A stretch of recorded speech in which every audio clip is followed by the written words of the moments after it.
The wind moved through the tall, dry grass. It was a gentle movement, barely enough to bend the stiff stalks that poked through the layer of snow. The landscape was white and gray, stretching out in every direction until it met the pale sky. There was no clear line where the earth ended and the air began. It was all one vast, open space held in a quiet suspension. The air was cold. It was a dry, clean cold that settled on everything. It rested on the stones, on the dormant shrubs, and on the surface of the snow itself. The temperature did not change quickly here. It remained constant, a steady presence that defined the world. In the middle of this open plain, a shape stood still. It was large and dark against the white background.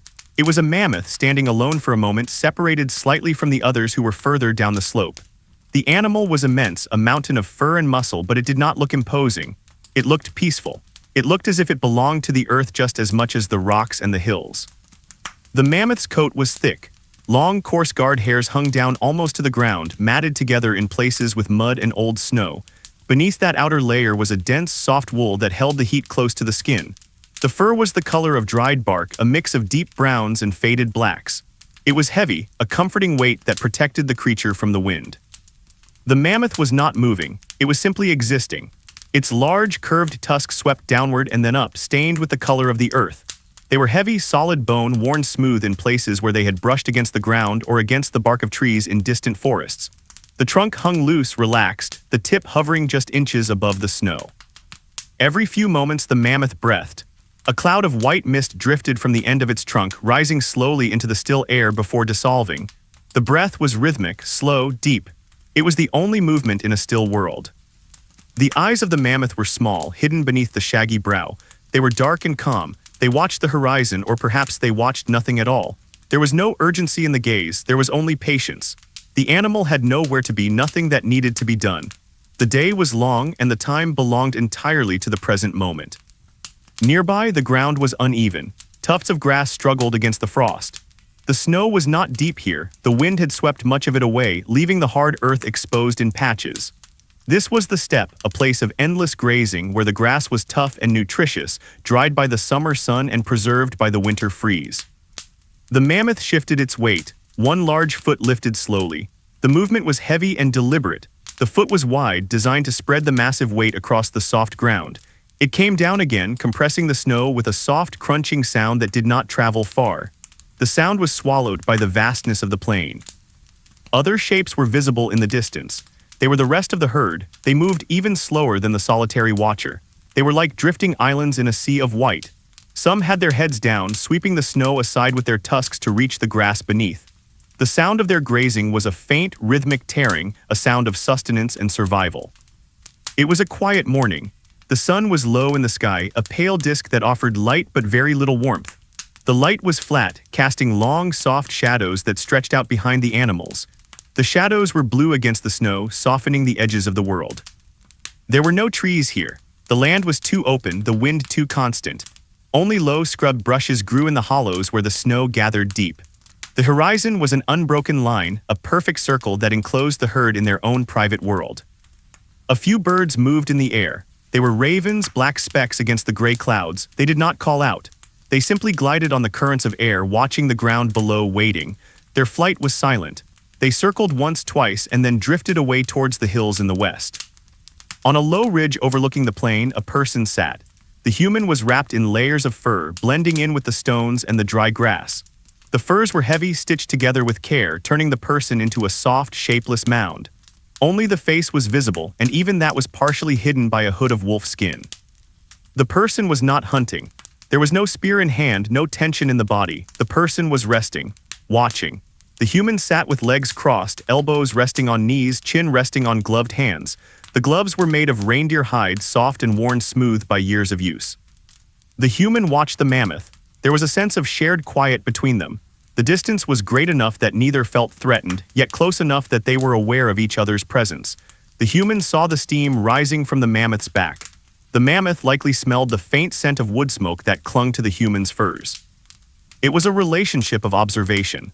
The human knew the habits of the herd, knew how they moved, how they rested, how they used their trunks to test the air. Today there was no need for food. The camp had enough dried meat. Today was simply a day to be outside, away from the smoke of the shelter, breathing the clean air. The cold felt sharp on the human's cheeks, a bracing sensation that made the blood run warm beneath the skin. The air smelled of snow, a scent that is hard to describe but distinct. It smelled of ozone, of crushed ice, of emptiness. It was a clean smell, devoid of rot or decay. The person shifted slightly, adjusting the heavy fur robe. The movement was slow, barely disturbing the stillness. Underneath the furs, the body was warm. Layers of soft leather and dried grass insulation trapped the heat. It was a small, personal climate, carried within the vast chill of the Ice Age. Down on the plain, the mammoth began to eat. It curled its trunk around a clump of dry grass, pulling it free from the frozen earth. The grass was stiff, golden brown against the white snow. The mammoth chewed slowly, the great molars grinding the tough fibers. The jaw moved side to side in a mesmerizing rhythm. Chew pause, chew pause. The sound was low and comforting. It was the sound of life continuing, steady and unbroken. The rest of the herd was scattered. Some were large females, their coats thick and shaggy. Others were younger, smaller versions of the adults sticking close to the flanks of their mothers. They stood shoulder to shoulder, sharing warmth. They did not play or run. They conserved their energy. They stood still, letting the sun touch their backs, letting the time pass. The sky began to change very slowly. The gray clouds thinned, revealing patches of pale blue. The sun climbed higher, though it never reached the zenith. In this high latitude, the sun hugged the horizon, casting a perpetual late afternoon glow across the land. The light caught the tips of the guard hairs on the mammoths, turning them gold. The human on the ridge closed their eyes for a moment. The silence of the world was heavy. It was not an empty silence, but a full one. It was filled with the soft wind, the distant tearing of grass, the settle of the snow. It was a silence that allowed thoughts to drift like the clouds above. There was no rush. The day would be short, but it would be enough. The cycle of light and dark was the only clock that mattered. When the sun went down, the cold would deepen, and it would be time to return to the shelter. But for now, the light held. The human opened their eyes and looked at the ground near their boots. A small beetle was crawling across a stone. It moved slowly, its dark shell shiny against the gray rock. Even the smallest life here moved with caution, conserving heat. The human watched the beetle navigate the rough terrain of the stone, a journey that seemed to take a long time. Beyond the ridge, the land rose into rolling hills. These hills were covered in snow that had been sculpted by the wind into waves and ridges. The snow was hard, packed tight. If one were to walk on it, they would stay on the surface, leaving barely a footprint. The wind picked up slightly. It lifted the loose powder from the tops of the snowdrifts, creating low, shifting mists that danced across the ground. The snow snakes slithered over the surface, whispering as they moved. The mammoth turned its back to the breeze, letting its thick coat take the brunt of the cold. It lowered its head, continuing to graze. The human pulled the fur hood tighter. The fur lining tickled the face. It was soft, warm. The sensation was grounding. The world was vast and indifferent, but the furs were a tangible comfort. Time passed without markers. The shadows shifted degrees, lengthening and turning deeper blue. The mammoth herd moved a few steps forward, a slow migration of yards measured in hours. They left behind disturbed patches of snow, dark circles where the earth showed through. The human observed the texture of the mammoth's skin where the fur was thinner, around the trunk and eyes. It looked like cracked mud, deep fissures and wrinkles that held centuries of history. It was thick, tough skin, built to withstand the biting wind and the brush of ice. There was a calmness in the animal's presence that the human absorbed. In this era, animals and humans shared the same rhythm. They both waited out the storms, they both sought the sun, they both understood the language of the wind. There was a kinship in the struggle against the cold, a silent agreement to let quiet moments happen. The human reached into a pouch at their waist. The fingers moved slowly, finding a small piece of dried meat. They brought it to their mouth, chewing slowly. It was tough, salty. It required effort to eat, just as the grass required effort for the mammoth. The act of eating was a meditation. Far in the distance, a line of reindeer moved across a frozen river. They were dots, barely visible. They moved in a single file line, following the leader, stepping in the tracks of the one before them. It was an efficient way to travel, saving energy. They were silent ghosts, passing through the landscape, heading toward the shelter of a valley miles away. The human watched them go until they disappeared behind a fold in the land. The world felt empty again, populated only by the nearby mammoths and the wind. The mammoth nearest the ridge stopped eating. It raised its head, testing the air with its trunk. The trunk moved like a snake, sniffing left then right. It was not alarmed, it was just checking. The trunk lowered again. The giant exhaled, another cloud of steam joining the atmosphere. The light on the snow became brighter as the clouds fully parted. The white surface reflected the sky, becoming almost blinding in its intensity. The human squinted against the glare. The world was luminous. Every crystal of ice on the ground sparkled like a tiny star. The beauty of it was simple and overwhelming. It was a clean world. There were no straight lines, no walls, no fences, everything curved. The hills curved into the valleys, the tusks curved into the sky, the horizon curved around them all. It was a soft geometry. The human's breathing was slow and shallow. The air was thin here but clean. Every breath felt purifying. The cold air traveled down, cooling the chest before being exhaled as warmth. The exchange was constant, taking in the cold, giving back the heat. A small sound came from the herd. A low rumble felt more than heard. It was an infrasound communication, a vibration that traveled through the ground and the air. It was a reassuring sound, a signal that all was well. The mothers were speaking to the calves, or perhaps the matriarch was signaling a change in direction. The herd began to turn very slowly. They were aligning themselves to move along the contour of the hill, staying on the level ground. The movement was a ripple that passed through the group. One turned, then another. There was no hurry. They moved with the inevitability of a glacier. The human watched the turning. The massive legs lifted and placed, the heavy bodies pivoting, the fur swayed with each step. The tusks bobbed gently. It was a parade of giants, silent and majestic. The solitary male who had been standing apart joined the movement. He fell in behind the last female, keeping a respectful distance. He was part of them but separate. He walked with a steady, rocking gait. The human remained on the ridge. The stone beneath the firs was cold, but the position was comfortable. There was no desire to leave yet. The sun was still high enough. The spectacle of the moving herd was worth watching until the end. As they moved away, the sound of their grazing faded. The only sound left was the wind and the crunch of their footsteps, growing fainter with every passing minute. They were leaving tracks, deep holes in the snow that would freeze hard by nightfall. The human looked at the tracks. They were a map of where the giants had been, a history written in snow. By tomorrow, the wind might fill them in, erasing the evidence, but for now they were clear. The cold seemed to settle deeper as the afternoon wore on. The shadows began to stretch out, becoming long fingers that reached across the plain. The color of the light shifted from pale yellow to a deeper, richer gold. The golden hour in the Ice Age was long, lasting for much of the afternoon in the winter months. The human stood up slowly. The furs were heavy, weighing down on the shoulders. The muscles were stiff from sitting. The human stretched, arms reaching up towards the vast sky. A joint popped, a small sound in the silence. The human looked around the horizon one last time. To the north, the ice sheet lay, a white wall that glowed on the edge of vision. To the south, the open plains. To the east and west, the rolling hills. It was a place of immense scale where a single life felt small, yet connected to everything. Turning away from the plain, the human began to walk. The destination was a shelter tucked into the side of a limestone cliff not far away. The walk was slow. There was no path, only the memory of the land. The boots crunched on the snow. The walk was rhythmic. Step, crunch, step, crunch. The ground was uneven, hidden beneath the snow, so each step had to be tested slightly before committing the weight. The human moved with the grace of someone who had walked this land for a lifetime. The air was getting colder now. The sun was dipping lower. The transition from day to evening was beginning. It was a gentle transition. The blue of the sky deepened into indigo at the zenith. The gold of the horizon turned to orange. The human walked past a stand of dwarf birch trees.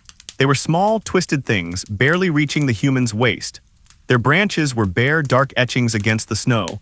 They were survivors holding onto the rocky soil with tenacious roots. The shelter came into view. It was a natural overhang deepened by stacked stones and draped with heavy hides. A faint wisp of smoke curled from a gap in the roof. It was a sign of warmth, a sign of home. The human did not enter immediately. They paused outside, looking back at the darkening plain. The herd of mammoths was now just a collection of dark shapes in the distance. They were still moving, still grazing, still enduring. The quiet of the evening was different from the quiet of the morning. It felt heavier, more settled. The wind had died down completely. The world was holding its breath, waiting for the night. The human pulled the glove from one hand and touched the stone wall of the cliff. The rock was freezing, rough to the touch. It was solid, unchanging. It had been here long before the human and would be here long after. Replacing the glove, the human pushed aside the heavy skin flap that served as a door. Inside, the light was dim and warm. The air smelled of wood smoke, roasted meat, and cured leather. It was a rich, enclosing smell. The space was small. The ceiling was low, forcing the human to stoop slightly. In the center, a small fire burned. It was not a roaring blaze, but a bed of glowing coals, carefully fed with dried dung and twisted branches. The heat was gentle, radiating out to the stone walls. Another person was there, sitting by the fire. They were working on a piece of bone, scraping it with a flint tool. The sound was a rhythmic scritch, scritch, scritch. They looked up as the first human entered, offering a small nod. No words were spoken. There was no need. The presence was enough. The first human sat down on a pile of furs near the fire. The transition from the vast, cold outside to the small, warm inside was a physical relief. The body relaxed. The tension of the cold melted away. They sat in silence for a long time. The fire popped occasionally.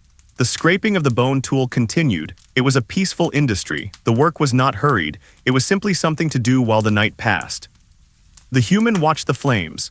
They danced and flickered, casting moving shadows on the cave walls. The shadows looked like animals moving and shifting. The mind could see mammoths, lions, and horses in the interplay of light and dark. The warmth seeped into the bones. The human unclasped the heavy outer fur, letting it fall loose around the shoulders. The layer beneath was soft deerskin, pliable and comfortable. Outside, the sun finally slipped below the horizon. The light faded from gold to twilight blue. The stars began to appear one by one. First the brightest ones, piercing the twilight, then the others, filling the sky with a dust of light. The Ice Age night was not dark. The snow reflected the starlight and the moon, creating a luminous gray world. But inside the shelter, the world was amber and shadow. The human by the fire set down the bone tool. They picked up a stick and adjusted the coals. A few sparks flew up, swirling into the smoke hole. They watched the sparks vanish. It was a time for waiting, waiting for sleep, waiting for the morning, waiting for the spring that was still months away, but the waiting was not anxious. It was a state of being. The first human leaned back against the stone wall, cushioned by a bare skin. The texture of the fur was coarse against the neck, but the underfur was thick. It was a reminder of the animal that had once worn it, a reminder of the connection between all living things in this cold place. The breathing of the two humans fell into a sync. In, out, in, out. It was the only sound in the shelter now, aside from the faint hiss of the fire. The world outside was freezing solid. The ponds were thickening their ice. The ground was contracting. But here, in this small pocket of air, life was warm. The human closed their eyes, listening to the silence. The mind replayed the image of the mammoth on the plain. The slow chewing, the steam rising, the absolute calmness of the giant. It was a soothing memory. Sleep was not far away. It would come gently like the snow. It would cover the mind, quieting the thoughts just as the winter covered the land. There was nothing that needed to happen. The day had been lived. The sun had risen and set. The animals had eaten. The humans were safe. That was all that mattered. The fire glowed red, a beating heart in the stone room. The warmth was a blanket. The night stretched out, long and quiet and peaceful. The night did not fall suddenly. It deepened. The blue of the twilight hour slowly saturated the sky, turning into a rich, dark indigo that seemed to hold the earth in a cold embrace. Above the rolling hills and the frozen plains, the stars emerged with a clarity that belonged only to this time in this clean, dry air. They were not merely points of light. They were sharp, piercing diamonds scattered across a velvet expanse. There was no haze to obscure them, no artificial light to dull their brilliance. They burned steadily, watching over a sleeping world. High in the northern sky, a band of pale green light began to form. It started as a faint glow, barely distinguishable from the horizon, but slowly it detached itself and rose. The aurora. It moved with a silent, ghostly grace. Great curtains of emerald and faint violet hung in the air, shimmering and folding upon themselves. There was no sound to accompany this spectacle. The lights danced in absolute silence, a celestial movement that felt both immense and intimate. The green ribbons drifted like slow smoke, brightening and fading in a rhythm that spanned minutes and hours. Beneath this display, the snow-covered land reflected the light. The white plains were not dark. They glowed with a soft, ethereal luminescence. The shadows of the scrubbed brush and the rocks were stark and black, cutting sharp shapes into the glowing snow. The world was a monochrome study of light and dark, silver and shadow. On a high rocky outcrop, sheltered from the wind by a wall of limestone, a large shape moved. It was a cave lion. He was massive, significantly larger than the lions of later eras, built for the cold and the strength required to survive here. But in this moment he was simply a creature seeking rest. His coat was thick and plush, a pale sandy color that merged perfectly with the dry grasses and the stone. A faint, darker mane framed his broad face, though it was not the heavy, dark mane of his southern cousins. It was a subtle framing of fur that protected his neck from the chill. The lion walked with a slow, heavy fluidity. His paws were enormous, spread wide to distribute his weight on the snow. Each step was placed with precision. He did not sink, he flowed over the surface. The pads of his feet were tough and leathery, impervious to the ice. He stopped at the edge of the outcrop and looked out over the valley. His eyes, large and amber, caught the faint light of the aurora. He blinked slowly. There was no prey in his sight, and he was not looking for any. His belly was full. He was content. He lowered his heavy head and sniffed the rock. It smelled of lichen and old rain. Finding a spot that was dry and relatively flat, he prepared to lie down. It was a process. First, the front legs bent, the massive shoulders lowering. Then the hindquarters followed. He adjusted his position, shifting his hips, tucking his paws beneath his chest to keep them warm. Finally, he lowered his chin onto his forepaws. He let out a long breath, a huff of air that plumed out before him and drifted away. The lion closed his eyes. His breathing slowed. The rise and fall of his flank was barely perceptible. He was a part of the stone now, a living statue resting under the silent lights. Occasionally his ear would twitch, rotating towards a sound carried on the wind, the crack of a branch, the shifting of ice, but he did not wake. The sounds were part of the night, familiar and unthreatening. Down in the valley, the river was locked in ice. It was a wide, meandering river that had once rushed with glacial meltwater, but now it was a solid, silent highway. The ice was thick, layered with snow in places and swept clear in others by the wind, revealing the black depth of the frozen water beneath. The cold of the night was intense. It was a physical weight that pressed down on the landscape. The moisture in the air froze instantly, turning into diamond dust, tiny ice crystals that floated in the atmosphere, glittering in the moonlight. These crystals settled on everything. They coated the branches of the dwarf willows, turning them into intricate sculptures of white lace. They settled on the fur of the sleeping mammoths, dusting them with frost. The herd had stopped for the night in a hollow between two hills. They stood close together, a huddled mass of warmth. The adults formed a loose circle, their bodies acting as a windbreak for the younger ones in the center. They did not lie down often, their bulk made standing the most comfortable position. They dozed upright, their trunks hanging loose, their eyelids heavy. The silence was broken only by the sound of the earth itself. As the temperature dropped, the ground contracted. Occasionally, a loud crack would echo across the plain, the sound of the permafrost shifting or the ice on the river fracturing under the tension of the cold. The sound was sharp like a snapping branch, but it faded quickly, swallowed by the vastness. The animals did not react. They knew the sound of the ice. It was the voice of their world. Time in the Ice Age night was not measured in hours. It was measured in the movement of the stars. The constellation of the Great Bear rotated slowly around the pole star, a giant clock hand sweeping across the sky. The moon, a waning crescent, rose late, casting a sharper, whiter light that washed out the green of the aurora. Inside the human shelter, the fire had burned down to a bed of deep red embers. The heat was still there, a soft, radiating warmth that kept the worst of the chill at bay. The stone walls had absorbed the heat during the evening and were now releasing it back into the small space.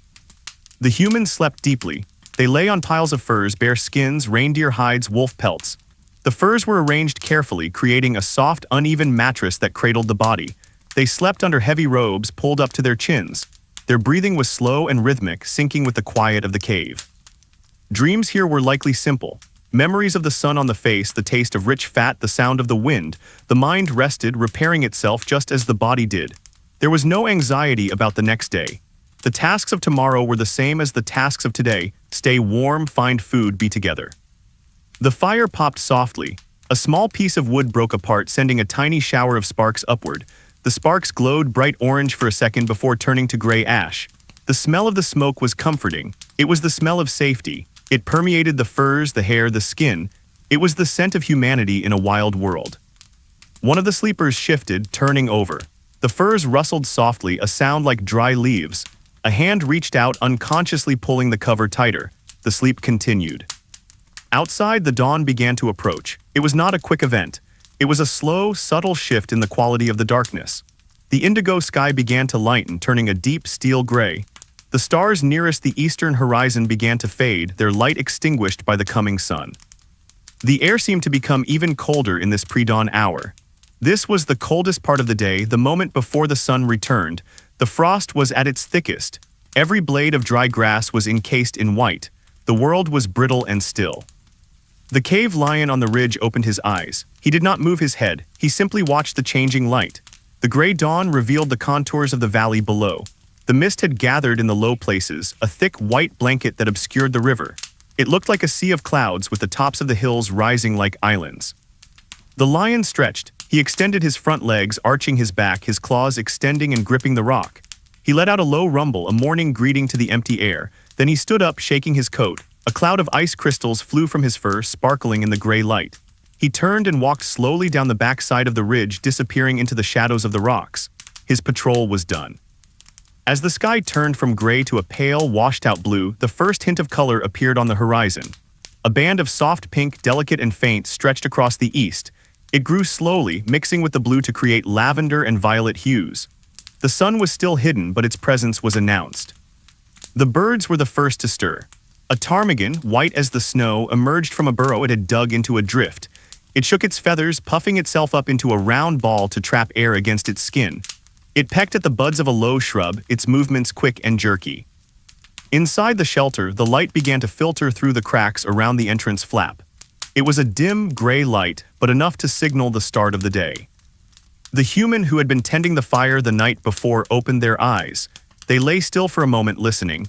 The wind had picked up slightly, whistling softly past the opening. It was a familiar song. Slowly, the human sat up. The air inside the cave was cool now, though not freezing. The embers were buried under gray ash. The human reached for a small pile of kindling, dry twigs and moss kept near the hearth.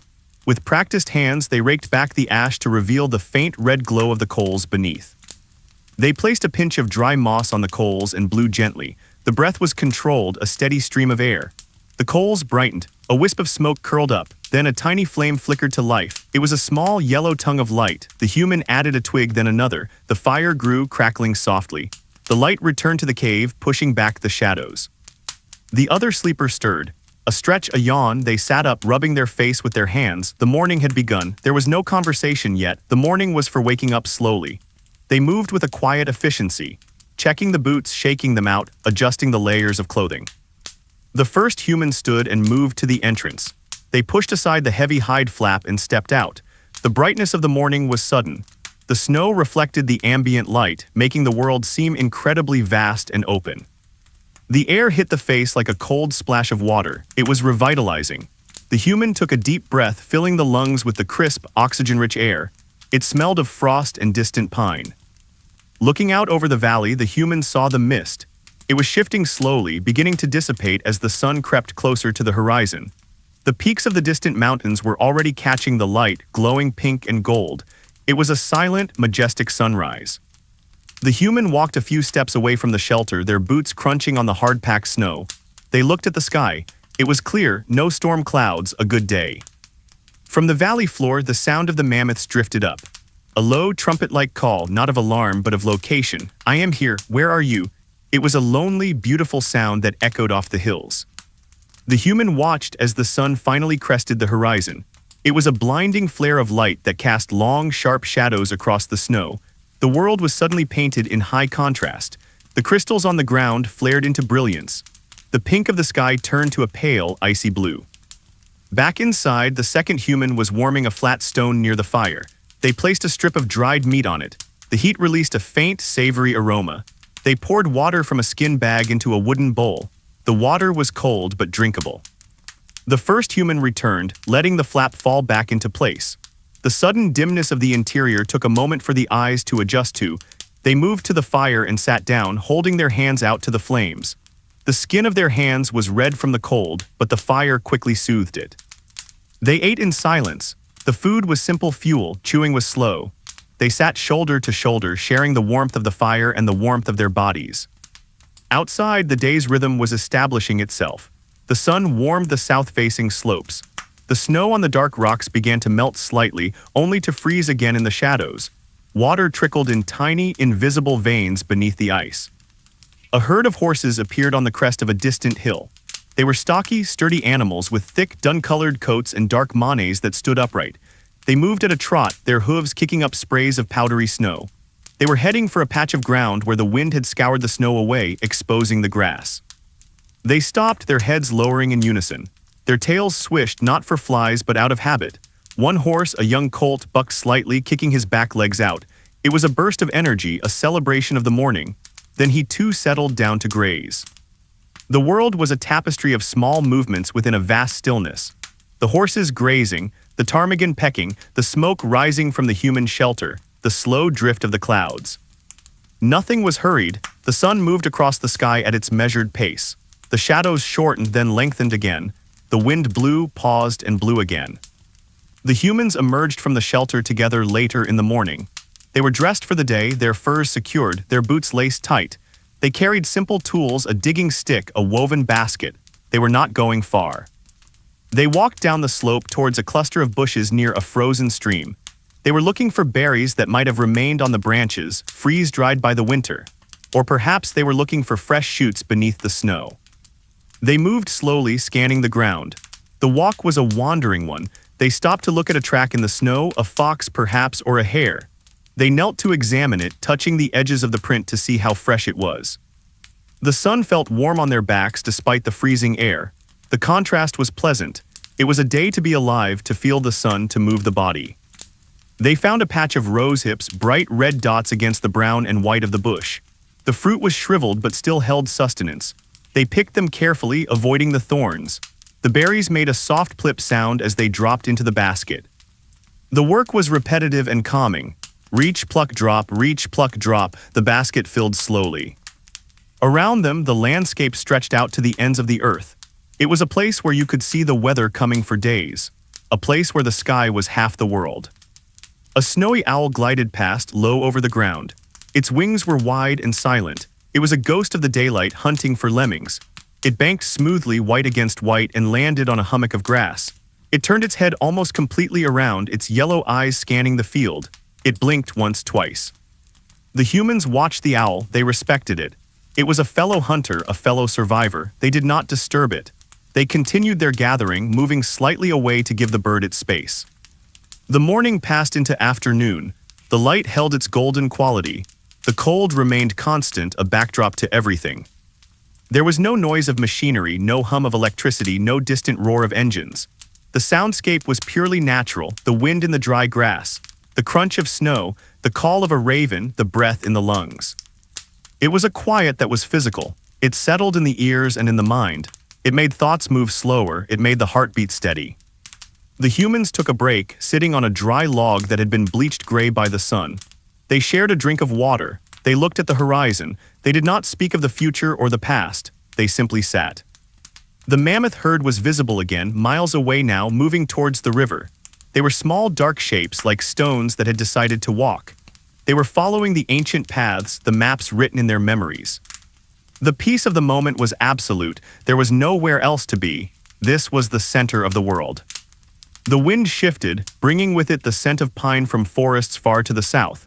It was a faint, sweet smell, a promise that trees still existed in the world, that the ice did not cover everything. The human closed their eyes, feeling the wind on their face. It was cold, but it felt clean. It felt like the breath of the earth itself. In this place, in this time, nothing needed to happen. The drama of existence was stripped back to its essentials: heat, food, rest, presence. The sun began its slow descent again. The cycle continued. The light would fade, the cold would deepen, and the stars would return. But for now there was light, for now there was warmth. The humans stood up, picking up their basket. They began the slow walk back up the slope. They walked in step, a rhythm of two. The owl took flight again, drifting away on the breeze. The horses moved on. The world turned. Everything was as it should be. The path back to the shelter was not a straight line. It followed the natural contours of the hill, winding around outcrops of limestone and large, solitary boulders that had fallen from the cliff centuries ago. The sun was now hovering just above the horizon, a heavy golden orb that had lost its blinding intensity. It could be looked at directly, a glowing coin suspended in a sky that was rapidly turning from pale blue to a deep, bruised purple. The light changed the texture of the snow. At midday, the snow had been a flat, blinding white.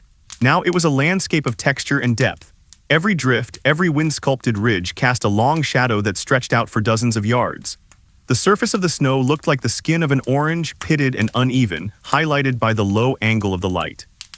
The humans walked with the sun on their left shoulders. Their own shadows were incredibly long, thin distortions that reached out across the valley floor, merging with the shadows of the rocks. They walked at a steady, conserving pace. There was no need to run. The shelter was close and the night was still an hour away. To their right, in a small depression where the wind had swirled the snow into deep banks, a shape moved. It was solitary and massive, a woolly rhinoceros. It was a creature of immense bulk, built like a tank, covered in a thick, shaggy coat of reddish-brown hair. It stood low to the ground, its short, sturdy legs hidden in the snow. The rhinoceros was busy. It was using its sweeping, flattened front horn to clear away the snow. The horn was long and dark, worn smooth by years of scraping against the ice and the earth. The animal moved its head from side to side in a rhythmic motion. Scrape, lift, lift. The sound was coarse, the friction of keratin against frozen crust. The humans did not stop, but they slowed their pace slightly to watch. The rhinoceros did not look up. It was entirely focused on the patch of dried sedge grass it had uncovered. It lowered its wide, square lip and tore up a mouthful of the tough vegetation. It chewed with a slow, grinding motion, its small ears twitching independently to listen to the wind. It was a grumpy-looking animal, its head carried low, its eyes small and hidden by the hair on its face. But there was no aggression in it. It was simply an animal trying to eat before the dark settled in. It belonged to this landscape just as much as the stones did. The humans respected its space, keeping to the ridgeline, allowing the creature its privacy in the hollow. They continued on. The air was growing sharper. The moisture that had melted during the brief warmth of the day was beginning to refreeze. The snow crust crunched louder under their boots now. The sound was crisp and brittle. As they neared the cliff face, the smell of their own home reached them. It was a faint scent of wood smoke, old and settled, clinging to the rock. It was a welcoming smell. It signaled warmth and rest. They reached the entrance of the shelter. The heavy hide flap was stiff with the cold. The first human pushed it aside and they stepped in, one after the other. The flap fell back into place with a heavy thud, sealing out the wind and the vast, empty view. The interior was dim. The fire had burned down to a deep, pulsing red center surrounded by gray ash. It gave off very little light, but the heat was palpable. It was a dry, dusty heat that wrapped around them immediately. They moved to the center of the space and began the process of decompressing. The outer layers of fur, the heavy, windproof parkas, were unlaced and pulled off. Beneath them, the humans wore softer, lighter skins, garments that allowed for easier movement. They shook the snow from the outer furs before hanging them on wooden pegs driven into cracks in the rock wall. The snow would melt and evaporate in the dry air of the cave. The basket of rose hips was placed on a flat stone near the hearth. The berries were small, hard, and cold. They looked like little drops of frozen blood. One of the humans knelt by the fire. They selected a piece of wood from the pile. It was a branch of pine heavy with resin. They placed it carefully on the coals, blowing gently to encourage the flame. The wood hissed as the heat touched it, the sap bubbling. Then a yellow flame licked up the side of the bark. The light in the cave grew, pushing the shadows back into the corners. The second human sat on a rug of woven grass and fur. They picked up the basket of rose hips. It was time to process the day's gathering. They took a berry between their thumb and forefinger and squeezed. The fruit was tough, but it yielded. They split the skin and used a small sliver of bone to scrape out the hairy seeds inside. The seeds were discarded into the fire where they popped and cracked. The flesh of the fruit was placed into a wooden bowl. It was slow work. The berries were small. The yield was low, but there was no rush. The repetitive motion was soothing. Pick, squeeze, scrape, drop. The pile of clean red fruit in the bowl grew slowly. The firelight flickered on the walls of the shelter. The walls were limestone, pale and uneven. In places, they were stained black by soot from years of fires. In other places, the natural color of the stone shone through, a creamy white that looked like bone. There were objects scattered around the shelter, each with a place and a purpose. A spear leaned against the wall, its flint tip covered with a leather sheath. A collection of stones, gathered from the riverbed, sat in a pile, waiting to be shaped into tools. A drying rack made of branches hung near the ceiling, holding strips of meat that were turning dark and hard in the smoke. The atmosphere was one of domestic quiet. This was a home, a small, fragile bubble of humanity in a world of ice. The human tending the fire added a few stones to the edge of the hearth. These were cooking stones. They would heat up in the fire and then be dropped into a water skin or a wooden bowl to boil liquid. It was an ancient, patient way of cooking. They sat back, resting their hands on their knees. They watched the pine log burn. The bark curled and blackened, turning into glowing scales before flaking away to reveal the charcoal beneath. The smell of the burning pine was sharp and clean, masking the muskier scents of the furs and the drying meat. Outside, the sun had fully set. The blue hour had arrived. The sky was a deep, luminous sapphire. The stars were beginning to reassert their dominance. The temperature was plummeting. The world outside was locking up, freezing solid for the night. Inside, the work continued. The bowl of rose hips was half full. The humans stopped for a moment to stretch their fingers. The cold of the berries had made them stiff. They held their hands out to the fire, turning them over to warm the palms and then the backs. The heat tingled. The other human picked up a piece of flint. It was a core, a large lump of stone from which blades could be struck. They held it in their left hand, weighing it. In their right hand, they held a hammerstone, a smooth, round rock. They did not strike immediately. They turned the core over and over, looking for the right angle, the right platform. They were reading the stone. They were looking for the fracture lines, the flaws, the potential. It was a conversation between the hand and the material. Finally, they made a decision. A quick, sharp tap, clack. A flake of flint detached, falling onto the leather mat spread between their legs. It was razor-sharp, thin as a leaf with a perfect conchoidal fracture. The human picked it up, examining the edge. It was good. It would make a fine scraper or a small knife. They set it aside and turned the core again. Clack, another flake. The sound was rhythmic, sharp, and percussive, cutting through the soft hiss of the fire. The two humans worked in tandem, occupied by their tasks, united by the warmth. There was no need to speak. They knew each other's movements. They knew the routine. The night deepened. The blue outside turned to black. The wind began to moan softly around the edges of the cliff. It was a lonely sound, the sound of air moving over vast, empty distances. It rattled the hide flap slightly, a reminder of the cold that waited just inches away. But the flap held. The drafts were stopped by bundles of grass stuffed into the cracks. The shelter was secure. The human with the rose hips finished the task. They set the bowl aside. They wiped their sticky fingers on a piece of moss. They took a handful of snow from a container near the door and put it into a small wooden cup. They set the cup near the fire. The snow slumped, turning from white powder to clear water. They drank. The water was cool and fresh. It tasted of nothing, which was the best taste of all. They moved to the back of the shelter where the bedding was arranged. The bed was a nest. The bottom layer was spruce boughs, laid thick to provide insulation from the cold stone floor. Over that were layers of reindeer skins, hair side up, springy and dense. On top were the heavy coverlets, bear skins, and sewn furs. The human began to arrange the furs, fluffing them up, smoothing out the hollows. It was an invitation to rest. The second human put down the flint. They gathered the flakes carefully, placing them in a pouch. The waste chips were swept into a pile to be discarded later. They dusted off their hands. The work was done for the day. They added a larger log to the fire. This one was birch, white-barked and dense. It would burn long and slow, banking the fire for the night. The flames dipped for a moment as the heavy wood settled, then flared up again around the edges. They sat together on the furs. The day was officially over. There was a sense of completion. The body was tired, a good, heavy tiredness that came from physical effort and fresh air. The firelight cast long, dancing shadows on the ceiling. The rock seemed to move, breathing with the light. The humans watched the show. It was their television, their story, their meditation. In the silence, the small sounds became significant. The pop of a log, the shifting of a settling stone, the sound of their own breath. Outside, the moon rose. It was a half-moon, sharp and bright. It illuminated the landscape, turning the snow into a sea of silver. The tracks they had made earlier in the day were now black lines of shadow, tracing their path back from the valley. The tracks of the rhino were their two deep post holes in the snow. The rhino had moved on. It was likely sheltering in a thicket of willows now, standing still, letting the snow accumulate on its back, a living boulder waiting for the dawn. The cold was absolute. It froze the sap in the trees. It thickened the blood of the insects sleeping in the soil. It tested every living thing. But inside the cave, the temperature was steady. It was not hot, but it was warm enough. Life here was a victory of insulation and fire. The humans lay down.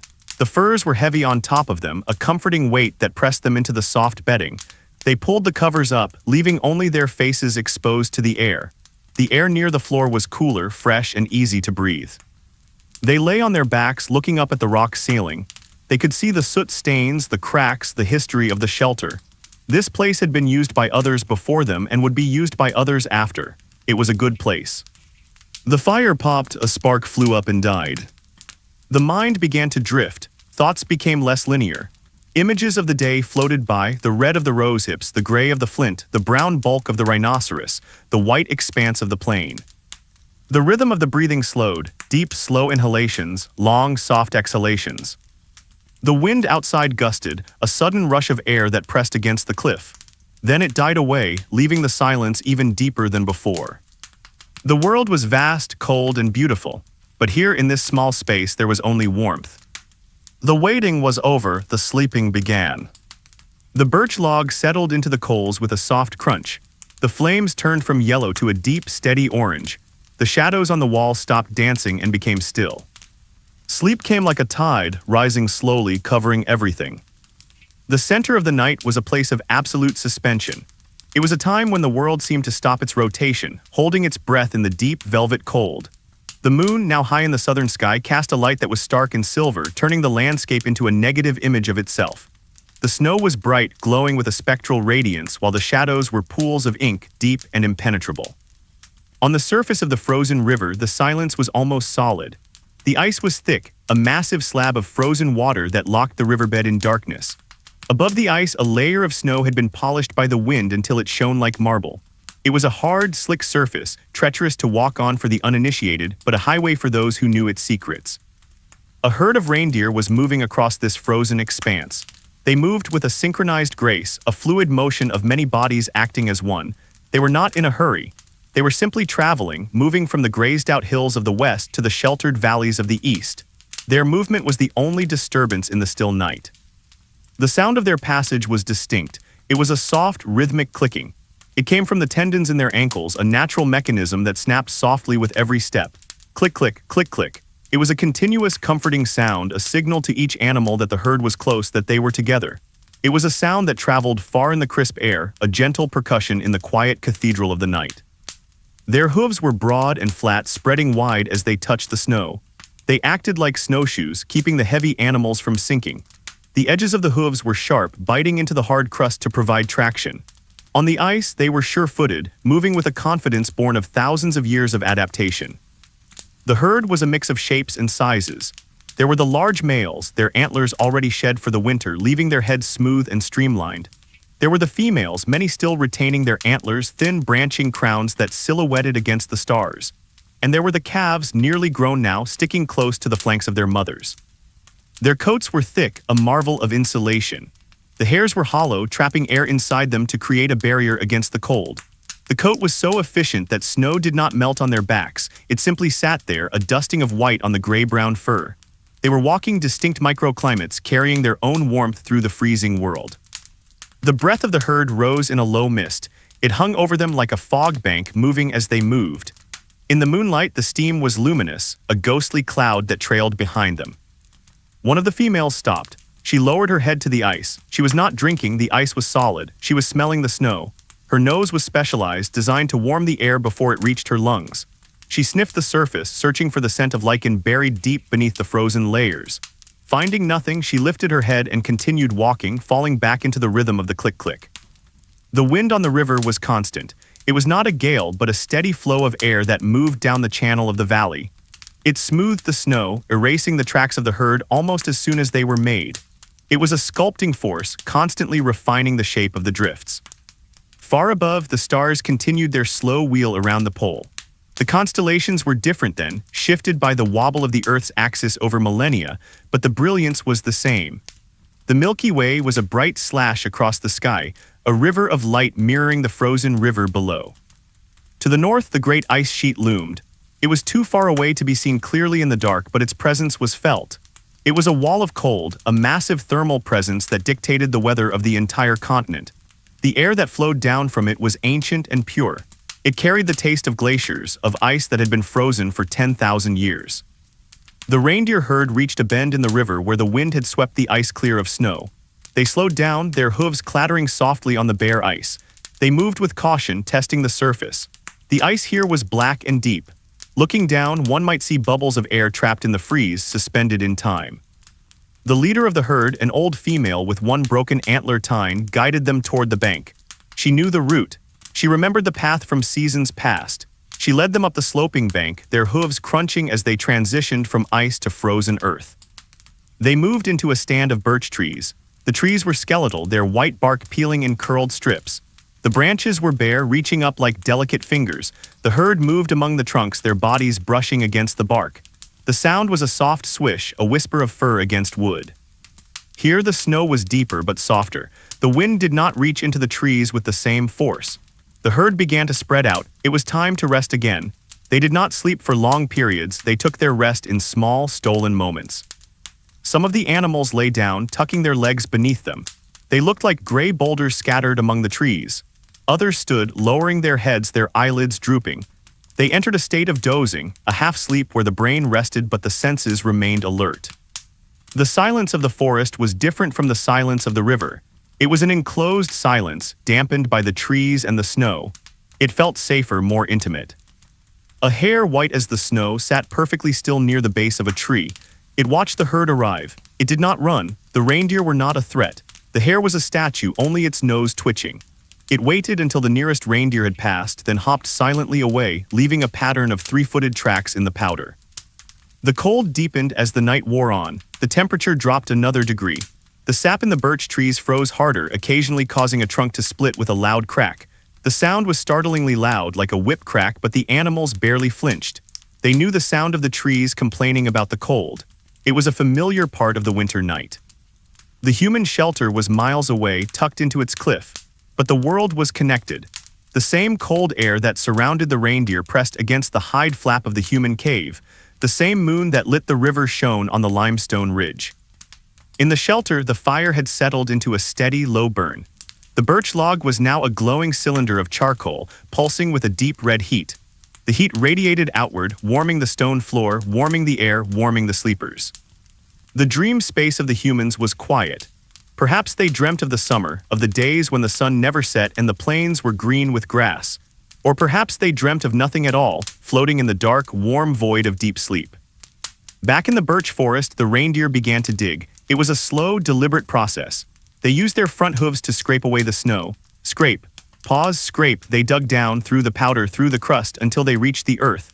There, preserved by the cold, was the reindeer moss, a type of lichen that was their winter fuel. The smell of the disturbed earth and the broken lichen was faint but distinct. It was an earthy, mushroom-like scent. The animals ate slowly, cropping the lichen with their lips. It was dry food, low in energy, but it was enough to keep the internal fires burning. The sound of their grazing was a soft tearing noise, accompanied by the crunch of chewing. It was a peaceful sound. It was the sound of survival.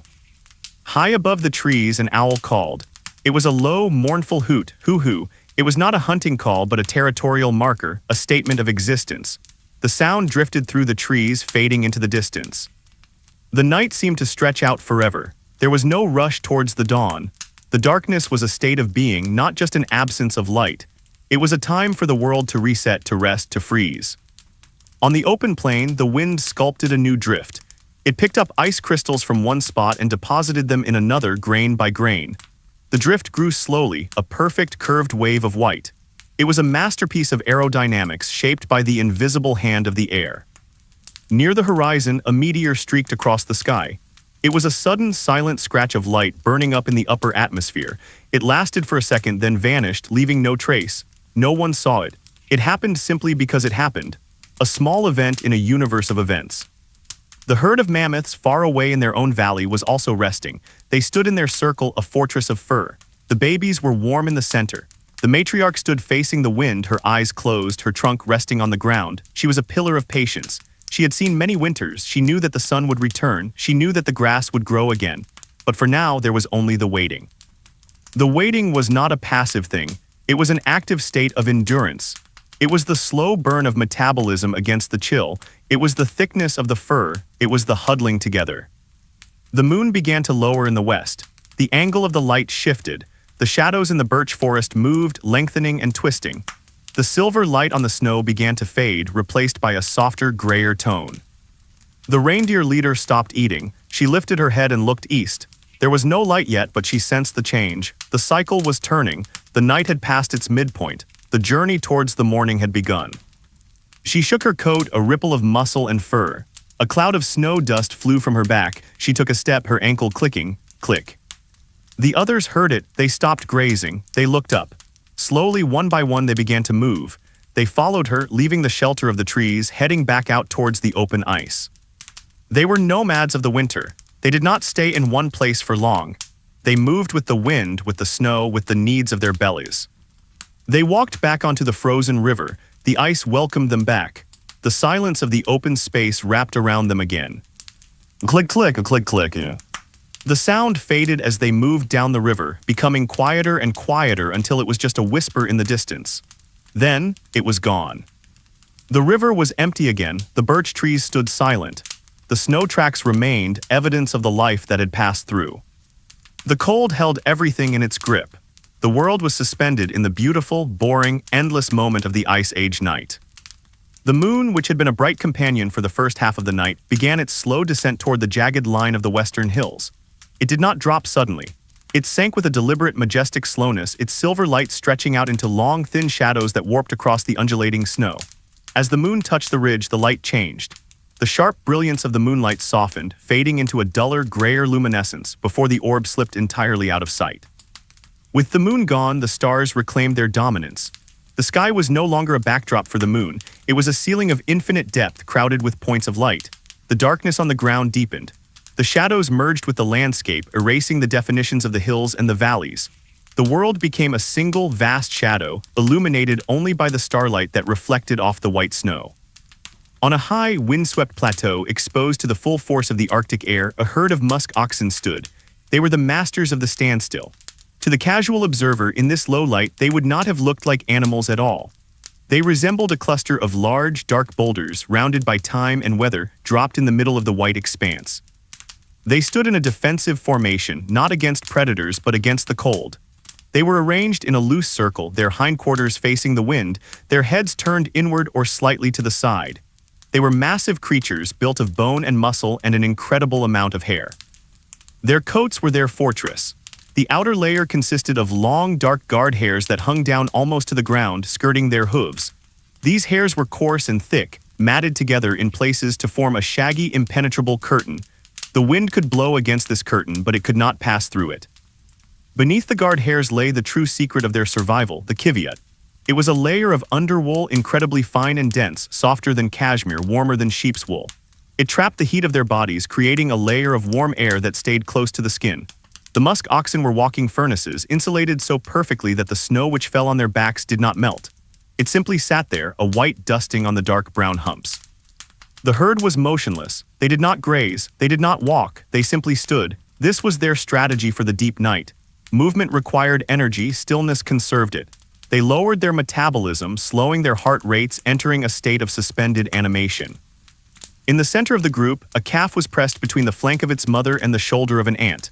The calf was smaller, its coat not yet as long as the adult's, but it was warm.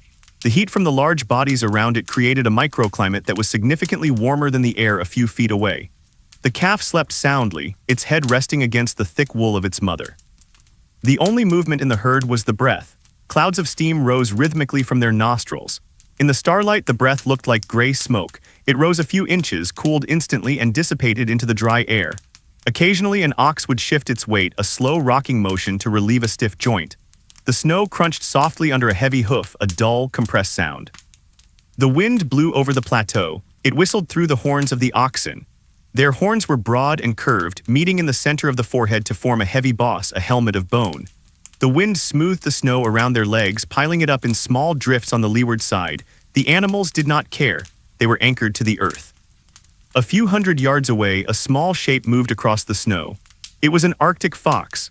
It was white, almost invisible against the ground, betraying its presence only by the small black tip of its tail and the dark points of its eyes. The fox was not running. It was trotting with a light, bouncing gait. Its paws were covered in thick fur, acting as natural snowshoes. It moved silently, leaving a trail of small, neat prints that looked like a flower pattern. The fox stopped. It cocked its head to the side, listening. Its ears were small and rounded, designed to conserve heat, but they were sharp. It was listening to the world beneath the snow. Down there in the subnivean zone, the space between the ground and the snowpack, lemmings and voles were moving. They were living their own lives in a network of tunnels, safe from the wind but not from the ears of the fox. The fox listened for a long moment. It stood perfectly still, one paw raised. Then, deciding that the sound was too deep or too far away, it lowered its paw and trotted on. It passed the herd of musk oxen, giving them a wide berth. The oxen did not react. The fox was of no consequence to giants. The fox crested a small rise and disappeared into the darkness of a ravine. The plateau was left to the wind and the oxen. Far to the north, beyond the plateau, beyond the frozen rivers, lay the edge of the great ice sheet. It was a presence that defined the entire continent.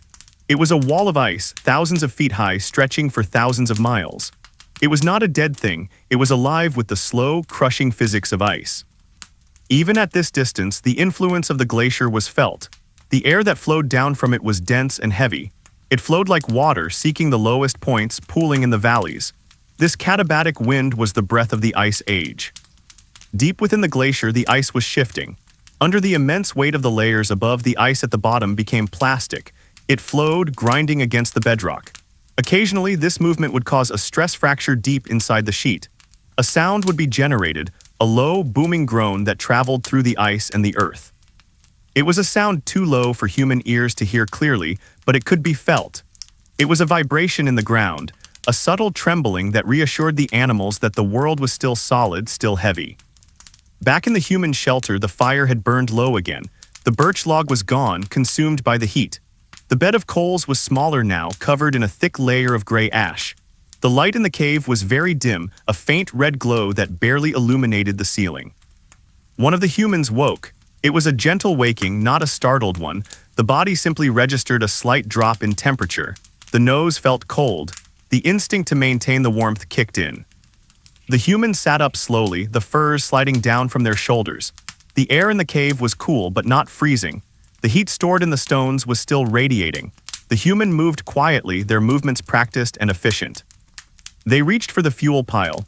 This time they chose a piece of dried dung. It was a common fuel on the treeless plains.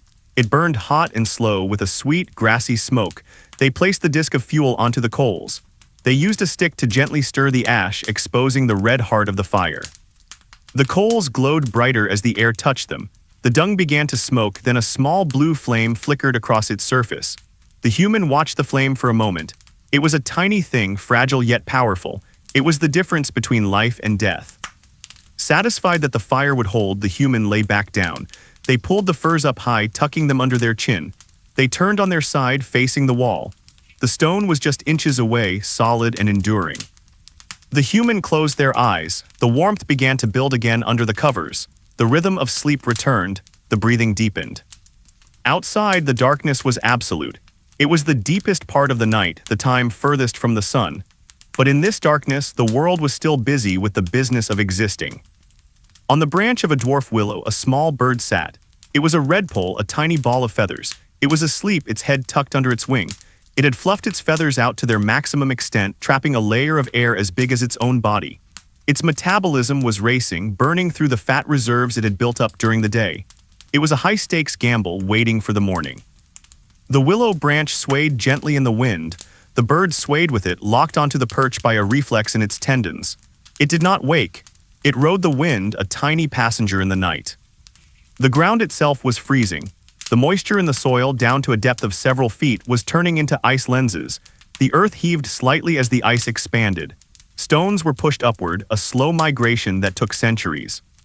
In the valley below the plateau, the river ice cracked. It was a loud, sharp report, like a gunshot. The stress of the cold had caused a fracture to run along the surface. The sound echoed off the canyon walls, bouncing back and forth until it faded into silence.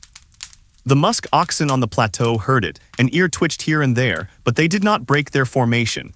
They knew the river was far away. They knew they were safe on their high ground. The steam from their breath continued to rise. In, out, a collective respiration. The night sky began to shift imperceptibly. The constellation of Orion, the hunter, was now high in the southern sky. The 3 stars of his belt were bright and clear. The nebula in his sword was a faint smudge of light. The humans in the cave did not know the names of these stars as we do, but they knew their patterns. They knew that when the hunter stood high, the night was long. They knew that when the 7 sisters dipped low, the spring was coming. The sky was their calendar, their clock, their map. The human who had tended the fire drifted into a dream. In the dream, they were walking across a green plain. The sun was warm. The grass was high, brushing against their legs. There were flowers, yellow poppies and blue forget-me-nots. It was a memory of summer stored deep in the mind to help survive the winter. The dream was vivid. The smell of the earth, the buzz of insects, the warmth of the sun on the skin. It was a stark contrast to the reality of the cave, but the mind did not care. It soaked up the dream warmth. Outside, the wind shifted direction. It began to blow from the north, bringing colder air from the ice sheet. The temperature dropped another notch. The snow on the ground hardened, the crust becoming like concrete. A snowy owl, the same one perhaps or another, sat on a rock outcropping. It was not hunting now, it was resting. Its feathers covered its legs and feet entirely. It looked like a white doll. Its eyes were closed to slits. It was waiting. Waiting is the primary activity of the Ice Age. The predators wait for prey. The prey waits for the grass. The grass waits for the sun. The earth waits for the thaw. It is a patience that modern life has forgotten. A patience that does not expect immediate results. A patience that understands that the cycle is long and that everything happens in its own time. The musk ox calf woke up briefly. It felt a draft of cold air finding a gap between the adults. It bleated softly, a tiny, muffled sound. Its mother shifted immediately, adjusting her stance to block the wind. The gap closed. The warmth returned. The calf went back to sleep. The bond between the animals was physical and absolute. They were a single organism, a hive of warmth. The darkness held, the stars burned, the earth turned. And in the silence, there was a sense of peace, a sense that nothing was wrong. The cold was not an enemy, it was just the state of the world. The dark was not scary, it was just the time for rest. There was no need for anything to happen.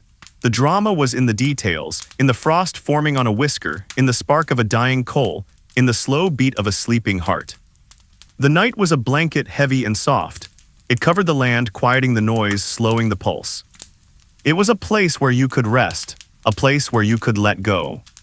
The stars watched, the wind whispered, the snow sparkled. The darkness of the pre-dawn hours was heavy and absolute. It was a physical substance that filled the valleys and the hollows, pressing down against the snow. There was no moon now to offer silver relief. There were only the stars, hard and distant points of light that seemed to shiver in the cold air. The temperature had reached its nadir, the lowest point of the cycle. The world was locked in a deep freeze, a state of suspended animation where movement felt like a violation of the stillness. Deep within a limestone ridge, far removed from the open plains, there was a cavern. The entrance was small, half hidden by a drift of snow and a tangle of juniper bushes, but inside the space opened up into a wide, dry chamber. The air here was still. It did not carry the bite of the wind outside. It held a constant temperature, cool and damp, smelling of wet rock and ancient dust. In the furthest corner of this chamber, curled into a depression in the stone floor, lay a giant. It was a cave bear, a creature of immense proportions. It was larger than any bear that walks the earth today, a massive accumulation of bone, muscle, and fat. The bear was hibernating. It had entered this state months ago when the first heavy snows had begun to fall. It was not merely sleeping, it was existing in a metabolic pause. Its heart rate had slowed to a rhythmic thud that occurred only a few times a minute. Thud, thud, pause, pause, pause, thud, thud. The blood moved slowly through its veins, thick and rich, carrying just enough oxygen to keep the vital organs functioning. The bear was a landscape unto itself. Its coat was dark and shaggy, a forest of fur that rose and fell with each shallow breath. The fur was dusty, covered in a fine layer of cave silt that had settled over the months. In the absolute darkness of the cave, the bear was invisible. It was only a sound and a presence, a deep, resonant breathing that echoed softly off the limestone walls. The bear's paws were tucked near its face. The claws were long and curved, non-retractable, designed for digging roots and turning over stones. Now they were relaxed, resting against the soft fur of the muzzle. The pads of the feet were leathery and tough, peeling slightly as the old skin made way for the new, a slow regeneration happening in the dark. Inside the bear's mind, there was likely no dreaming. The brain was in a state of deep conservation. There was no hunger, no thirst, no fear. The layer of fat beneath the skin, built up during the long days of summer foraging, provided everything the body needed. The bear was a self-contained world, surviving on the memory of the sun. Outside the cave, the silence of the night was different. It was brittle. The air was so cold that it felt thin. Sound traveled differently here. The snap of a twig could be heard for half a mile, but there were no twigs snapping. The animals that moved did so with extreme caution, respecting the acoustics of the freeze. On a gentle slope overlooking a frozen lake, a herd of steppe bison grazed. They were magnificent beasts, taller and heavier than their modern descendants. Their horns were long and sweeping, curving upward and inward, spanning nearly a meter across. Their shoulders were high, formed by massive muscles needed to support their heavy heads. The bison were clearing snow. They used their heads like plows. They swung their muzzles side to side, sweeping the powder away to reveal the dried grasses beneath. The motion was hypnotic: sweep left, sweep right, step forward. The sound was a soft swish, swish against the snow. Their coats were thick and woolly, a deep chocolate brown that looked almost black in the starlight. Frost had formed on their backs, outlining the curve of their spines and the heavy humps of their shoulders. They looked like statues carved from the earth, dusted with sugar. One of the bulls stopped grazing. He lifted his head, a massive block of bone and fur. He stood motionless, steam rising from his nostrils in two distinct columns. He was not alarmed. He was simply taking a break. He chewed his cud, a slow, rhythmic grinding of the jaw. His eyes, dark and liquid, reflected the faint starlight. He blinked slowly, his long eyelashes catching the frost. The herd was spread out, each animal claiming a small circle of snow to clear. There was no competition. The grass was plentiful enough under the white blanket. They were a community of peaceful giants sharing the night and the work. The wind picked up slightly, rustling the dry stalks of grass that poked through the snow. The sound was like a whisper, a dry hiss that passed over the hills. The bison lowered his head again, returning to the rhythm of the graze. Back in the human shelter, the night had passed into its deepest phase. The fire was now just a bed of coals, buried deep under a gray blanket of ash. The red glow was faint, visible only if one looked directly into the heart of the hearth. The heat had mellowed, becoming a soft, ambient warmth that held the chill at bay. The humans lay still. Their breathing was shallow and synchronized with the slow pulse of the night. The heavy furs weighed them down, preventing tossing and turning. They slept the sleep of the physically exhausted, a deep, restorative slumber that repaired the muscles and cleared the mind. On the stone wall near the entrance, where the cold air from the outside met the warm air of the cave, a small patch of ice had formed. It was a delicate, fern-like pattern growing slowly across the rock. The crystals were intricate, branching out in fractal designs, beautiful and ephemeral. They glittered faintly in the dying light of the embers. A spider, small and dark, was tucked into a crevice near the ceiling. It was dormant, its legs pulled in tight to its body. It was waiting for the spring, just like the bear, just like the grass. It was a tiny speck of life holding on in the stone. The passage of time felt tangible in the quiet. It was not a ticking clock, but a slow flowing of a river. The stars moved overhead, shifting their positions relative to the horizon. The constellation of the Great Bear, the Ursa Major, was wheeling high, a celestial mirror to the creatures sleeping in the cave below. In the distance, the sound of the ice sheet moving came again, a low, subterranean rumble. It was the sound of millions of tons of ice adjusting its weight. It was a geological lullaby, a reminder of the sheer scale of the world these beings inhabited. The rumble lasted for a few seconds, vibrating through the souls of the bison, through the rock of the bear's cave, through the floor of the human shelter. Then it faded, leaving the silence deeper than before. Near the frozen lake, a weasel hunted. It was in its winter coat, pure white except for the black tip of its tail. It was a frantic bundle of energy, moving in erratic bursts. It dove into a tunnel in the snow, disappearing from view, then popped out 3 feet away. It stood on its hind legs, scanning the area with bright, black eyes.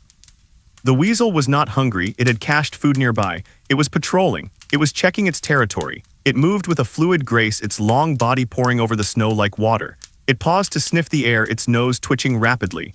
It smelled the bison, a heavy, musky scent. It smelled the ice of the lake. It smelled the impending dawn, though the light had not yet appeared. Satisfied, the weasel vanished back into the snow, returning to the subnivean world where the temperature was constant and the wind did not reach. The cold on the surface was intensifying. This was the hour when the frost grew thickest. It coated the branches of the scrub brush, turning them into white coral. It coated the rocks, smoothing their rough edges. It settled on the fur of the sleeping animals, adding another layer of insulation. The bison bull shifted his weight. The snow under his hoof crunched loudly. The sound seemed to hang in the air for a long time. He breathed out a long, heavy sigh. The steam cloud drifted up, obscuring the stars for a moment before dissolving. There was a profound sense of isolation in this landscape. Each living thing was an island of warmth in a sea of cold, but there was also a connection. They were all breathing the same air. They were all waiting for the same sun. They were all survivors of the same long winter. The sky began to change, though the shift was so subtle it was almost imperceptible. The blackness of the eastern horizon began to dilute. It was not yet light, but the darkness was losing its density. The stars in that quadrant began to dim, their sharp points softening. In the cave of the bear, nothing changed. The darkness there was permanent. The rhythm of the heart continued. Thud thud, pause. The bear shifted slightly in its sleep, a ripple of movement that traveled down its spine. It let out a snore, a deep rumbling sound that vibrated against the stone floor. It was a sound of absolute comfort. The human in the shelter turned over. The movement was slow and heavy under the furs. A hand reached out, touching the cold stone of the wall before retreating back into the warmth. The dream shifted, moving from deep, imageless sleep to the lighter, fragmented dreams of the early morning. Outside, the wind died down completely. The air became still. The world was holding its breath. The silence was perfect. It was a silence that had weight and texture. It was the silence of a world where nothing was happening and nothing needed to happen. On the branch of a large tree, a pine cone opened slightly. The dry scales pulled back, releasing a single seed. The seed fell, spinning like a tiny helicopter blade. It landed softly on the snow. It would lie there dormant until the meltwater of spring carried it into the soil. A small, silent act of hope. The shift from night to morning was not a sudden event. It was a gradual dilution of the darkness, a slow washing away of the ink that had stained the sky for hours. The deep, impenetrable black of the zenith began to soften, turning first to a heavy charcoal and then with infinite slowness to the color of slate. The stars did not disappear all at once. The fainter ones simply ceased to be visible, swallowed by the growing grayness, while the brighter ones, Sirius, Vega, Arcturus, held on, becoming lonely sentinels in a fading world. The cold was at its absolute peak. This was the hour when the Earth had been without the sun for the longest duration. The rocks had surrendered their heat. The air was brittle, a dry, crystalline medium that seemed to hold the world in a tight grip. Every surface that could hold frost was covered in it. The needles of the spruce trees were encased in white sheaths. The dried heads of the sedge grass were heavy with ice, bowing low toward the snow. On a ridge that ran parallel to the river valley, a pack of wolves was moving. They were returning. They had spent the night patrolling the boundaries of their territory, moving with a tireless trot that covered miles of hard-packed snow. Now their work was done. Their bellies were full, not from a hunt this night, but from a kill made days ago that they had revisited. They were content. They were tired. They moved in single file, stepping in each other's footprints to save energy. The alpha female led the way. She was a magnificent animal, larger than the timber wolves of later eras, with a coat that was a mix of silver, gray, and white. Her winter fur was thick, a double layer that made her look twice her actual size. Her tail hung low, brushing the snow occasionally. Her head was down, her yellow eyes half closed against the biting wind. Behind her came the others. There were 7 in total, a mix of grays and blacks. They moved with a synchronized fluidity. When the leader stopped to sniff a rock, the line stopped. When she moved, they moved. There was no jostling, no play. That belonged to the time of waking. This was the time of rest. They reached a familiar spot, a hollow beneath an overhang of granite that faced south. It was a place that would catch the first rays of the sun when it finally rose. The ground here was dry, sheltered from the snow by the rock above. It was carpeted with the dried needles of an ancient pine that grew from a crack in the stone. The wolves broke their line. They milled about the small space, sniffing the ground, sniffing each other. It was a quiet ritual of greeting and reassurance. A nose touched an ear. A tongue licked a muzzle. Soft, low whines were exchanged, sounds that did not carry beyond the hollow. They began to settle. It was a process of circling and collapsing. One wolf curled up tight, nose tucked under its tail to keep the warm air in. Another lay down next to it, pressing its back against the first one's flank. A third draped itself over the legs of the second. They built a pile of fur and warmth. The alpha female circled 3 times, trampling the pine needles into a shape that pleased her. She lay down at the edge of the pile, her back to the rock, her face toward the valley. She was the guardian even in sleep, but her eyelids were heavy.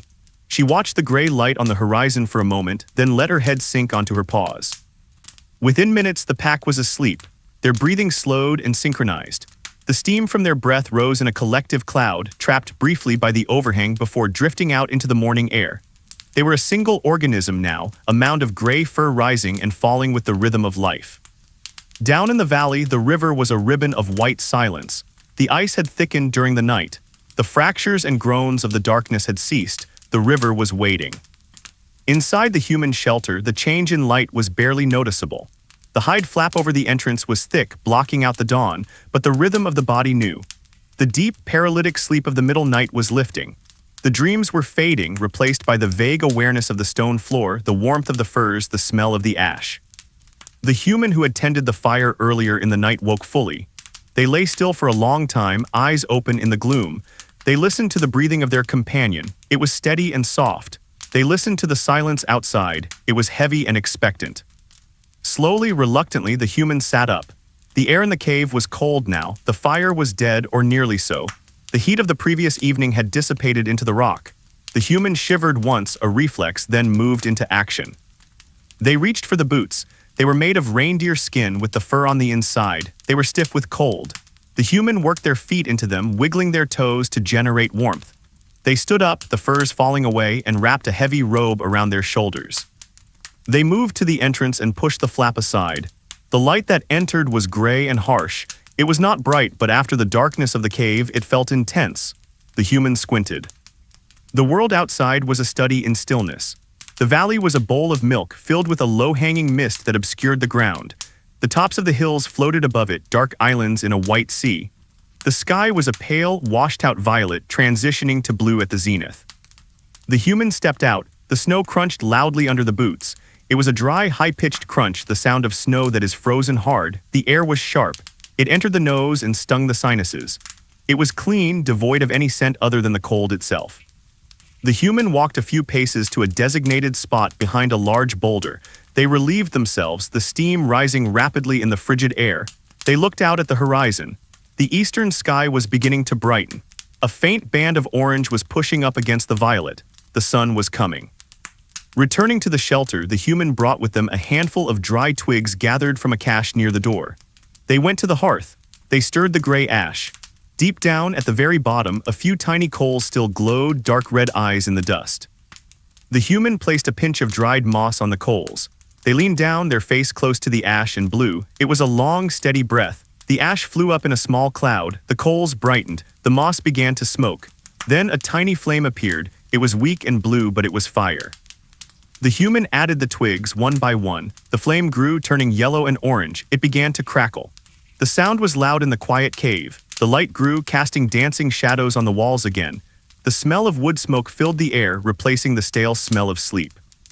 The other humans stirred. They groaned softly, pulling the furs over their head to block out the light and the noise. The first human smiled, a small movement of the lips hidden by the beard. They added a larger piece of wood to the fire. They sat back on their heels, watching the flames. The fire was a companion. It was a living thing that needed care and feeding. In return, it gave life. It was a fair exchange. The human picked up a stone scraper from the floor. They turned it over in their hands. It was cold and smooth. The edge was still sharp. Today they would use it to clean a hide. It was a simple task, repetitive and necessary. There was no dread in the thought. It was just what the day held. Outside, the light was strengthening. The violet in the sky faded to a pale, icy blue. The orange on the horizon spread, turning to gold.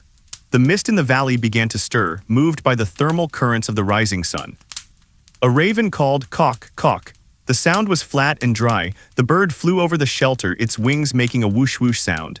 It was a black silhouette against the brightening sky. It was heading toward the river, looking for anything the wolves might have left behind. The sun finally broke the horizon. It was a spark of blinding light that grew rapidly into a burning arc. The first rays hit the top of the western hills, turning the snow to pink and gold. The light crept down the slopes, chasing the shadows into the valleys. When the light hit the hollow where the wolves slept, the alpha female opened one eye.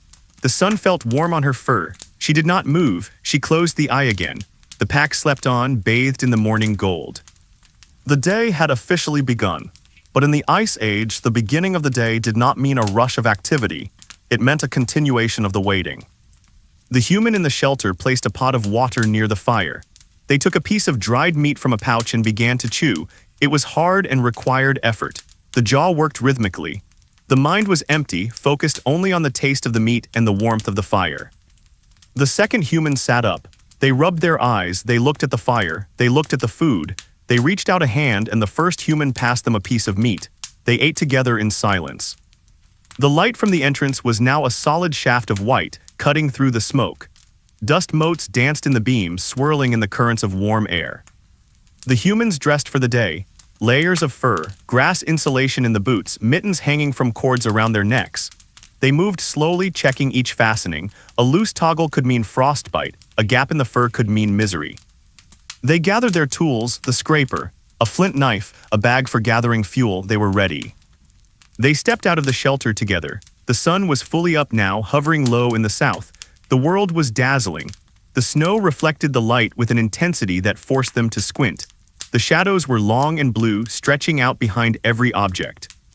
They walked down the slope, heading toward a stand of dwarf willows near the frozen creek. They walked with a rolling gait, balancing on the uneven ground. A herd of saiga antelope moved across the distant plain. They were strange-looking creatures with bulbous noses that hung down over their mouths. The noses warmed the air and filtered out the dust. They moved quickly, a blur of tan against the white. They were nervous animals, always watching for the wolves, but the wolves were asleep on the ridge. The antelope were safe for now. The humans reached the willows. They began to gather dead branches. The wood was brittle and snapped easily. Snap, snap, snap. The sound was satisfying. They worked methodically, clearing the deadwood, making piles to be carried back later. The sun warmed their backs. The physical effort warmed their blood. They took off their heavy outer mitts, working in lighter leather gloves. The bark of the willow was rough under their fingers. They paused to look at a track in the snow. A large, round print with 5 toe marks. A bear? No, too old. The wind had eroded the edges. It was from days ago. A wolverine, perhaps. They looked at the direction of travel. It was heading into the rocks. They noted it and went back to work. The morning passed. The sun moved a few degrees across the sky. The pile of wood grew. It was a simple existence. The parameters were defined by the cold and the light. There was no abstraction. There was only the wood, the fire, the meat, the snow. The human paused and leaned on a larger branch. They looked out at the limitless horizon. The sky was so big it felt like it was expanding, pulling the earth with it. The clouds were high cirrus, wisps of ice crystals that looked like brushed mares' tails. They signaled fair weather. The high pressure would hold. The silence of the plains was vast. It swallowed the sound of the snapping wood. It swallowed the breath of the workers. It was a silence that had been here for 1,000,000 years. A small herd of wild horses appeared on a ridgeline, silhouetted against the sky. They stood in a row, their manets blowing in the wind. They looked like cave paintings come to life. They watched the humans for a moment, ears pricked forward. Then, with a toss of a head, the leader turned and they vanished over the other side. The humans finished their gathering. They tied the wood into bundles with leather thongs. They lifted the bundles onto their backs, the weight settling familiarly on their shoulders. They began the walk back up the slope. The shelter waited for them, the fire waited. The day was a circle turning slowly. As they walked, the sound of their breathing and the crunch of their boots was a rhythm. Step, breathe, step, breathe. They were small specks in a white world, but they were alive, they were warm, and for now that was everything. The sun reached its zenith, a position in the southern sky that was barely halfway to the point directly overhead. In the summer, this position would mark the beginning of the morning, but in the heart of the glacial winter it was high noon. The light was white and hard, filtering through a thin veil of high-altitude ice clouds that turned the sun into a bright, hazy smudge. A faint halo, a ring of rainbow-colored light known as a sun-dog, bracketed the sun on either side. It was a common sight in this frozen atmosphere, a celestial geometry created by the refraction of light through hexagonal ice crystals. On the open steppe, the wind was constant. It was not a storm wind, but a persistent flowing current of air that moved from the high pressure of the ice sheet to the lower pressure of the southern plains. It combed the dry grasses that poked through the snow, bending them all in the same direction. The grass was the color of wheat bleached pale by the sun and the frost. It rustled softly, a dry, whispering sound that was the background noise of the entire continent. A herd of wild horses stood in the middle of this wind. They were not the tall, slender runners of warmer climates. These were horses built for the ice. They were short and stocky with heavy bones and thick necks. Their coats were a dun color, a sandy beige that blended perfectly with the dry grass. A dark stripe ran down their spines and their legs were dark, almost black as if dipped in ink. Their winter coats were incredibly dense. The hair stood upright, plush and fuzzy, trapping a thick layer of air against their skin.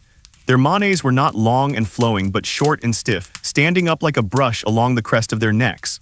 Their tails were thick and bushy, designed to be wrapped around their hindquarters to protect against the chill. The herd was resting. They stood with their tails to the wind, heads lowered. They were engaged in a session of mutual grooming. 2 horses stood side by side, facing in opposite directions. One gently nibbled the withers of the other. The teeth moved with precision, scratching the itchy spots that the other horse could not reach. Scritch, scritch, scritch. It was a social act, a bonding ritual that reinforced the connections within the herd. The recipient of the grooming lowered its head further, eyes half closing in pleasure, the lower lip drooping slightly. Nearby, a foal lay flat on its side in the snow. It looked lifeless, but it was merely in a deep sleep. Its small body was almost swallowed by the grass. The sun warmed its flank. Occasionally, its legs would twitch, chasing dream grass in a dream summer. The mare stood over it, a vigilant guardian. She did not graze, she simply stood, creating a windbreak with her own body. The sound of the herd was minimal. The occasional soft snort, the stamp of a hoof to dislodge a clump of snow, the rhythmic tearing of grass by those who were eating. It was a peaceful assembly. There was no stallion driving them, no predators harassing them, just the horses and the grass and the wind. Miles away, the humans had returned to their shelter. The bundles of willow wood were stacked neatly against the stone wall near the entrance, a reassuring stockpile of future warmth. Inside, the cave had settled into a quiet afternoon routine. The fire had been fed. It burned steadily now, consuming the wood with a low, consistent appetite. The smoke rose in a thin blue column, drawn up toward the natural chimney in the rock ceiling. The air inside was hazy but breathable, smelling of burning willow and cured hide. One of the humans sat cross-legged on a pile of furs near the entrance where the light was best. They were working on a garment. It was a pair of leggings made from the skin of a reindeer. The leather was soft, tanned with brains and smoke until it was pliable as cloth. The human held a needle in their fingers. It was not made of metal, but of bone, a splinter from the leg of a bird ground down against sandstone until it was fine and sharp, with a tiny eye drilled into the thicker end. The thread was sinew, taken from the back of a deer, dried, and then pounded until it separated into long, strong fibers. The sewing was a slow, deliberate process. The human pushed the bone needle through the tough leather. It required pressure, push. The needle slipped through, then the fingers grasped the point on the other side and pulled, pull. The long strand of sinew followed with a faint ZZT sound as it slid through the hole. The stitch was pulled tight, locking the two pieces of leather together. Then the process repeated, push, pull, tighten. It was a rhythm of creation. Stitch by stitch, the chaotic shapes of nature were turned into the orderly shape of clothing. The human worked with immense focus. The stitches had to be small and tight. A gap meant a draft meant frostbite. The quality of the sewing was a matter of life and death, but there was no panic in the movement. There was only the calm assurance of skill. The hands knew what to do. They had done this 1,000 times. The second human was further back in the cave, engaged in a different task. They were grinding ochre. On a flat, hollowed-out stone lay a pile of red earth hematite. The human held a round river stone in their hand. They pressed down on the red earth, grinding it against the bottom stone. Grind, grind, grind. The sound was low and gritty. The red earth was being turned into a fine powder. This powder would be mixed with animal fat to create a paste. It might be used to cure hides, to protect skin from the wind, or perhaps to mark the walls of the cave. The purpose was not immediate. It was preparation. The red dust covered the human's fingers, staining them the color of rust. It was a vibrant color in a world that was mostly white, gray, and brown. The human worked methodically, adding a drop of water now and then to keep the dust from flying. Outside, the afternoon stretched on. The shadows began to shift, moving from the north to the northeast as the sun traveled west. The light lost some of its harsh midday whiteness and began to take on a warmer, golden hue again. On a rocky outcrop overlooking the valley, a snowy owl sat. It had moved from its earlier perch. It was now wide awake, its yellow eyes scanning the snow below. It turned its head with a mechanical smoothness, 270 degrees. It blinked. The third eyelid, a nictitating membrane, swept across the eye to clean it, a flash of white. The owl was a master of stillness.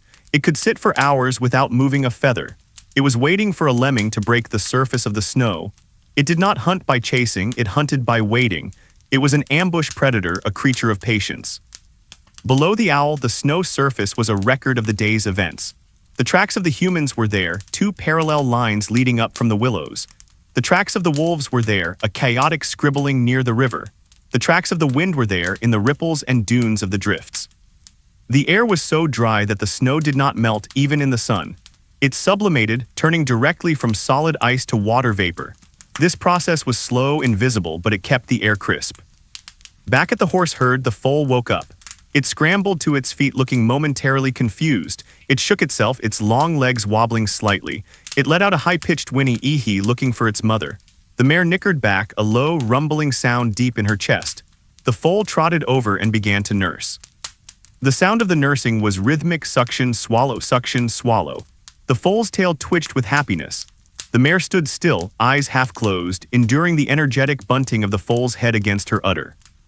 The sun began to dip lower.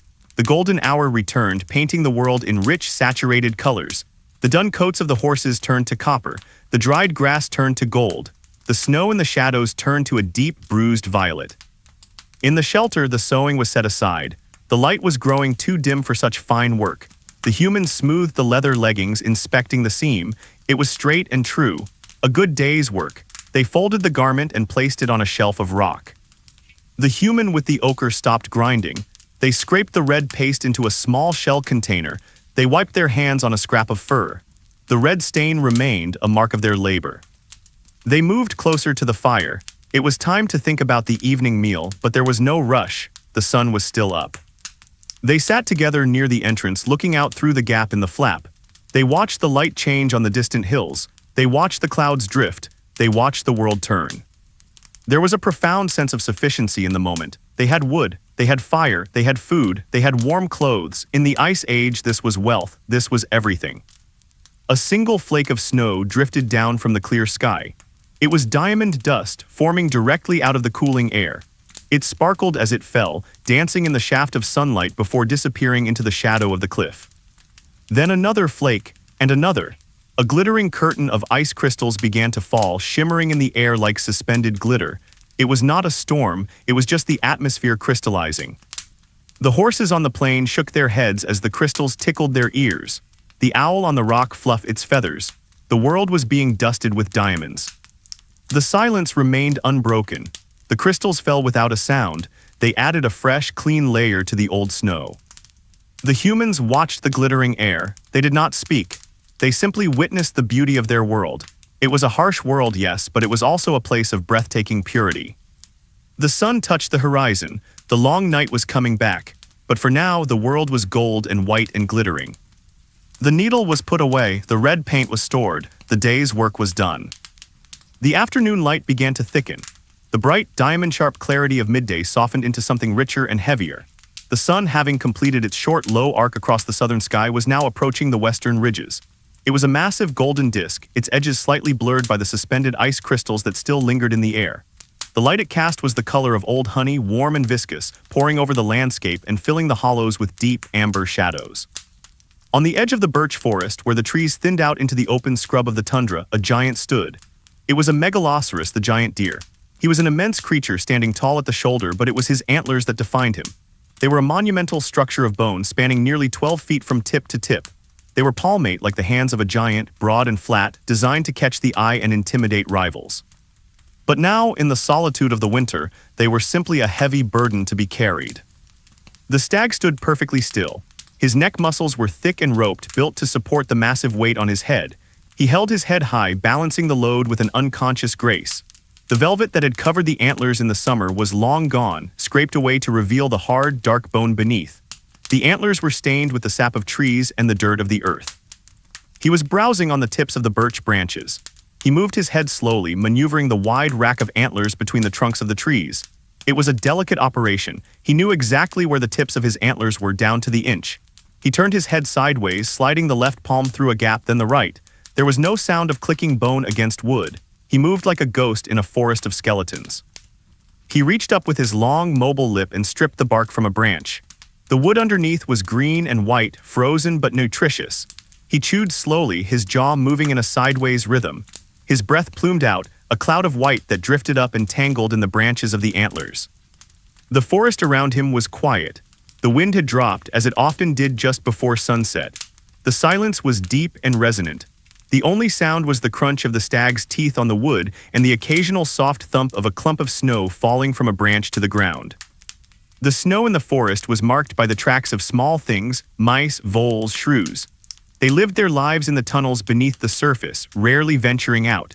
But their presence was felt in the tiny air holes that dotted the snow, vents for the busy world below. The stag lowered his head to sniff one of these holes. The scent of warm, musky fur rose up. He was not interested in the mouse. He was simply registering the world. He lifted his head again, the heavy antlers tilting back, and looked out toward the open plain. The sun was touching the hills now. The snow on the plain turned a brilliant, fiery orange. The shadows of the trees stretched out, becoming infinitely long, racing across the white expanse to touch the horizon. Back at the human shelter, the day's transition was also being felt. The pile of willow wood near the entrance had been sorted. The best pieces, straight and dry, were set aside for the night fire.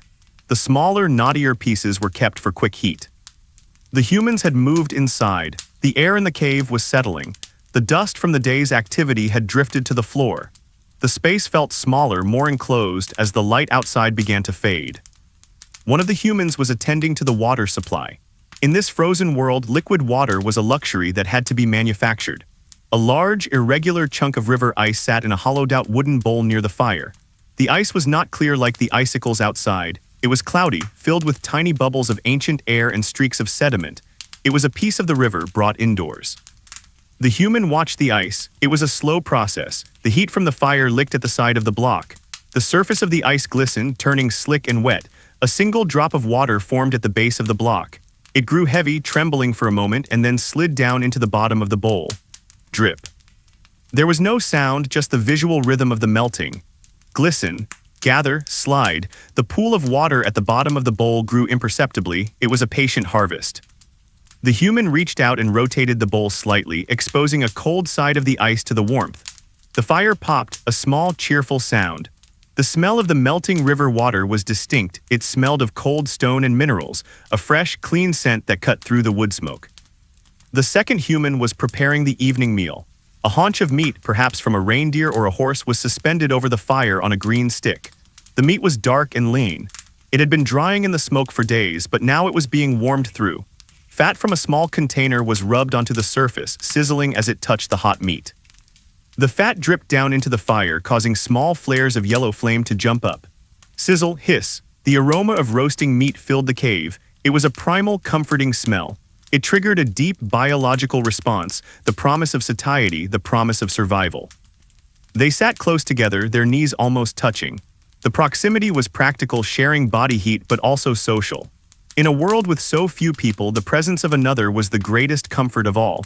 They did not need to talk. The shared space was enough. Outside, the sun slipped below the horizon. The orange light vanished, replaced instantly by the blue hour. The world turned into a monochrome photograph of indigo and violet. The snow lost its warmth and became cool and blue. The sky deepened, layer by layer, into the coming night. The giant deer in the forest felt the change. The temperature dropped sharply. He stopped eating. He stood still, letting his digestive system work, generating heat from within. He fluffed his coat, the hollow hairs standing up to trap the air. He began to move toward a dense thicket of spruce trees. The spruce needles would provide a roof, blocking the heat from escaping into the open sky. He walked slowly, his hooves spreading wide on the snow. The weight of his antlers was a constant pendulum swing above him.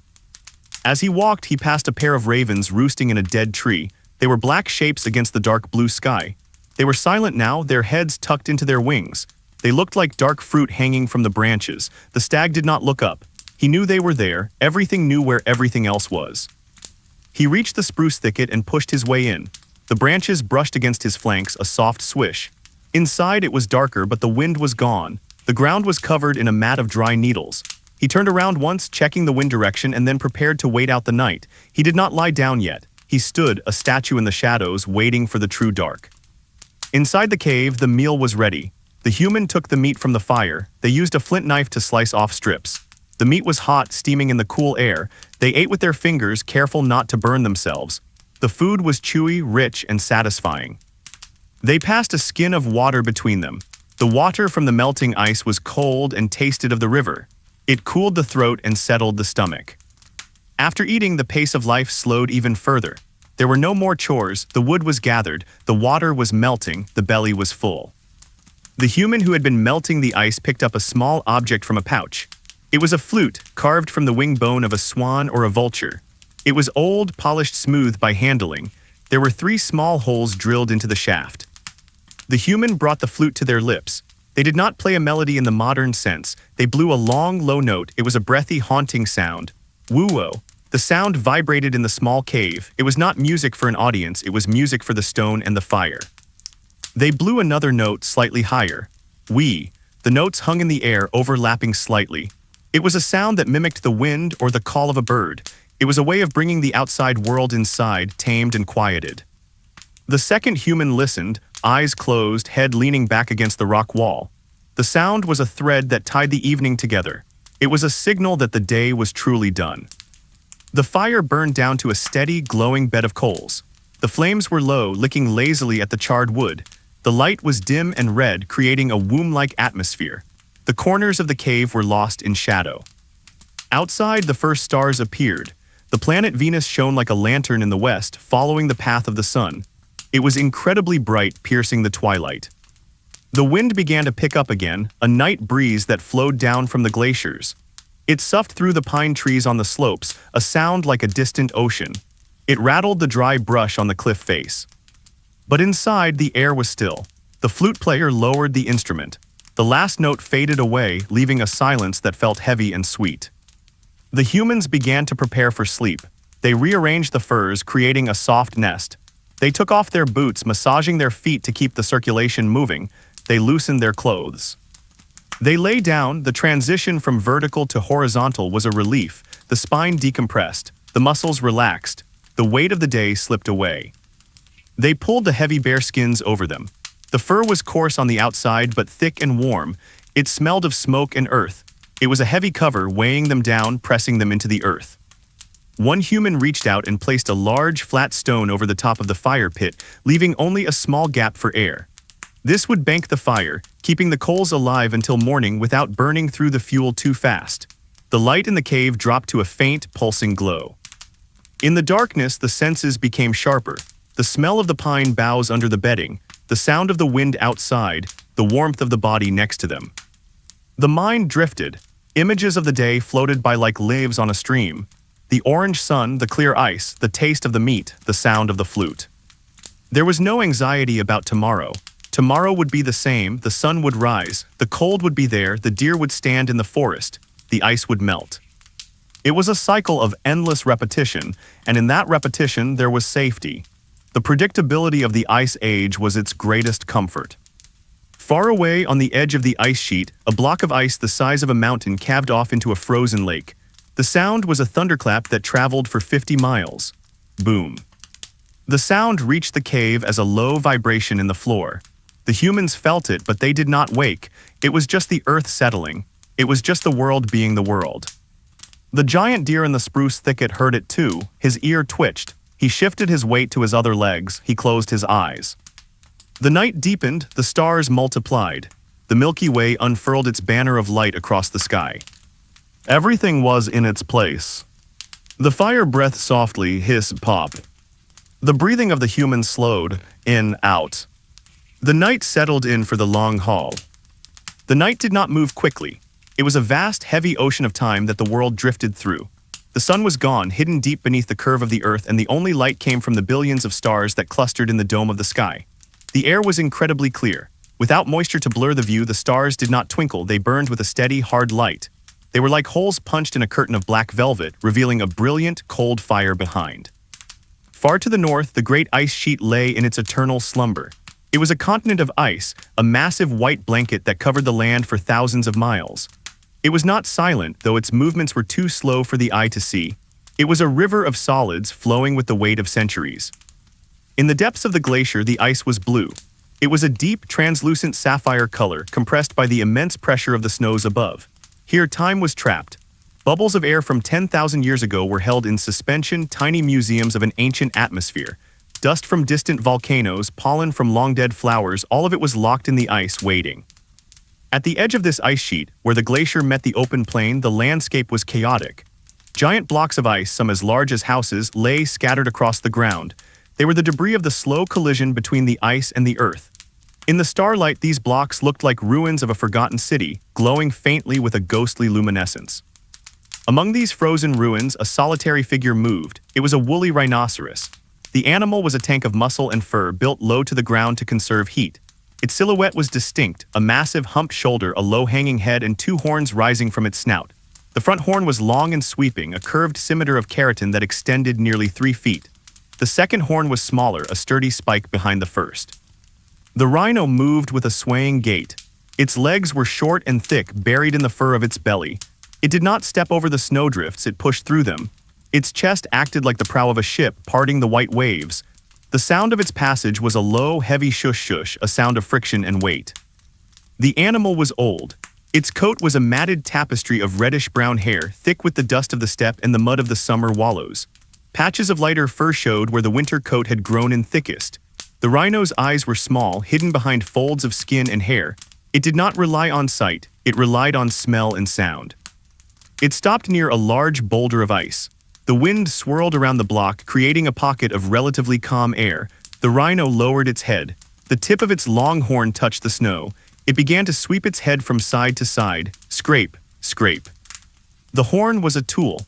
It cleared the snow away, pushing it into ridges on either side of the furrow. The rhino worked methodically, creating a trench to reach the frozen earth below. It was not in a hurry. The grass was there. It had been there all winter. It would be there when the snow was cleared. Finally, the dark soil was exposed. Patches of dry, wiry grass were pressed flat against the ground.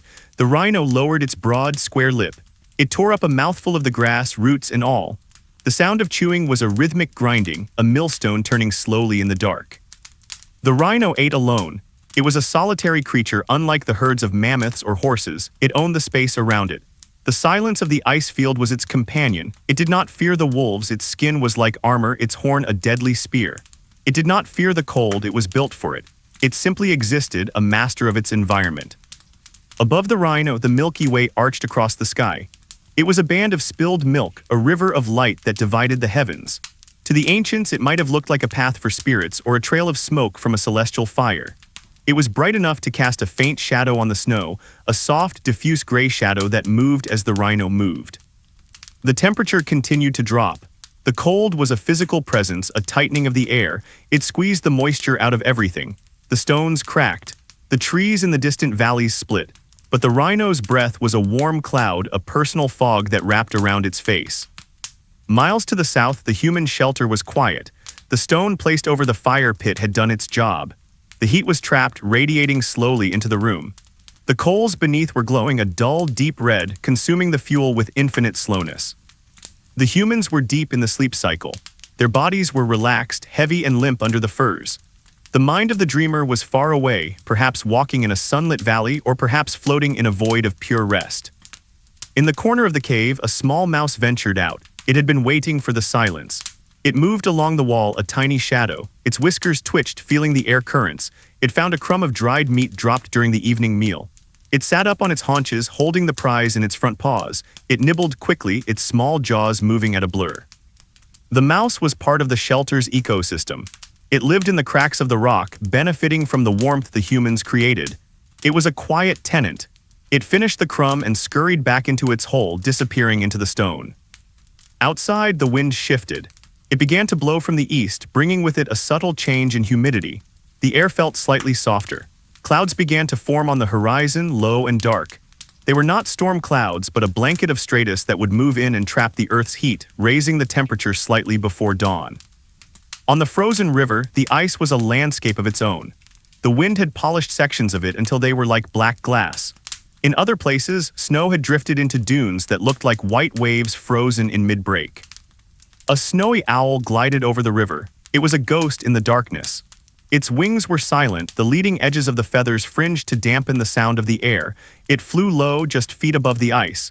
It was hunting for movement. It saw a dark shape near the bank. A hare. The hare was sitting up, ears swiveled back. The owl banked, its wings adjusting the angle of flight with microscopic precision. It did not dive, it simply dropped, talons extending. But the hare was fast. It sensed the change in air pressure. It bolted, kicking up a spray of snow. The owl missed, its talons grasping only the white powder. It landed on the ice, shaking its feathers. It looked around, unperturbed. It would try again. There was no frustration, only the attempt. The owl took flight again, rising into the air with powerful, silent strokes. It disappeared into the shadows of the riverbank. The night wore on. The constellation of the Great Bear rotated around the pole star. The handle of the dipper pointed down towards the horizon. It was the clock of the seasons slowly turning. In a valley protected from the wind, a herd of bison was sleeping. They were lying down now, massive mounds of dark fur. The frost had settled on their backs, turning them white. They looked like a range of small, snow-covered hills. One calf woke up. It was tucked between two adults. It felt the warmth on both sides. It let out a small, soft grunt. The mother shifted, nudging the calf with her nose. "Sleep," she seemed to say. "It is not yet time." The calf closed its eyes and drifted back into the warmth. The sense of waiting was palpable. The whole world was waiting. The trees were waiting for their sap to run. The seeds in the ground were waiting for the thaw. The animals were waiting for the sun.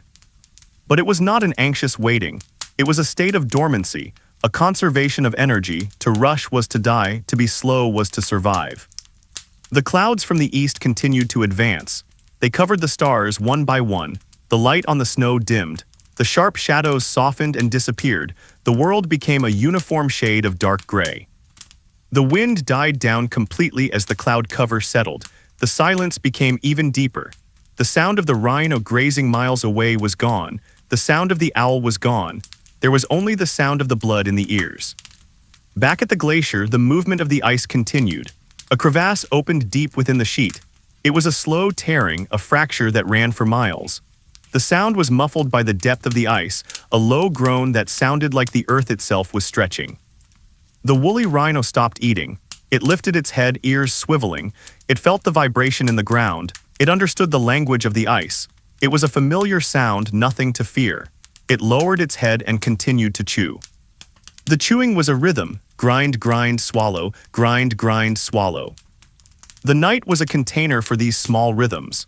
The breathing of the bear, the chewing of the rhino, the heartbeat of the mouse, the drip of the melting ice in the cave.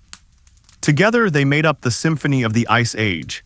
It was a quiet symphony, played at a tempo so slow it was almost imperceptible. Inside the human shelter, the fire pit let out a small puff of smoke. A piece of wood had collapsed into the ash. A tiny spark flew up and died in the darkness. The smell of the smoke changed slightly, becoming more acrid, then mellowing again as the ash settled. The human dreamer turned. The dream changed. Now they were sitting by a river in the summer. They were skipping stones.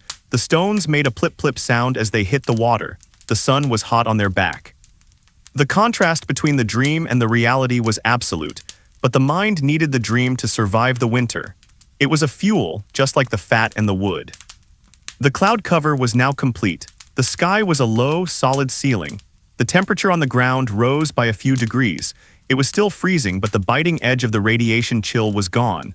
The air felt heavier, cozier. The snow began to fall. It started as single, large flakes. They fell straight down in the still air. They were intricate stars, six-sided masterpieces of geometry. They landed on the backs of the bison. They landed on the horn of the rhino. They landed on the roof of the shelter. The snow fell silently. It added layer upon layer to the world. It smoothed out the rough edges. It filled in the tracks of the day. It erased history and created a blank page for the morning. The rhino shook its head. The snow flew off its ears. It decided it had eaten enough. It turned slowly, its heavy body pivoting on the ice. It began to walk back towards the shelter of the ice blocks. It found a spot where the overhang of a glacier fragment created a roof. It backed in, pressing its hindquarters against the cold ice. It stood there, watching the snow fall. The flakes drifted past the opening of its small cave. The rhino lowered its head. Its eyelids drooped. It was time to rest again. The grazing was done. The belly was full. The snow was falling. The world was soft and white and quiet. The falling snow acted as a damper, absorbing even the faintest sounds. The silence was now absolute. It was a cotton-wool silence.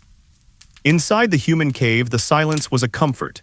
The humans slept on, wrapped in their furs, wrapped in the stone, wrapped in the night. Nothing needed to happen. The snow would fall. The night would pass. And that was enough. The snow continued to fall throughout the remaining hours of the night. It was a heavy vertical descent, a curtain of white that connected the low clouds to the frozen earth. There was no wind to drive it, no gust to swirl it into drifts. It simply fell, a relentless, gentle accumulation of matter.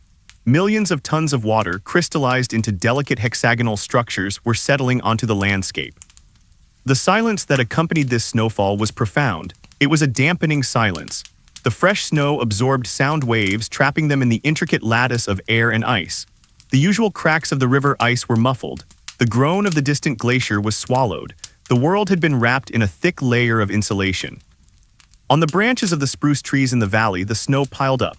It balanced precariously on the needles, building higher and higher until the branches began to droop under the weight. They bowed low, touching the snow on the ground, creating small tent-like shelters beneath the boughs. Occasionally, the weight would become too great for a single branch. With a soft whump, the snow would slide off, cascading down to the branches below in a miniature avalanche. The branch would spring back up, relieved of its burden, only to begin collecting the white dust once more. The herd of mammoths had not moved. They had become a part of the landscape. They stood in their tight circle, their backs to the perimeter. The snow had accumulated on their thick coats, turning them into white mounds. They looked like small hills that had risen from the plain. The snow did not melt on their fur. The insulation provided by their underwool was perfect. The heat of their bodies was kept entirely inside. The matriarch stood with her eyes closed. Her long eyelashes were frosted white. Her trunk hung straight down, the tip resting on the snow. Every few minutes she would curl the tip of her trunk inward, blowing a puff of warm air onto her chest to keep the skin there pliable. It was a small, private act of comfort. Inside the circle, the calves were sheltered.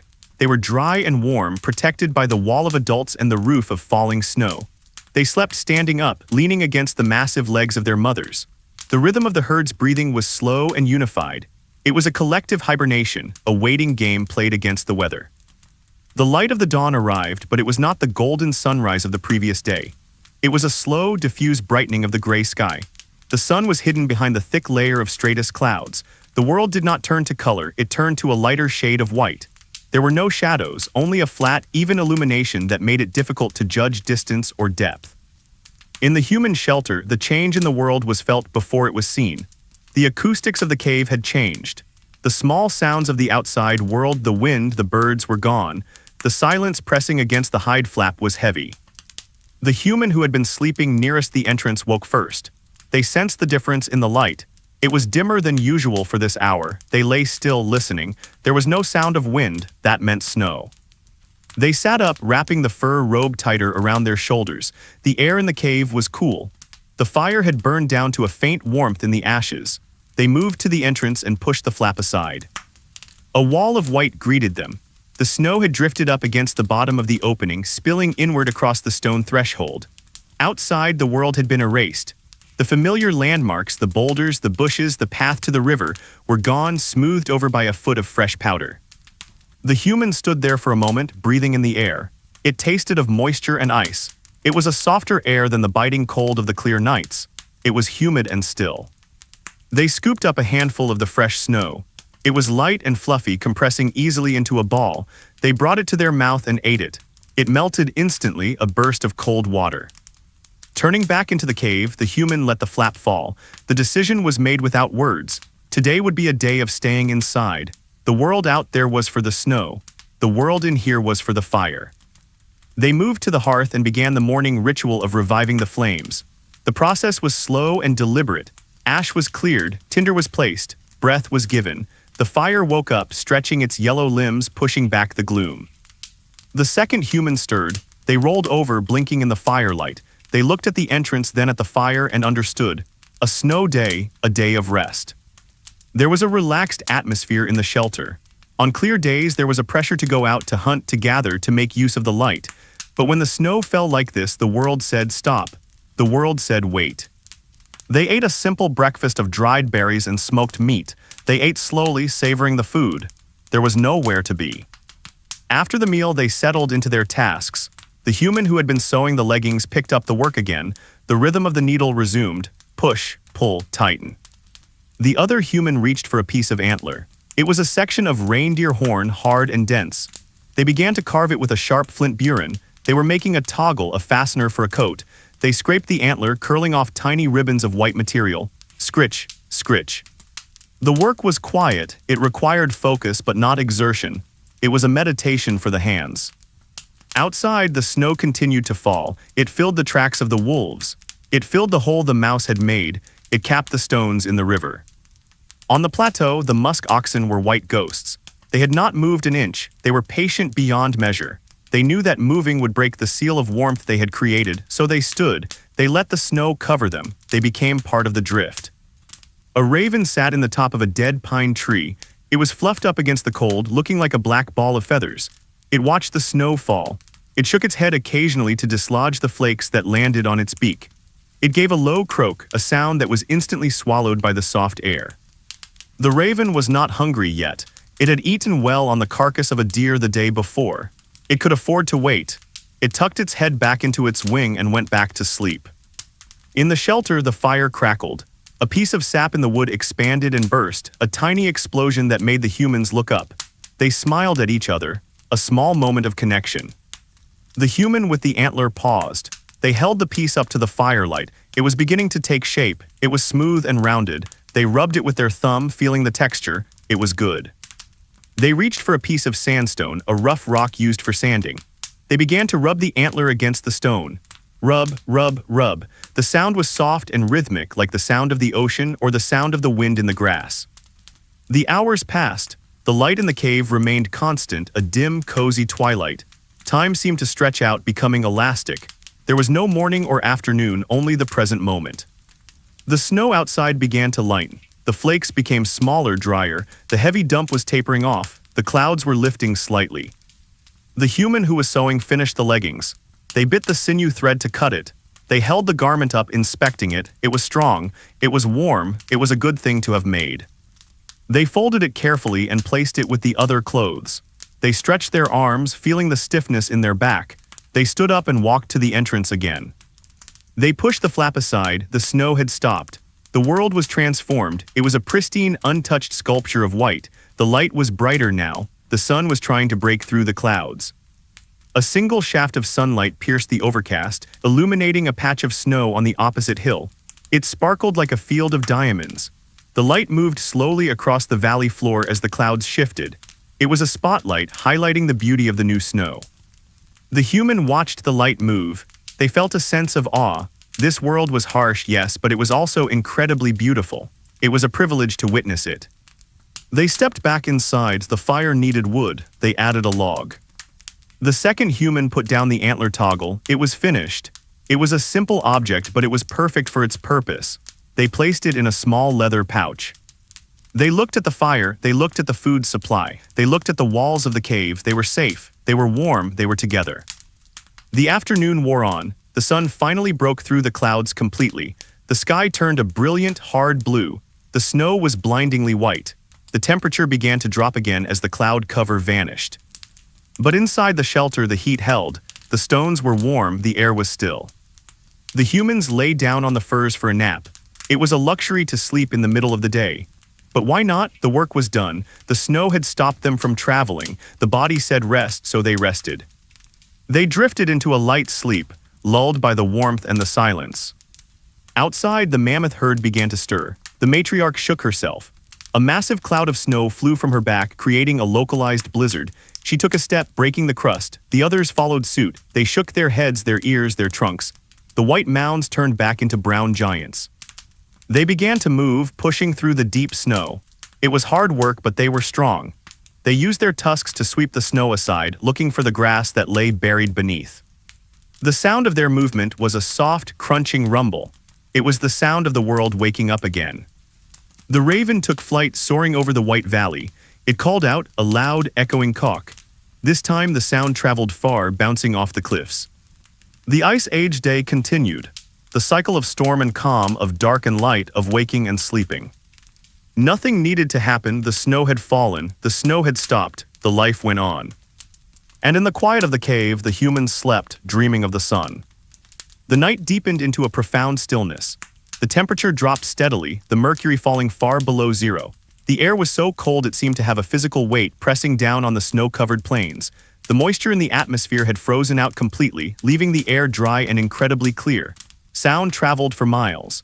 The crack of a branch in a distant valley could be heard as a sharp report on the ridge. In a sheltered ravine, protected from the biting wind by high walls of limestone, a family of cave hyenas was active. These were not the scavengers of the African savanna, but robust, powerful animals adapted to the glacial environment. They were larger, with thicker coats of tawny fur spotted with dark brown. Their jaws were immensely powerful, capable of crushing the femur of a mammoth. The clan was gathered around the entrance to their den, a complex network of tunnels dug into the soft earth at the base of the cliff. They were preparing to move. The night was their time. The matriarch, a large female with a scarred ear, moved among the group. She chuffed softly, a low, guttural sound of encouragement. She nudged a younger male who was slow to rise. He stood up, shaking his coat, sending a spray of ice crystals into the air. He yawned, stretching his neck, his powerful shoulders rolling under the fur. There was no frenzy in their movement. They moved with a loping, tireless gait. They were endurance runners capable of covering vast distances in a single night. They set off in a single file, heading up the ravine toward the open plateau. Their paws made a soft, rhythmic pad on the hard-packed snow. They were not hunting anything specific yet. They were patrolling. They were looking for weakness, an old bison separated from the herd, a reindeer stuck in a drift, or the carcass of an animal that had succumbed to the cold. They were the cleaners of the steppe, the opportunists who ensured that nothing was wasted. As they crested the ravine, the wind hit them. It ruffled their fur, but they did not slow down. They lowered their heads and pushed into the breeze, sniffing the air. The wind brought stories, the scent of horses to the west, the smell of the river ice, the faint, metallic tang of the distant glacier. Miles away in the human shelter, the fire had burned low.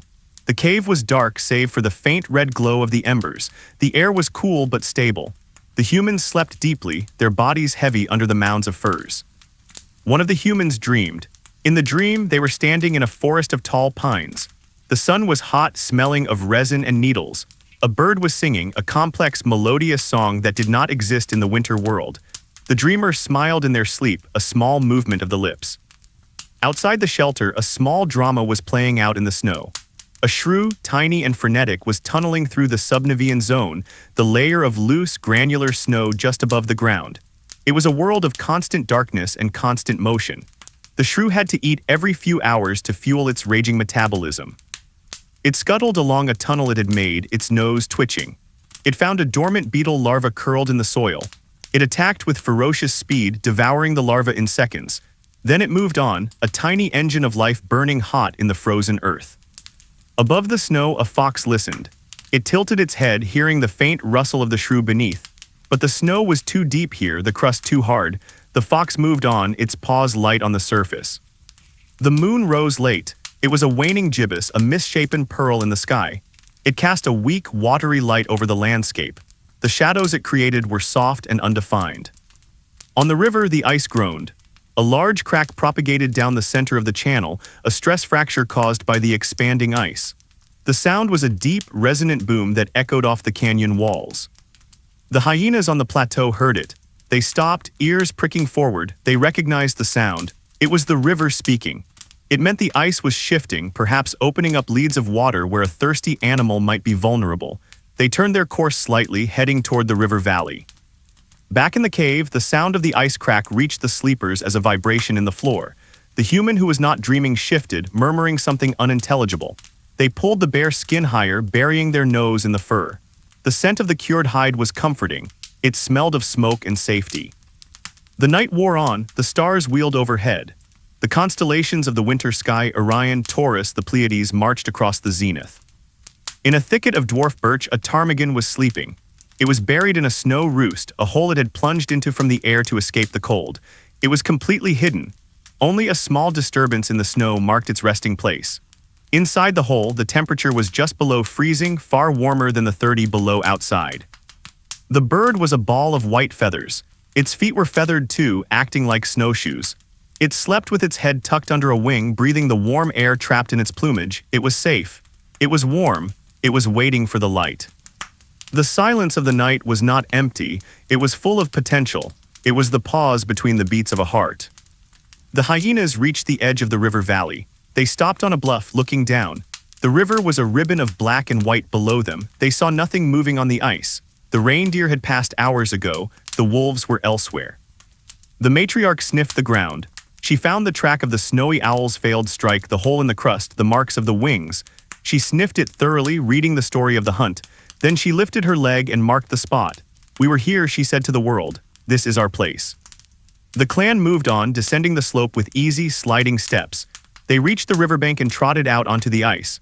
Their claws clicked on the smooth surface. They drank from a small opening where the current was swift enough to keep the water liquid. The water was freezing, numbing their tongues, but it was life. Refreshed, they continued their patrol, heading downstream, deeper into the night. In the shelter, the first hint of morning began to touch the sky. It was not light yet, just a lessening of the dark. The stars in the east began to fade. The human who had been dreaming of the forest woke up. The memory of the sun and the bird's song lingered for a moment, then faded into the reality of the cool cave. They lay still, holding onto the warmth of the firs. They listened to the breathing of their companion. It was slow and steady. They listened to the silence of the cave. There was no rush to rise. The sun would not be up for another hour. This was the quiet time, the time to lie and think, or to lie and think of nothing. The human watched the smoke hole in the ceiling. A single star was visible through the gap, a bright, unblinking eye looking down. They watched it until the gray light of dawn washed it away. It was another day, another cycle. The hyenas were far down the river now, disappearing into the mist. The shrew was sleeping in its tunnel. The ptarmigan was stirring in its snow roost. The world was waking up slowly, gently into the cold. The gray light of dawn filtered through the smoke hole in the ceiling, a soft, diffuse column that illuminated the drifting dust motes.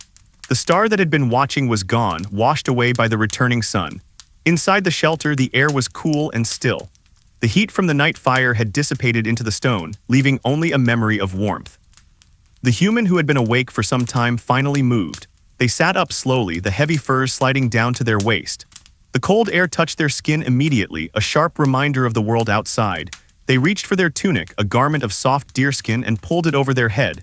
It smelled of wood smoke and dried herbs. Beside them, the second sleeper stirred. They rolled onto their back, stretching their arms above their head. A long, audible yawn filled the small space.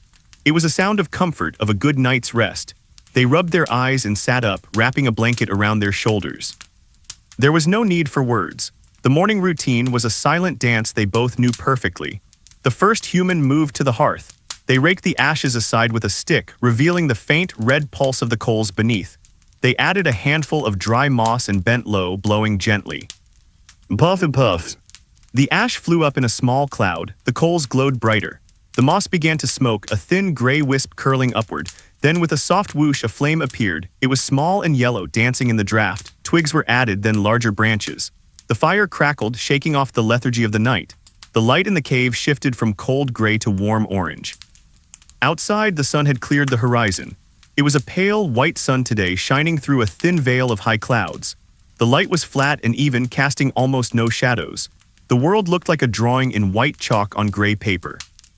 In the thicket of dwarf birch, the snow suddenly exploded. The ptarmigan, which had slept buried in the drift, burst out of its roost. It flew straight up for a few feet, its wings beating rapidly, before landing on the surface of the snow. It shook itself, fluffing its white feathers until it looked like a snowball with a beak. It began to walk, its feathered feet acting as snowshoes. It approached a willow bush and began to nip at the frozen buds. Snip, snip. The movement was quick and precise. The bird was efficient. It ate quickly, fueling its small body against the cold. Farther down the valley, the river lay silent under its armor of ice. The water flowed unseen beneath the surface, a dark, liquid vein in a frozen body. Along the bank, a solitary mammoth was walking. It was a young male, perhaps 10 years old, just beginning to find his independence from the herd. He walked with a loose, shambling gait. His trunk swung back and forth like a pendulum. He stopped at a patch of exposed gravel where the wind had scoured the snow away. He used the tip of his trunk to pick up a stone. He turned it over, feeling its texture, its coldness. Then he dropped it. Clack. He was not hungry, he was bored, he was curious. He walked on, stepping onto the river ice. He tested it with one foot pressing down. The ice held firm. He walked out to the middle of the channel. He stopped and stood there, a dark mountain in the middle of the white river. He liked the openness. He liked the view. Back at the shelter, the fire was now burning steadily. A pot of snow was melting near the flames. The humans sat by the fire, warming their hands. They held their palms out to the heat, turning them over and over. The warmth seeped into their fingers, loosening the stiffness of the morning. They ate a simple meal, dried meat tough and salty, a handful of pine nuts stored from the autumn. They chewed slowly, looking into the fire. The flames mesmerized them. The dance of the fire was the television of the Ice Age, always changing, always the same. After eating, they prepared to go out. They put on their outer furs, heavy coats made of mammoth hide or bear skin. They pulled on their boots, lacing them tight. They put on mittens. They checked their tools, a spear, a knife, a digging stick.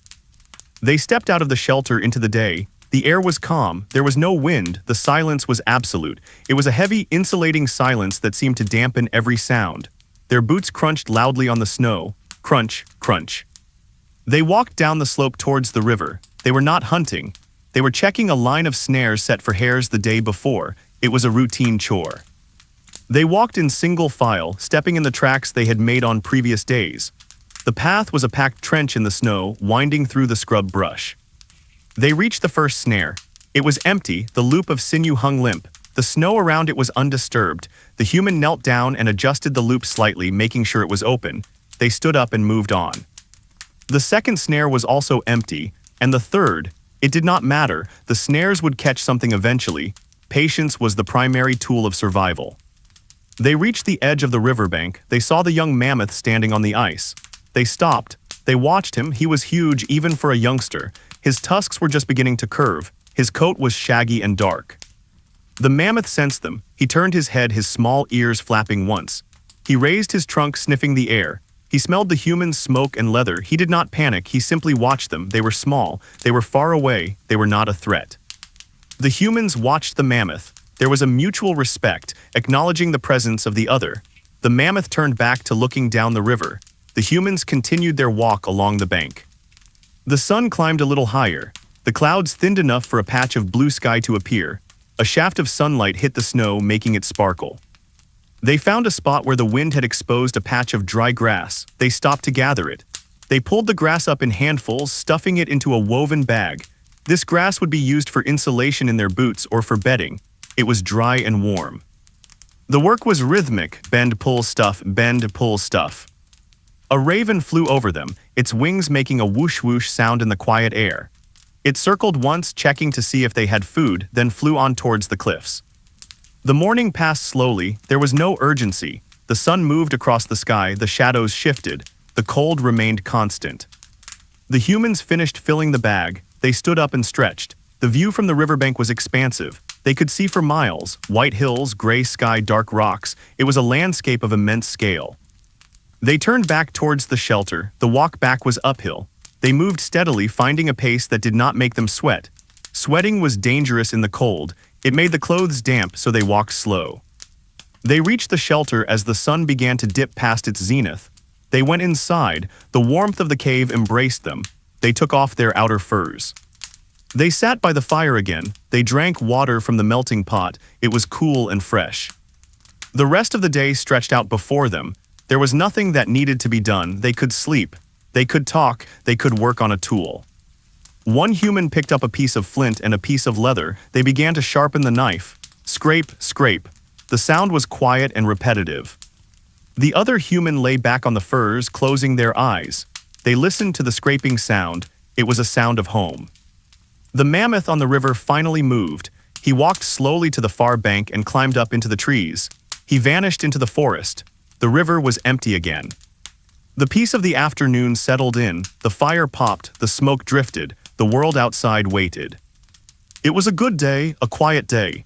A day where nothing happened and everything was fine. The afternoon light began to change in quality, shifting from the flat, white brightness of midday to a richer, deeper gold. The sun, now well past its zenith, hung in the southwestern sky like a heavy coin. It did not offer much warmth, but it offered a beautiful, saturated light that transformed the frozen landscape. The texture of the snow became visible again. Every ripple carved by the wind, every depression left by a passing animal, was highlighted by a long, stretching shadow. The world gained depth. The flatness of the noon hour was replaced by a landscape of contours and curves. On the open steppe, a herd of steppe bison was on the move. They were traveling slowly, a dark, flowing river of fur and muscle moving against the white backdrop. They were heading toward a valley where the wind had been less severe, hoping to find the snow less packed and easier to clear. The lead female walked with a steady, rocking gait. Her head was low, her massive shoulder hump rising and falling with each step. Her breath huffed out in rhythmic clouds, white steam that trailed over her back before disappearing.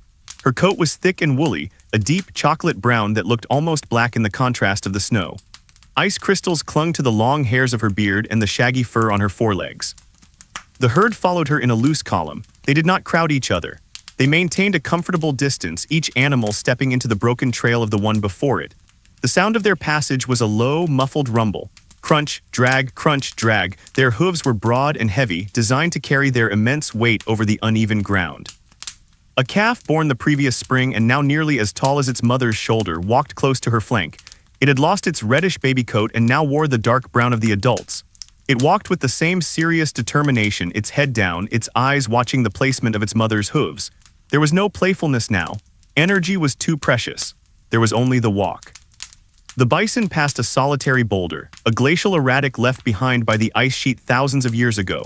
The rock was covered in lichens, bright orange and pale green circles that clung to the stone's surface. The bison did not stop to investigate. The rock was part of the geography, as familiar and uninteresting as the sky. High above the herd, the sky was a canvas of pale blue, deepening to indigo at the very top of the dome. A few wisps of cirrus clouds, high and cold, caught the sunlight. They glowed with a pearlescent light shimmering with pink and silver. They were ice clouds, miles above the earth, silent witnesses to the slow migration below. In the human shelter, the afternoon was a time of quiet industry. The bag of dry grass gathered earlier in the day sat near the fire. The heat from the hearth had warmed it, releasing a faint, sweet scent. It smelled of the summer sun, of dry earth, of a time when the world was green. It was a comforting smell in the midst of the winter. The humans were working with the grass. One of them sat with a bundle of the dried stalks in their lap. They were twisting it into cordage. It was a simple, repetitive motion. They took a few strands, twisted them clockwise, then wrapped them over another bundle twisted counterclockwise. The tension held the twist in place. Twist, wrap, twist, wrap. The motion was mesmerizing. The human's fingers moved with a practiced rhythm, barely needing to look. The cord grew longer, inch by inch, coiling onto the floor like a pale snake. The rough texture of the grass rasped softly against the skin of their fingers.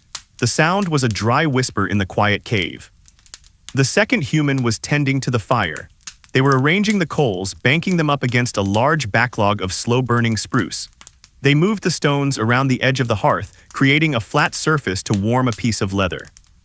The leather was a moccasin that had become damp during the walk. The human propped it up on a stick, not too close to the flame, but close enough for the gentle heat to drive out the moisture. Steam rose faintly from the leather. The human watched it, turning the shoe occasionally to ensure it dried evenly.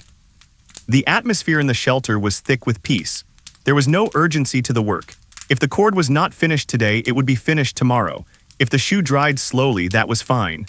The passage of time was marked only by the slow consumption of the wood in the fire and the movement of the light across the floor. Outside, the shadows stretched longer and longer. The sun touched the ridge of the distant mountains.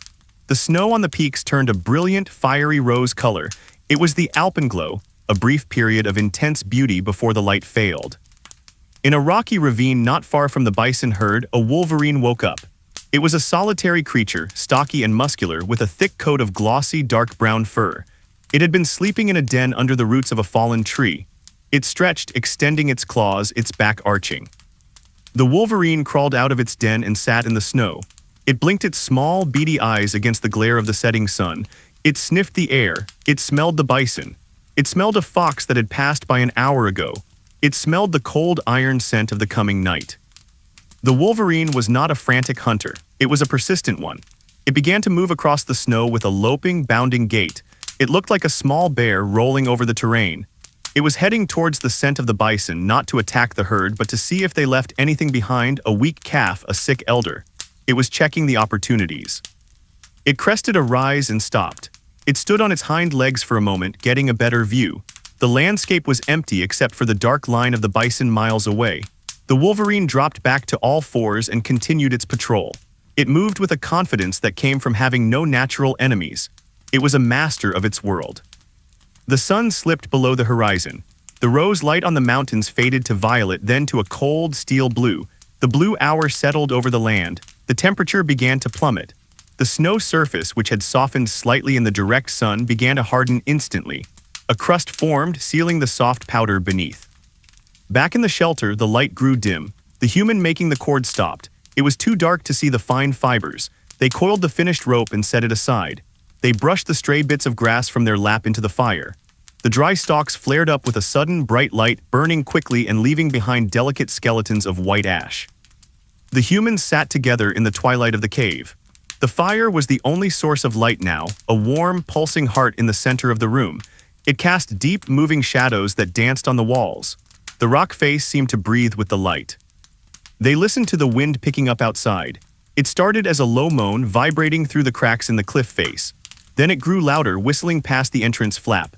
The hide door moved slightly, pushed by the pressure of the air. But the draft was stopped by the bundles of grass and fur packed around the frame. The cold stayed outside, the warmth stayed inside. One human reached for a wooden bowl. They used a ladle to pour some of the melted water into it. They took a sip. The water was cool and tasted of the smoke that permeated the cave. They passed the bowl to the other. It was a simple act of sharing. They began the slow process of preparing for the night. The day clothes were loosened. The boots were taken off and placed near the heat to keep them pliable. The sleeping furs were rearranged, fluffed up to trap the maximum amount of air. The human who had been drying the moccasin felt it. It was dry and warm. They placed it with its mate. They rubbed a little fat into the leather to keep it soft. The smell of the fat mixed with the wood smoke. Outside, the first stars appeared. Sirius, the dog star, shone brightly in the southeast. It flickered with colors blue, red, white as its light passed through the turbulent atmosphere. The constellation of Orion rose, hunting the bull across the sky. The bison herd had stopped for the night. They found a depression in the land where the wind was less fierce. They stopped moving and stood still. They lowered their heads. They became a landscape of dark hills again. The steam from their breath rose and merged, creating a low fog bank that hung over the herd. The wolverine also stopped. It found a sheltered spot under an overhang of rock. It curled up, wrapping its bushy tail around its nose. It would sleep for a few hours, then move again. It lived in a rhythm of naps and patrols. The silence of the night returned. It was a heavy, deep silence. The world was frozen solid, the rivers were stopped, the sap was stopped, the ground was hard as iron. But life continued, in the slow beat of the bison's heart, in the warmth of the wolverine's den, in the quiet breathing of the humans. The humans lay down. They pulled the heavy bear skins up to their chins. The fur tickled their faces. It was a familiar, comforting sensation. They lay on their backs, looking up at the ceiling of the cave. The firelight had dimmed to a faint glow. The shadows were still, the mind emptied of thoughts. There was no planning, no worrying. There was only the sensation of warmth and the sound of the wind. A log in the fire settled with a soft crunch. A spark flew up. The human closed their eyes. The darkness behind the eyelids was warm. The day was done. It had been a good day. They had gathered grass. They had made rope. They had seen the sun. They had eaten. Now there was only the sleep. The wind sang its lonely song outside, passing over the empty plains, over the frozen rivers, over the sleeping giants. It was an old song, sung for 1,000,000 years. And in the shelter, the breathing of the humans joined the rhythm of the night. Slow, steady, deep. The waiting was over for another day. Now the resting began. The night hung suspended over the earth, a vast, weightless canopy of darkness that stretched from the frozen sea in the north to the distant tree line in the south. The air was motionless, caught in a deep freeze that halted the wind and quieted the shifting drifts. It was a silence that felt ancient, a silence that had occupied this space long before living eyes were there to witness it. High above, the aurora borealis began a new movement.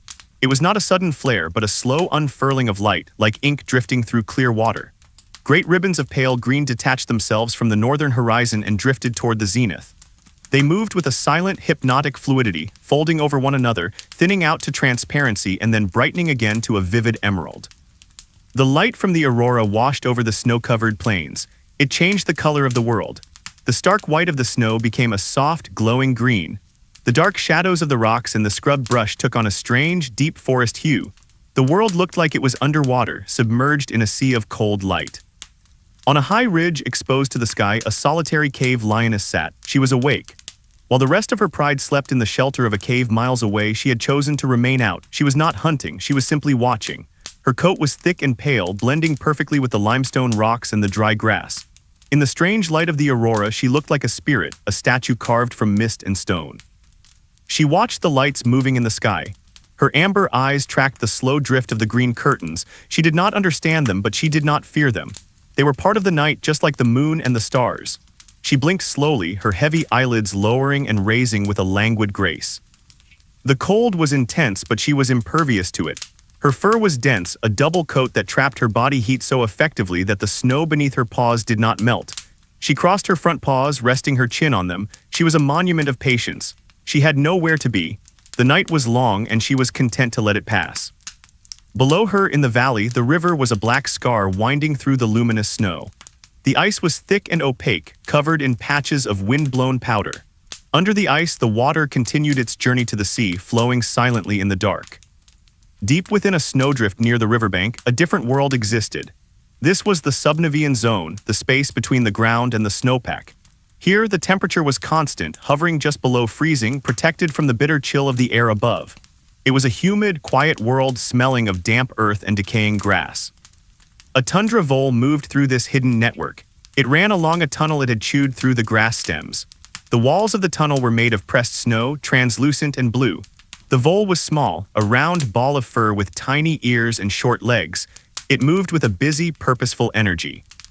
It reached a chamber it had hollowed out, lined with dried sedge. Here it had stored a cache of seeds and roots gathered during the autumn. It picked up a seed, holding it in its front paws. It ate quickly, its small jaws working. In this secret world, life was safe from the wind and the owl. The vole finished its meal and groomed its whiskers. Then it curled up in its grass nest, a tiny pulse of warmth in the cool snow. Above the snow, the silence held. The aurora began to fade, the green ribbons retreating back toward the north, leaving the sky to the stars once more. The constellation of Cassiopeia, the queen, sat high in the sky, a bright W of stars marking the edge of the Milky Way. In the human shelter, the stillness was absolute. The fire had burned down to a deep bed of coals, covered by a layer of insulating ash. The heat was gentle, a soft radiation that kept the stone walls from freezing. The air was thick with the scent of wood smoke and the musk of the firs. The humans slept without moving. They were deep in the delta wave sleep, the restorative slumber that heals the body and clears the mind. Their breathing was so slow it was almost imperceptible. In, pause, out, pause, it was the rhythm of hibernation, a slowing down of the biological clock to match the slow turning of the winter night. The stone walls of the cave seemed to press in, protective and solid. These rocks had stood here for millions of years. They had seen the ice come and go. They had seen the animals change. To the rocks, the humans were just a fleeting moment of warmth, a brief flicker of fire in the long history of the cold. One of the humans shifted a hand, the fingers curling slightly against the soft fur of the bare skin. It was an unconscious movement, a reflex of comfort. The hand relaxed again. The sleep continued. Outside, a light breeze began to stir. It came from the west, a gentle movement of air that brushed across the top of the snow. It picked up loose crystals, rolling them along the surface. Hiss, shhh, the sound was like sand moving on a beach, a dry, whispering friction. The wind moved through a stand of larch trees. The trees were bare, their needles shed for the winter. The branches were stiff and frozen. As the wind passed through them, they made a faint musical sound, like the strings of a harp being brushed by a ghost. It was a lonely, beautiful song that no one heard. A hare white as the snow sat at the base of one of the trees. It had heard the wind coming. It flattened its ears against its back to streamline its profile. It closed its eyes to slits. It did not move. It let the wind pass over it. It was a master of endurance. It knew that the wind would stop eventually. The night seemed to stretch out, creating a space where time had no meaning. There was no past, no future. There was only the cold, the dark, and the waiting. On the distant steppe, the herd of wild horses was resting. They stood in their sleeping formation, tails to the wind. They were dark shapes against the snow, solid and unmoving. Frost had formed on their manes and their eyelashes. They looked like they had been dusted with diamond powder. One of the mares woke up. She lifted her head, chewing softly on nothing, a reflex of comfort. She looked around at the herd. They were all there. The foal was tucked safely between two adults. The stallion was on the perimeter, his head low. She sensed the peace of the group. She lowered her head again, her eyelids drooping. She drifted back into the doze. The earth itself seemed to be sleeping. The sap in the roots of the plants was frozen and still. The insects in the soil were suspended in cryostases. The water in the ponds was locked in ice. It was a pause in the great symphony of life, a rest between movements. Far to the south, beyond the horizon, the sun was beginning its approach, but it was still hours away. The night had to run its course. The cave lioness on the ridge stood up. She stretched her back, a long, fluid arch of her spine. She extended her front claws, gripping the limestone, then retracted them. She shook her head, her ears flopping with the movement. She turned and began to walk down the backside of the ridge, moving with silent, heavy paws. She was returning to her den. Her watch was over. She disappeared into the shadows of the rocks, leaving the ridge empty again. The wind died down as quickly as it had risen. The silence returned deeper than before. In the shelter, the fire popped softly. A small piece of charcoal settled, revealing a tiny glint of red heat. It was a reminder that the fire was still alive, still guarding the sleepers. The human who had made the cordage turned over in their sleep. They murmured a soft sound, a fragment of a word from a dream. The sound was swallowed by the firs. The quiet reassembled itself instantly. A single snowflake fell from the clear sky. It drifted down, spinning slowly. It landed on the stone threshold of the cave entrance. It sat there for a moment, a perfect crystal star, before the ambient heat from the cave melted it into a tiny drop of water. The drop froze again seconds later, joining the patch of ice on the stone. The waiting continued. It was not a waiting of impatience. It was a waiting of existence. The world simply was. The stars rotated a fraction of a degree. The moon remained hidden. The snow lay still. There was nothing that needed to happen. The drama of the hunt, the struggle for food, the effort of travel, all of that was suspended. This was the time for the cells to repair, for the muscles to relax, for the energy to be stored. It was a premium silence, a luxury of peace. And so the night went on, minute by slow minute, holding the world in its cold, gentle hands. The night drifted into its deepest phase, a time known as the wolf hour, though even the wolves were silent now. The earth seemed to have stopped its rotation, suspended in a dark, frozen amber. The air had grown heavy, sinking into the valleys and the hollows of the landscape. It was a cold so profound that it felt like a solid presence, pressing against the trunks of the trees and the stones on the ridges. In the low-lying wetlands, where the summer marshes were now sheets of iron-hard ice, a strange fog began to form. It was not a fog of water droplets, but of ice crystals. The moisture that had sublimated from the snow during the day was now crystallizing back out of the air. It hung over the frozen reeds like a glittering curtain, shimmering faintly in the starlight. Through this ice fog, a herd of saiga antelope was resting. They were bizarre and beautiful creatures, survivors of a harsh world. Their most distinctive feature was their nose, a large, bulbous, flexible proboscis that hung down over their mouths. In the summer, it filtered out the dust of the steppe. Now in the winter, it served a critical function. It warmed the freezing air before it reached their delicate lungs. The herd lay flat on the ground in a tight cluster. They had scraped away the snow earlier to lie on the frozen earth, curling their legs beneath them to conserve heat. Their coats were pale and thick, a woolly armor against the night. They looked like a field of gray stones, indistinguishable from the landscape except for the rhythmic rise and fall of their sides. The air around them was still. The ice fog dampened sound, creating a muffled, intimate atmosphere. The only noise was the soft, snuffling breath of the antelope. Every exhale was a tiny cloud of steam that merged with the fog. One of the males, his horns translucent and amber-colored in the dim light, shifted his head. He did not wake fully. He simply adjusted his position, seeking the warmth of the female beside him. His large, dark eye opened for a second, reflecting the faint glitter of the ice crystals, then closed again.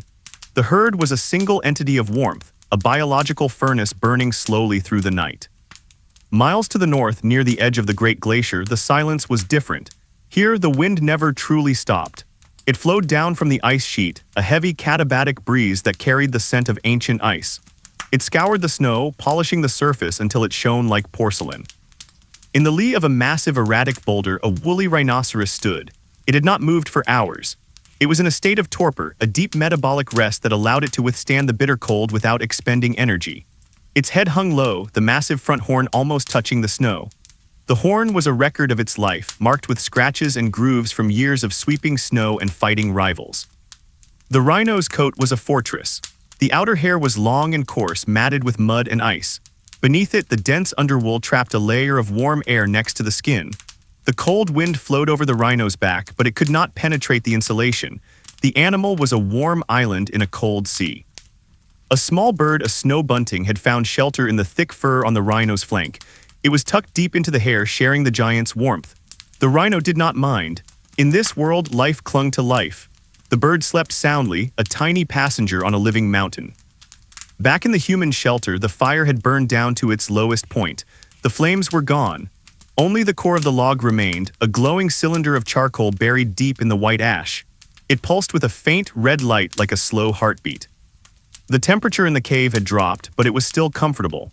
The heavy furs that covered the sleeping humans held their body heat effectively. The air they breathed was cool and fresh, entering through the small gaps in the entrance flap.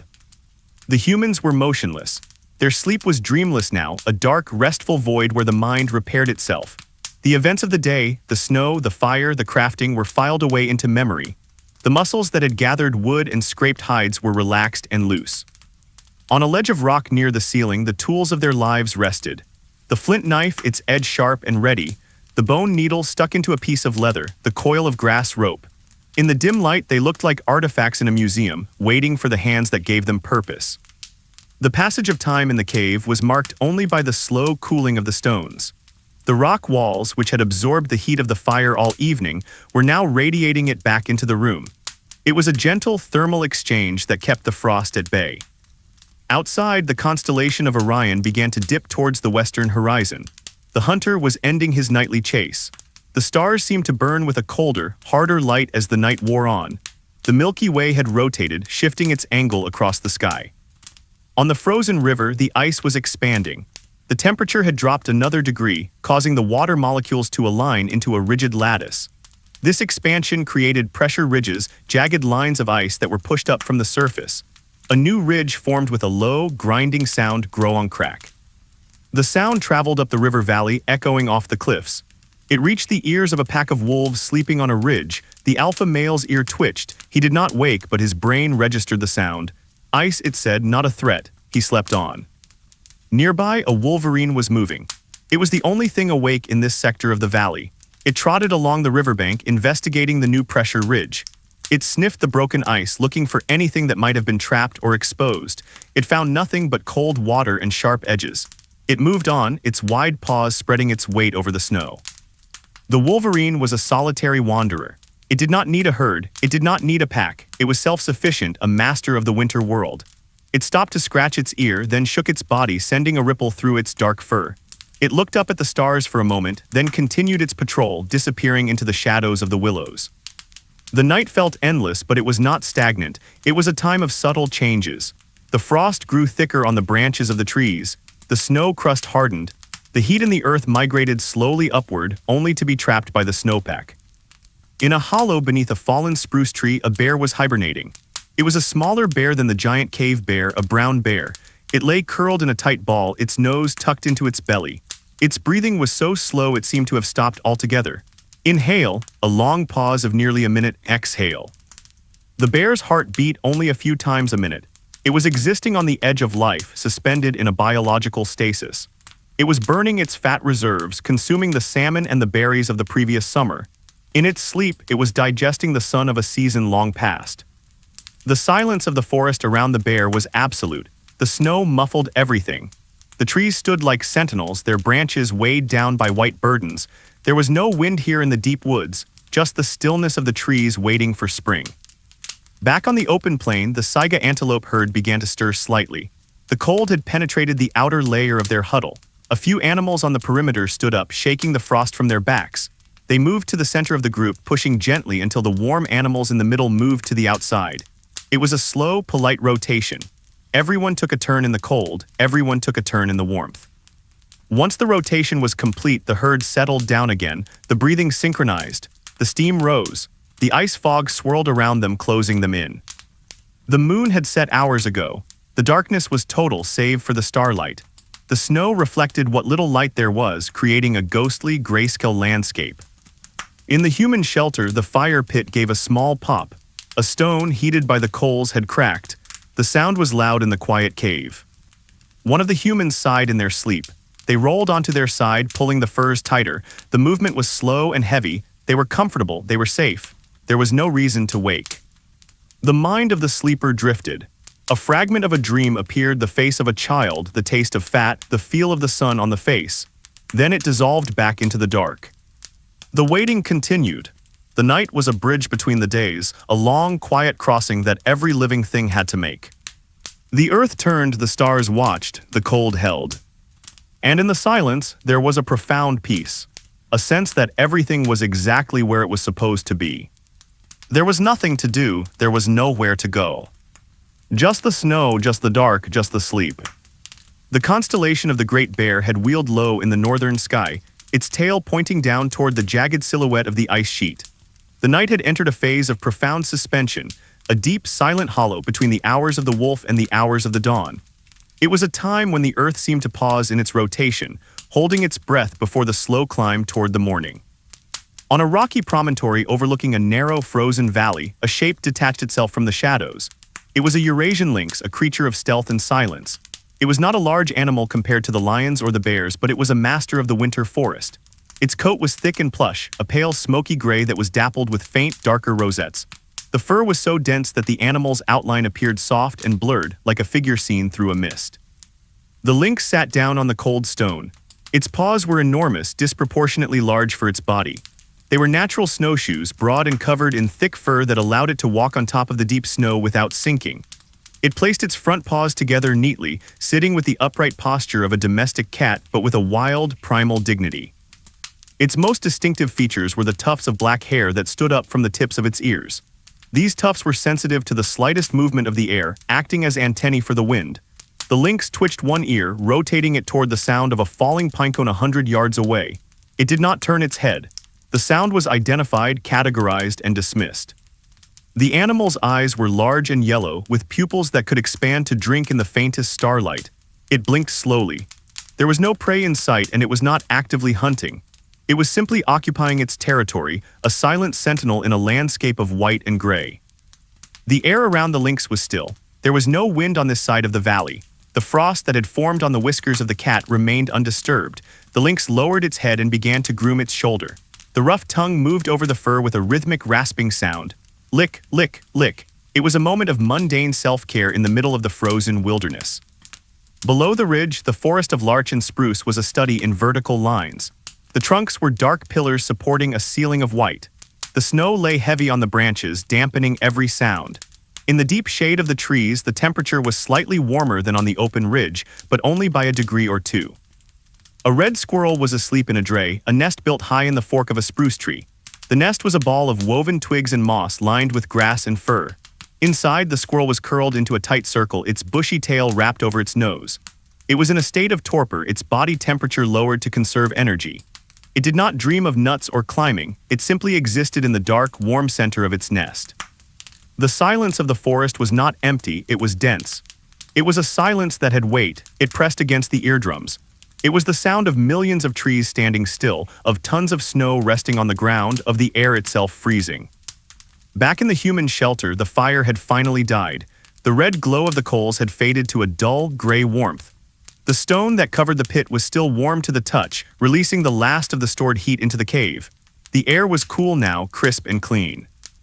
The humans had not moved. They were in the deepest part of their sleep cycle. Their breathing was shallow and slow. The heavy furs that covered them were still, rising and falling imperceptibly. They were part of the cave now, as still as the rocks, as quiet as the dust. A small draft found its way through a crack in the entrance blocking. It carried the scent of the snow and the lynx, though the humans could not smell it in their sleep. The draft circled the floor, cooling the air near the ground, but the sleepers were high enough on their fur pallets to remain warm.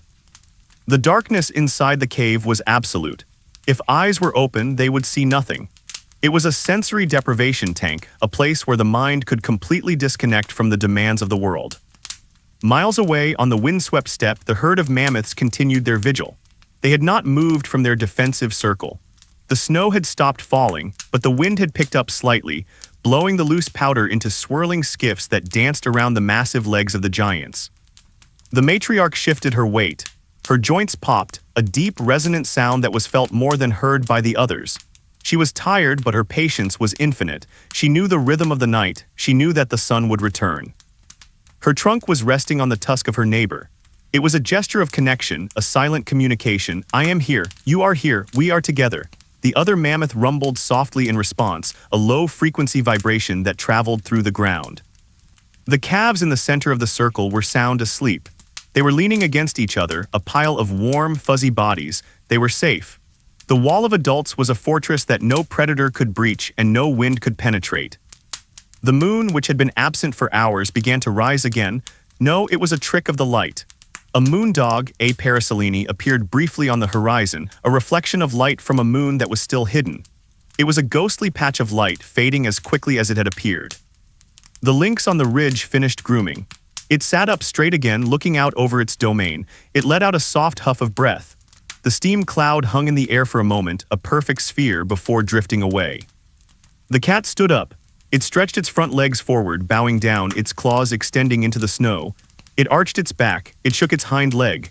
Then, with a fluid, silent motion, it stepped off the rock and disappeared into the trees.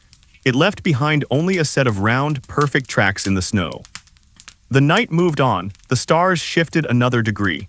The constellation of the Pleiades, the Seven Sisters, was setting in the west. They were a tight cluster of blue jewels sinking into the haze of the horizon. In the river valley, the water flowed beneath the ice. It was dark and cold, carrying silt from the glaciers.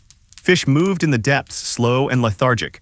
A large pike hung suspended in the water column, its fins moving barely enough to keep it upright. It was waiting for the spring, just like everything else. The ice above the water was thick and layered.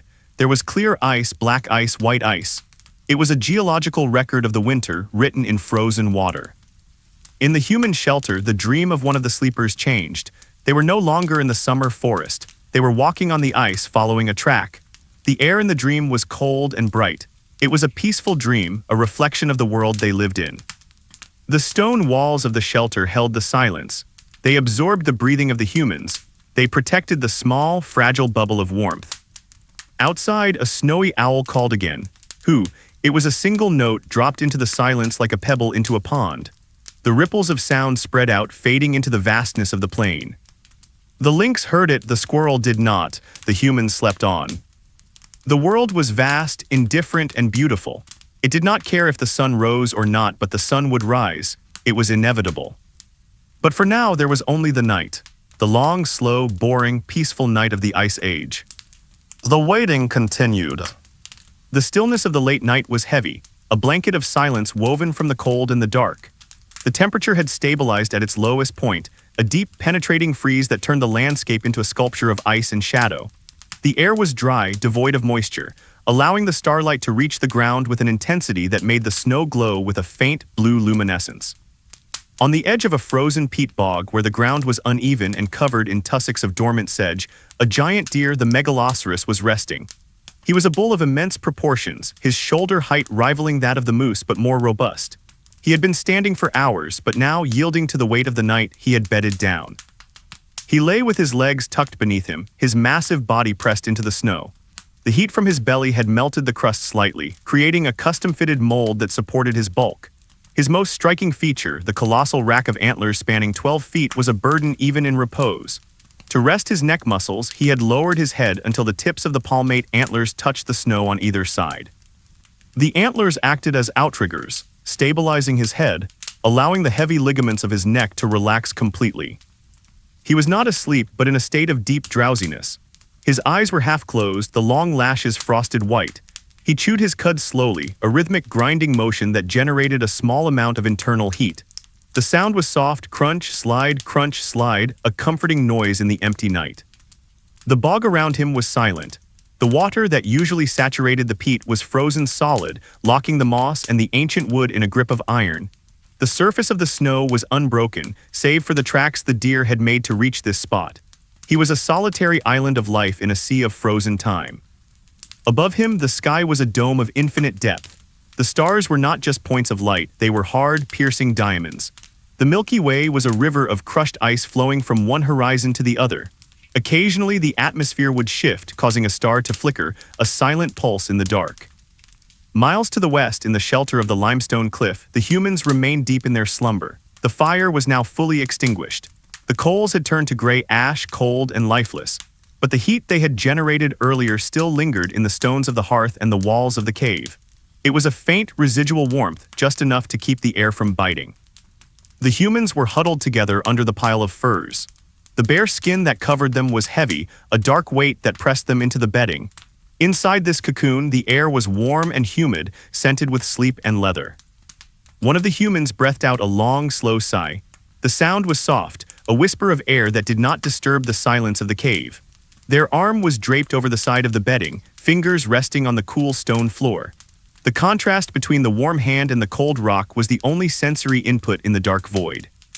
The mind of the sleeper was quiet. There were no dreams now, only the black, restful emptiness of deep sleep. The body was repairing itself, knitting together the micro-tears in the muscles, replenishing the energy stores, preparing for the next day of survival. Outside, the wind began to whisper through the dry grasses of the steppe. It was a low, sibilant sound, hiss, shhh, hiss. It moved the snow crystals, rolling them over the crust. It was the earth breathing. In the subnivean zone, beneath the feet of the giant deer, a lemming woke. It was in a tunnel dug through the base of the snowpack. Here, the world was dark and blue. The temperature was constant. The wind did not reach. The lemming moved with a bustling, quiet energy. It ran along its tunnel, its claws making a tiny scratching sound on the hard-packed snow. It reached a storage chamber filled with dried roots and stems. It selected a piece of grass and sat up on its hind legs to eat. It held the grass in its front paws, nibbling quickly. The lemming was safe, the owl was gone, the fox was miles away. The world of the tunnel was a secure universe, complete and self-contained. On the surface, the frost continued to grow. It was a deposition of ice directly from the air. On the branch of a dwarf willow, a crystal formed, then another. They branched out, creating delicate, fern-like structures of ice. They grew slowly, molecule by molecule, building a fragile beauty that no one would see. The giant deer lifted his head slowly. The antlers swept up, dislodging a dusting of snow. He turned his ears toward the south. He had heard something, not a threat but a change. The wind was shifting. He held his head high for a moment, tasting the air. It smelled of ozone and distant pine. Satisfied, he lowered his head again, resting the heavy bone on the snow. He closed his eyes. The night seemed to have no end. It was a permanent state of being. The sun was a memory. The dawn was a promise too far away to matter. In the river valley, the water continued its dark journey under the ice. It flowed over smooth stones, over gravel bars, past the sleeping fish. It was the lifeblood of the landscape, hidden and secret.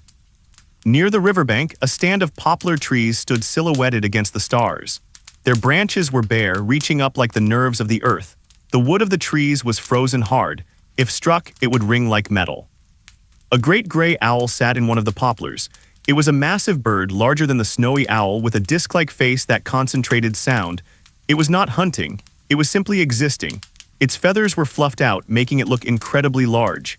It sat close to the trunk of the tree, merging with the bark. The owl blinked its yellow eyes. It watched the snow. It watched the shadows. It watched the nothingness. Time passed in a slow, viscous flow. The constellation of Leo began to rise in the east, the lion lifting its head above the horizon. The seasons were slowly turning, even in the depths of the freeze. In the cave, the air grew a degree colder. The human who had their hand on the floor pulled it back under the furs. A reflex. The warmth of the nest was preserved. A small spider, dormant in a crack near the ceiling, sensed the drop in temperature. It pulled its legs tighter against its body. It was waiting for the spring thaw, months away. It had the patience of a stone. The silence was absolute. It was not a menacing silence. It was a peaceful one. It was the silence of a world at rest. There were no engines, no voices, no sirens, only the wind, the ice, and the breath of the living things. The giant deer chewed his cud, crunch, slide. The lemming nibbled its grass, scritch, scritch. The humans breathed in, out. The owl blinked. The world was a tapestry of small, quiet lives woven into a vast, cold background. Far to the north, the aurora flared up again briefly. A single curtain of pale green light hung in the sky for a minute, then faded. It was a ghostly applause for the sleeping world. The darkness returned, deeper than before. The snow on the plains sparkled in the starlight, millions of tiny points of light mirroring the sky above. The earth and the heavens were reflections of each other, cold and bright and still. The waiting continued, the long, slow wait for the light. But there was no hurry. The night was safe, the night was calm. Everything was as it should be. The rotation of the night sky was a slow, majestic clock that measured eternity rather than hours. The constellation of the Great Bear had shifted further around the pole star, its ladle dipping down towards the northern horizon as if to scoop up the darkness that lay over the ice sheet. The stars were hard and brilliant, piercing the black canopy with a cold, unwavering light. They looked closer to the earth here, in the thin, dry air of the Ice Age, as if one could reach up from a high peak and brush against them. Far to the north, where the land ended and the eternal ice began, the world was a study in shades of blue and white. The glacier was not a lifeless thing, it was a slow-moving river of solid water. Under the starlight, the ice glowed with a faint internal luminescence. Deep crevasses, hidden by bridges of snow, cut into the surface, revealing the ancient, compressed blue ice beneath. The silence here was different from the silence of the plains. It was the silence of immense weight. Millions of tons of ice pressed down on the bedrock, grinding it to dust. Occasionally, the glacier would settle. A deep, resonant groan would emanate from the depths, a sound too low to be heard by human ears but felt as a vibration in the chest. It was the earth shifting in its sleep, adjusting the blanket of cold that covered it. On the high plateau, exposed to the full force of the atmosphere, the herd of musk oxen stood their ground. They had not moved since the sun went down. They were monuments of endurance, dark shapes carved against the starlit snow. The wind blew over them, ruffling the long, coarse guard hairs that hung down to their hooves like skirts. But the wind could not penetrate the fortress of their coats. Inside the circle of the herd, the air was still and warm. The heat radiating from the massive bodies created a microclimate that defied the freezing night. A calf, pressed between the flank of its mother and the shoulder of an ant, slept soundly. Its breathing was a soft, rhythmic puff of steam. It was unaware of the vast, empty world outside the circle. It knew only the smell of wool and the warmth of the herd. The frost continued to grow on the backs of the oxen. It formed a delicate, crystalline armor. The moisture from their breath froze instantly upon contact with the air, coating their muzzles in white. They looked like ancient spirits of the tundra, aging with the night. Miles to the south, the human shelter remained a sanctuary of stillness. The darkness inside was absolute. The fire was dead, the last coal having turned to gray ash hours ago, but the cave held its heat. The stones, warmed by the fire of the evening, released their energy slowly, radiating a gentle warmth that kept the air comfortable. The humans lay in the center of the cave, a pile of furs and limbs. They were deep in the cycle of rest. Their heartbeats were slow and strong. The blood moved through their veins with a sluggish, peaceful rhythm. They were not just sleeping, they were hibernating in their own way, conserving every ounce of energy for the coming day. One of the sleepers turned their head slightly on the pillow of fur. A strand of hair fell across their face. They did not wake. They simply adjusted, seeking the most comfortable position in the darkness. The smell of the cave, smoke, leather, dried herbs, was the scent of safety. It was the scent of home. Outside, the landscape was a painting in monochrome. The snowdrifts, sculpted by the wind into waves and ridges, cast long, sharp shadows under the starlight. The trees in the valley stood like ink drawings against the white paper of the snow. A snowy owl, perhaps the same one that had called earlier, glided silently over the river. It was a ghost of the night. It did not flap its wings, it simply rode the air currents, drifting like a piece of down. It looked down at the ice, its yellow eyes searching for movement. Seeing nothing, it banked smoothly and landed on the branch of a dead pine tree. It folded its wings, fluffing its feathers until it became a round, white shape indistinguishable from a clump of snow. The owl closed its eyes. It was not hungry. It was content to sit and wait. Patience was the currency of the winter. In the deep forest, beneath the roots of a massive spruce tree, a family of badgers was sleeping. They were curled together in a den lined with dry grass and moss. The entrance to the den was plugged with snow, sealing them in. The air inside was warm and smelled of earth. The badgers slept in a pile, a jumble of black and white stripes. They snored softly, a chorus of small, comforting sounds in the deep earth. The night wore on. The constellation of Orion touched the western horizon. The hunter was leaving the sky. The belt of 3 stars sank slowly behind the distant hills, winking out one by one.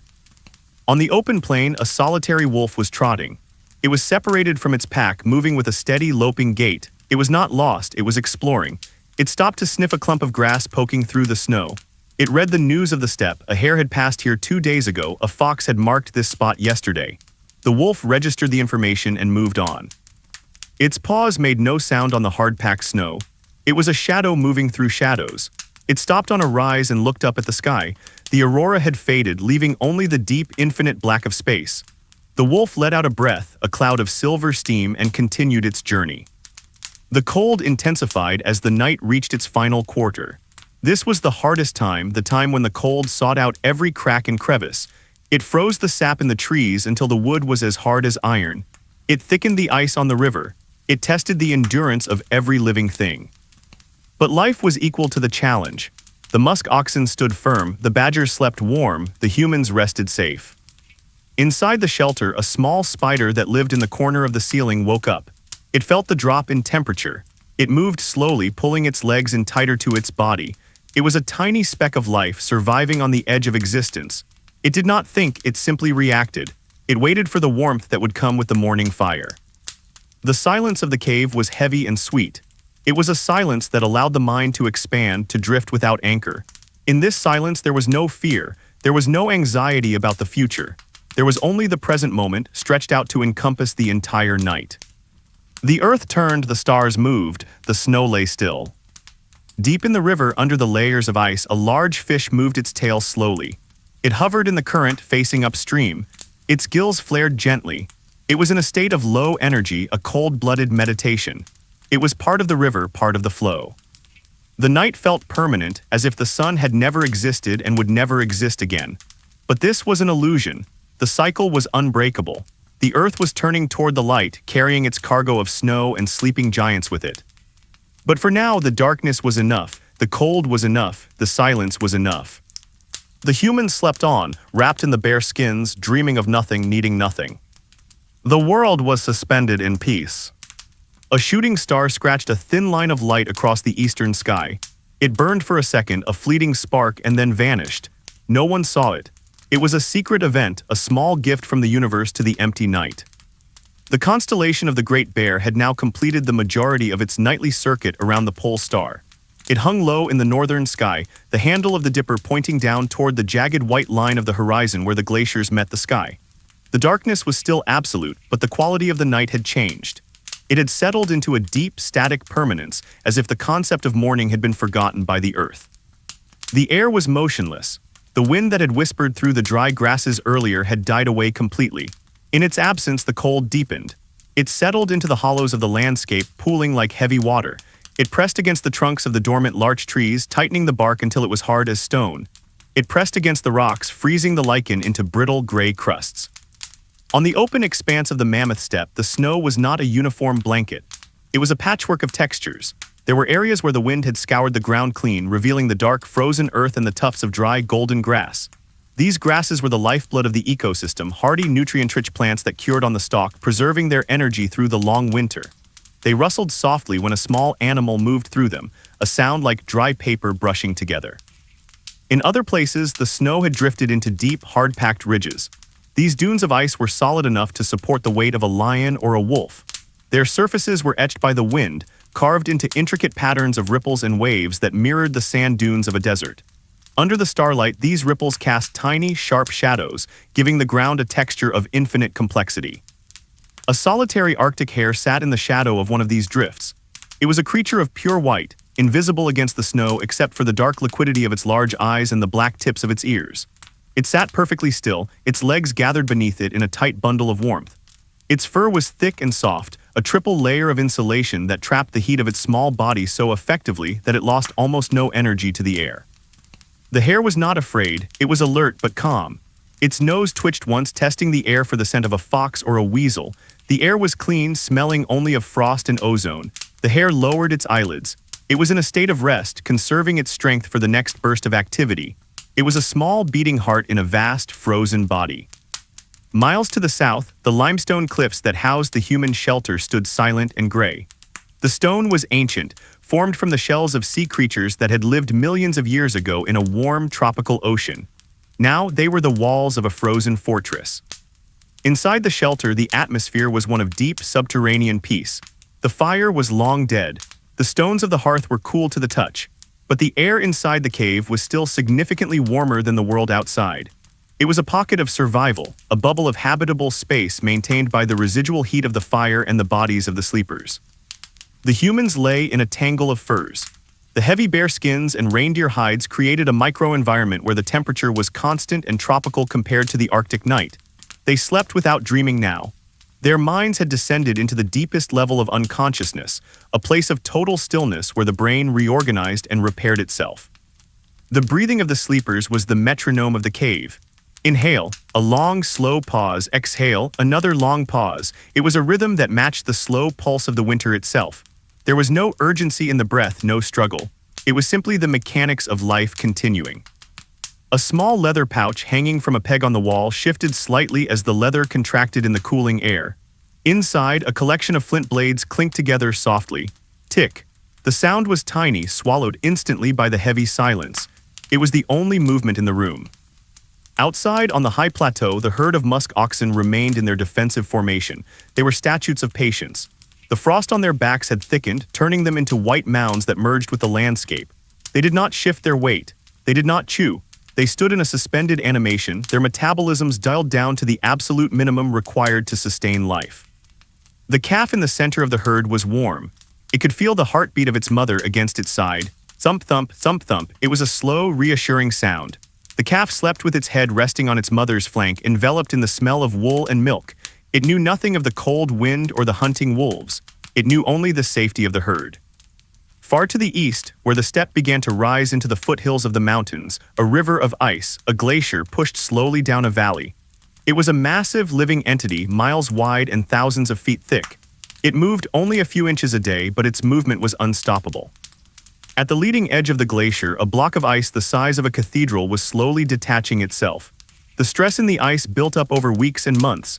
Tonight, deep in the silence, the tension reached its breaking point. A web of cracks shot through the ice block. Growlick. The sound was not explosive, but deep and grinding. It was the sound of the earth changing shape. The block did not fall, it simply settled, shifting its weight onto the valley floor with a groan that vibrated through the bedrock. The vibration traveled for miles, a low-frequency hum that passed through the feet of the sleeping animals. The musk oxen felt it, the hare felt it.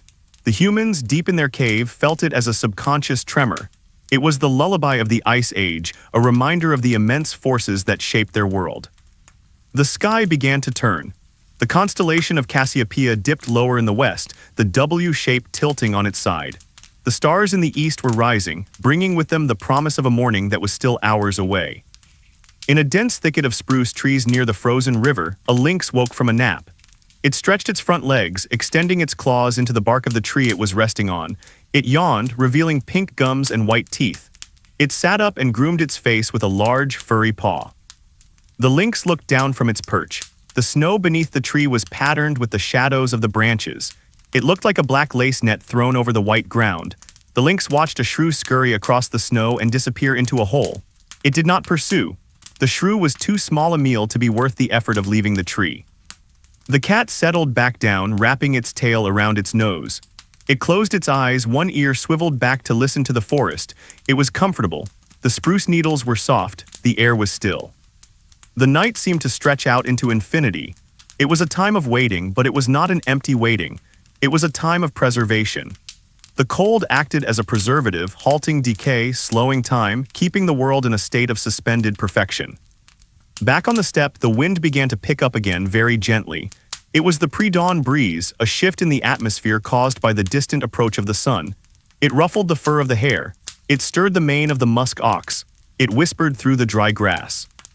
The humans in the shelter did not feel the wind, but the change in air pressure registered in their bodies. The deep sleep began to lighten. The brain waves shifted, moving from the delta state toward the lighter rhythms of early morning sleep.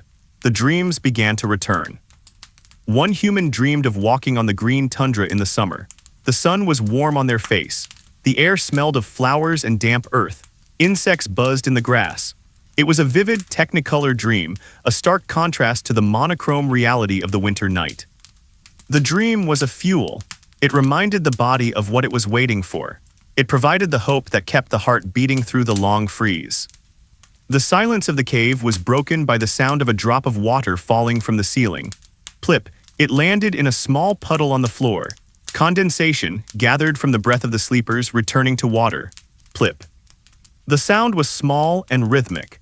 It marked the passage of seconds in a world where time was usually measured in seasons. The stars burned on, the cold held firm. The world turned slowly, carrying its sleeping passengers through the vast, quiet dark. There was nothing that needed to happen. The survival of the night was the only task, and it was being accomplished by simply existing. The hare sat still, the musk oxen stood firm, the humans slept deep. The night had reached the point of maximum stillness. It was the hour when the cold was most intense, a deep, pervasive chill that penetrated the bark of the trees and the stones of the riverbed. The moisture in the air had been frozen out completely, leaving the atmosphere incredibly clear and dry. The stars did not twinkle, they burned with a steady, hard light like holes punched in a sheet of black iron. On the open steppe, the herd of mammoths remained in their sleeping formation. They were massive, dark shapes against the snow, motionless as the hills that surrounded them. The frost had settled heavily on their coats. It coated the long, coarse guard hairs, turning the dark brown fur into a ghostly silver. It formed intricate patterns on their curved tusks, delicate ferns of ice that would vanish with the first touch of the sun. The matriarch stood facing the north, her trunk resting on the ground. She was asleep, but a part of her mind remained awake, listening to the wind, feeling the vibrations of the earth. Her breathing was slow and deep. With each exhalation, a large cloud of steam billowed out, hanging in the still air for a moment before dissolving. It was the only movement in the herd. Beside her, a young calf was pressed against her leg. The calf was covered in a thick layer of reddish wool. It slept soundly, protected from the biting wind by the bulk of the adults. In its sleep, its small trunk twitched, perhaps grasping at a phantom blade of grass. It was warm, it was safe. It was part of the great living wall of the herd. Miles away, the human shelter was silent. The fire was long gone, the ashes were cold. The air inside the cave had cooled significantly, but it was still a refuge compared to the world outside. The smell of wood smoke lingered, settled into the furs and the rock walls. The humans were huddled together, a single mound of furs in the darkness. They slept the deep, heavy sleep of winter. Their bodies were in a state of conservation, their metabolism slowed. They did not toss or turn. They lay still, preserving the pocket of warmth they had created. On the ceiling of the cave, condensation had frozen into tiny beads of ice. They glittered faintly in the darkness, reflecting nothing but the memory of the light. Occasionally, one would melt and fall, a silent tear of water dropping into the dust of the floor. Outside, the landscape was a study in texture. The wind had sculpted the snow into waves and ridges, sharp-edged and hard. The shadows cast by the starlight were ink-black, creating a high-contrast world of light and dark. In a patch of willow scrub near the frozen river, a ptarmigan was roosting. It had dug itself a hole in the snow, diving in from the air to leave no tracks. Inside its snow cave, the bird was comfortable. Its white feathers were fluffed out, trapping a layer of warm air against its skin. It slept with its head tucked under its wing, a ball of white down hidden in the white snow. The silence of the night was not empty. It was full of the presence of the land. The ground itself seemed to hum with a low, geological frequency. It was the sound of the permafrost, the frozen earth that extended down for hundreds of feet. It was a solid, unyielding foundation that held the world in place. Far to the north, the aurora borealis began to fade. The green ribbons of light that had danced across the sky retreated toward the horizon, leaving the stars to reign alone. The show was over. The audience of stones and sleeping animals had seen it pass. On the river, the ice was thickening. The cold air drew the heat out of the water below, adding millimeter by millimeter to the underside of the ice sheet. It was a slow, silent growth. The river was building its own roof, sealing itself off from the sky. A solitary fox trotted along the riverbank. It was small and light, its paws barely making a mark on the hard crust of the snow. It was not hunting, it was returning to its den. Its tail drifted behind it like a plume of smoke. It stopped to sniff a dried stalk of grass, then continued on its way. It moved with a quiet efficiency, a part of the night's machinery. The fox reached a pile of rocks and slipped into a narrow crevice. Inside, deep within the earth, was a small chamber lined with dried grass. The fox curled up, wrapping its tail around its nose. It let out a soft sigh and closed its eyes. The patrol was done. The rest could begin. The sky began to turn imperceptibly. The constellation of Orion had set in the west. The stars of the east were rising, bringing new patterns to the zenith. The great wheel of the heavens continued its slow revolution. In the human shelter, one of the sleepers shifted. The cold air had found a gap in the furs. Instinctively, the human pulled the bare skin tighter, sealing the breach. The rhythm of breathing hitched for a second, then returned to its slow, steady cadence. The dream landscape of the sleepers shifted. The vivid images of summer faded, replaced by abstract sensations of warmth and weight. The mind rested in the gray space between thought and oblivion. The stillness was absolute. There was no sound of machinery, no hum of electricity. There was only the wind, the ice, and the silence. It was a silence that had weight, a silence that could be felt on the skin. Near the mammoth herd, a snowy owl landed on the tusk of a dead mammoth skull that lay half buried in the snow. The bone was bleached white, indistinguishable from the drifts. The owl sat motionless, a living extension of the ancient bone. It watched the horizon with yellow eyes, it blinked, it waited. Waiting was the primary activity of the Ice Age. Waiting for the sun, waiting for the grass, waiting for the thaw. It was a patient, enduring wait devoid of anxiety. The animals knew that the cycle would turn. They trusted the world. The cold pressed down, the earth pushed back. The balance was held. A small tremor ran through the ground, a shift in the tectonic plates far below. The mammoths felt it in their feet. They did not wake, it was just the earth settling in its sleep. The night stretched out, long and quiet. It was a place where nothing needed to happen, a place of pure existence. The stars shone down on the white world, the snow sparkled, the air was still. The night had entered a phase of static equilibrium. The descent of the temperature had finally halted, hitting the absolute floor of the winter chill. It was a cold so complete that it felt permanent, as if the concept of heat belonged to a different epoch, a different planet. The air was a solid block of transparency, magnifying the starlight until the snow-covered plains glowed with an eerie blue-white luminescence. The stillness was total. It was not merely the absence of noise, it was the presence of a heavy, dampening peace. The atmosphere was so stable that the layers of air did not mix. The coldest, heaviest air sank into the lowest points of the landscape, filling the ravines and the riverbeds with invisible pools of freezing gas. The ridges, slightly higher, sat in a layer of air that was fractionally less bitter, though still deadly to any creature not adapted to the ice. On the open steppe, a herd of steppe bison was waiting out the night. They were massive animals, larger and taller than the bison of later ages, with high, muscular humps and long, sweeping horns that curved upward like crescent moons. They stood in a loose cluster, facing into the direction where the wind had last blown, though the air was now dead calm. They had become part of the geography. Their dark brown coats, thick with wool and guard hairs, were frosted over. The moisture from the air had crystallized on their fur, turning their humps and flanks silver. They looked like a range of small, snow-capped mountains that had sprouted from the plain. The lead bull stood on the perimeter. His head hung low, the heavy skull supported by the massive ligaments of his neck. His eyes were closed. His eyelashes, long and thick, were coated in white rime. He was not asleep in the way a human sleeps, he was in a deep, ruminative doze. His four stomachs were slowly processing the dry grass he had eaten at dusk, generating a steady internal warmth that radiated outward, keeping his core temperature stable against the 30 below zero chill. Every few minutes he would chew. It was a slow, grinding motion of the jaw, crunch, grind, slide. The sound was muffled by the fur and the snow, audible only to the calf standing next to him. After a while, he would swallow and the process would pause. The breath of the herd rose straight up. In the windless air, the columns of steam did not disperse immediately. They climbed like smoke from a field of chimneys, rising 10-15 feet into the air before cooling enough to vanish. It was a forest of white pillars, ghost trees made of breath, standing over the sleeping giants. Miles to the south, the human shelter lay buried in the side of the limestone cliff. The snow that had fallen days ago had drifted against the rock face, insulating the entrance. Inside, the world was dark and sensory deprived. The fire was a memory. The stones were cooling, but they still held enough thermal mass to keep the interior above freezing. The humans were a single unit of survival. They lay intertwined under the pile of bear skins and reindeer hides. The boundaries between where one person ended and the other began were lost in the darkness and the furs. They were simply a source of heat, a biological hearth burning slowly through the night. The silence in the cave was magnified by the stone walls. It was a silence so deep that the sound of a heartbeat sounded like a drum. Thump-thump, thump-thump. The blood moved through the veins, carrying oxygen, carrying life, doing the work that required no conscious thought. On the floor of the cave, near the circle of ash that marked the fire pit, a small beetle moved. It was a darkling beetle, a creature of the dry places. It moved slowly, its legs navigating the rough terrain of the stone floor.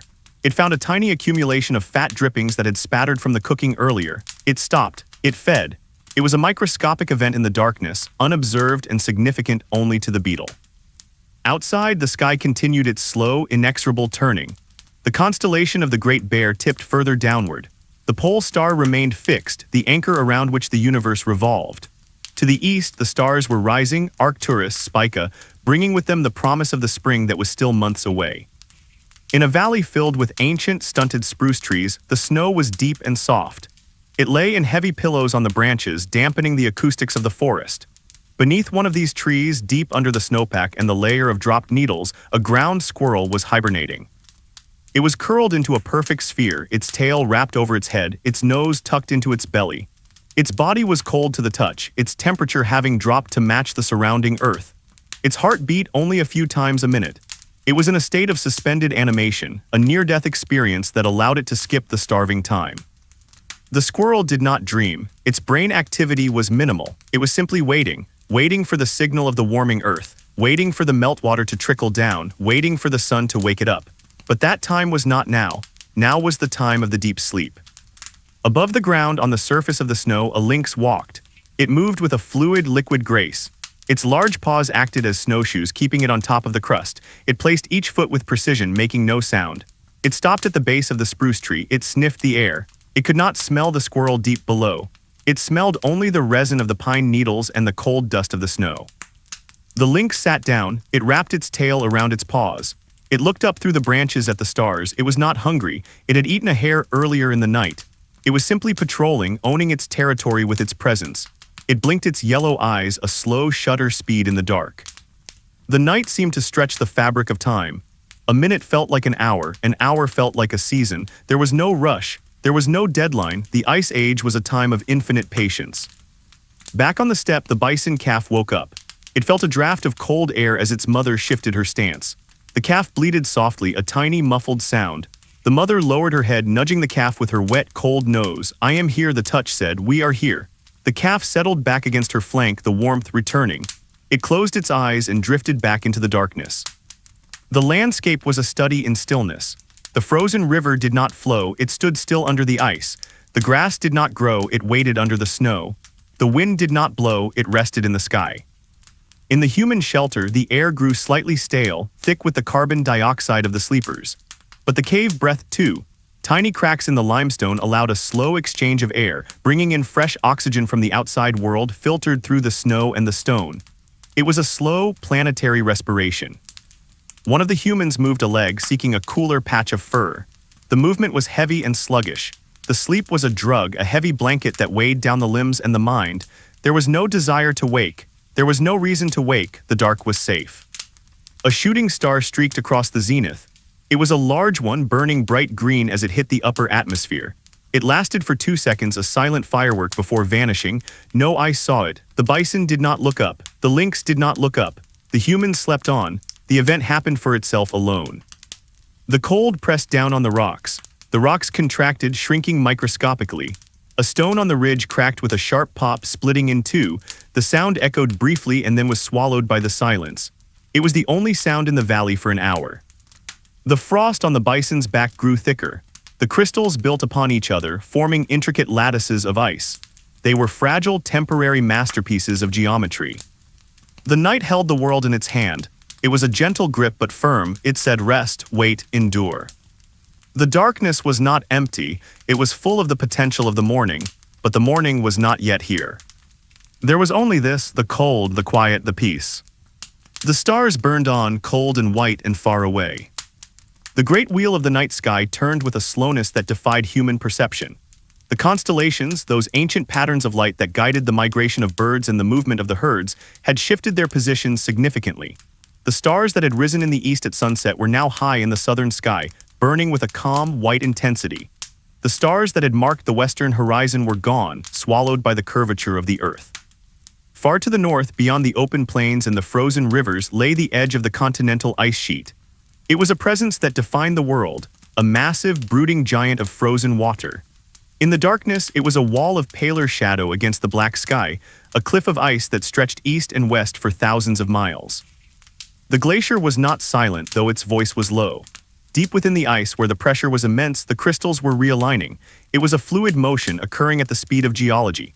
Occasionally, a deep, resonant thrum would vibrate through the ice, a sound like a heavy bass string plucked in a quiet room. It was the sound of the ice settling, adjusting its weight on the bedrock of the continent. At the foot of the glacier, the landscape was chaotic with debris, rocks carried for hundreds of miles, piles of gravel, and blocks of ice that had calved from the face of the sheet. Among these frozen ruins, the wind found no resistance. It flowed down from the top of the ice cap, a river of heavy, cold air that poured over the plains. In a sheltered cave near the base of the ice, a cave lion was sleeping.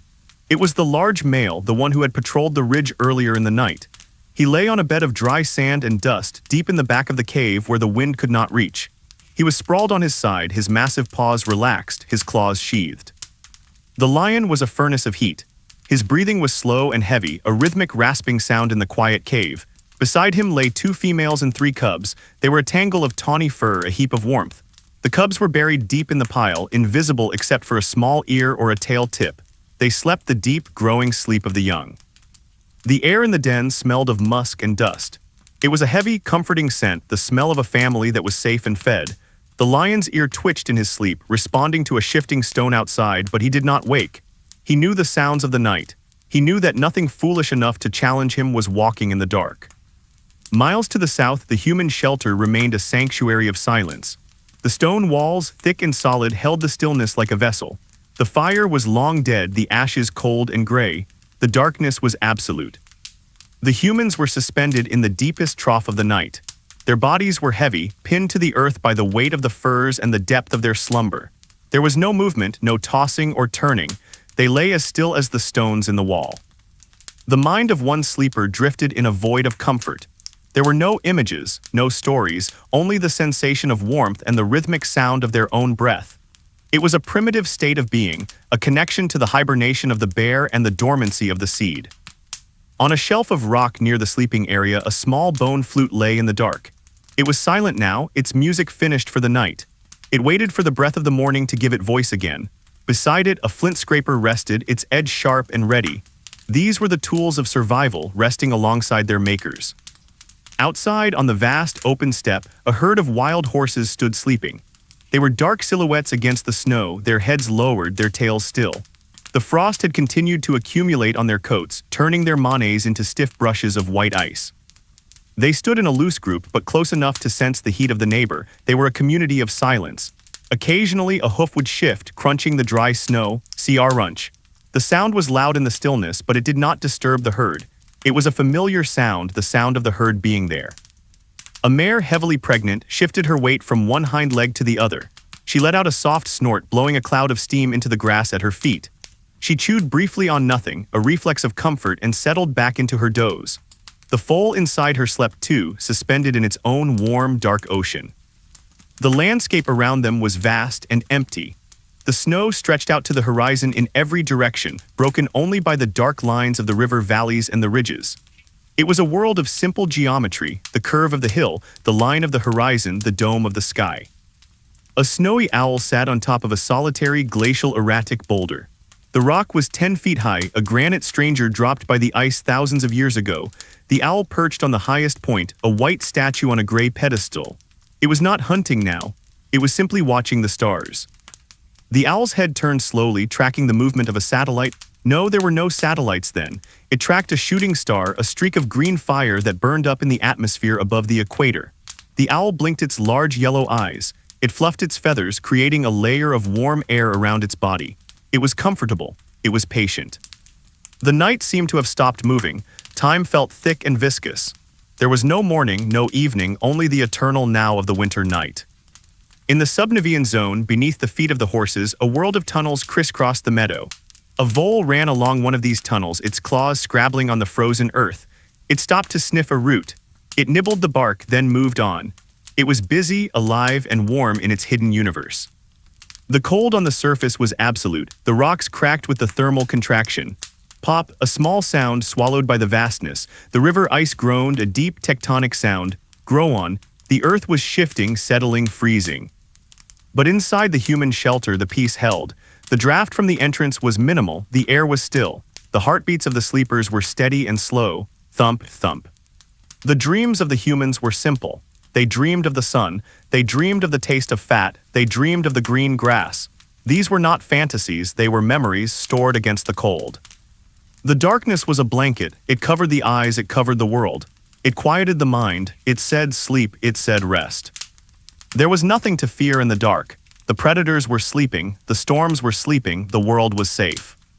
The constellation of the Pleiades, the seven sisters, had set long ago.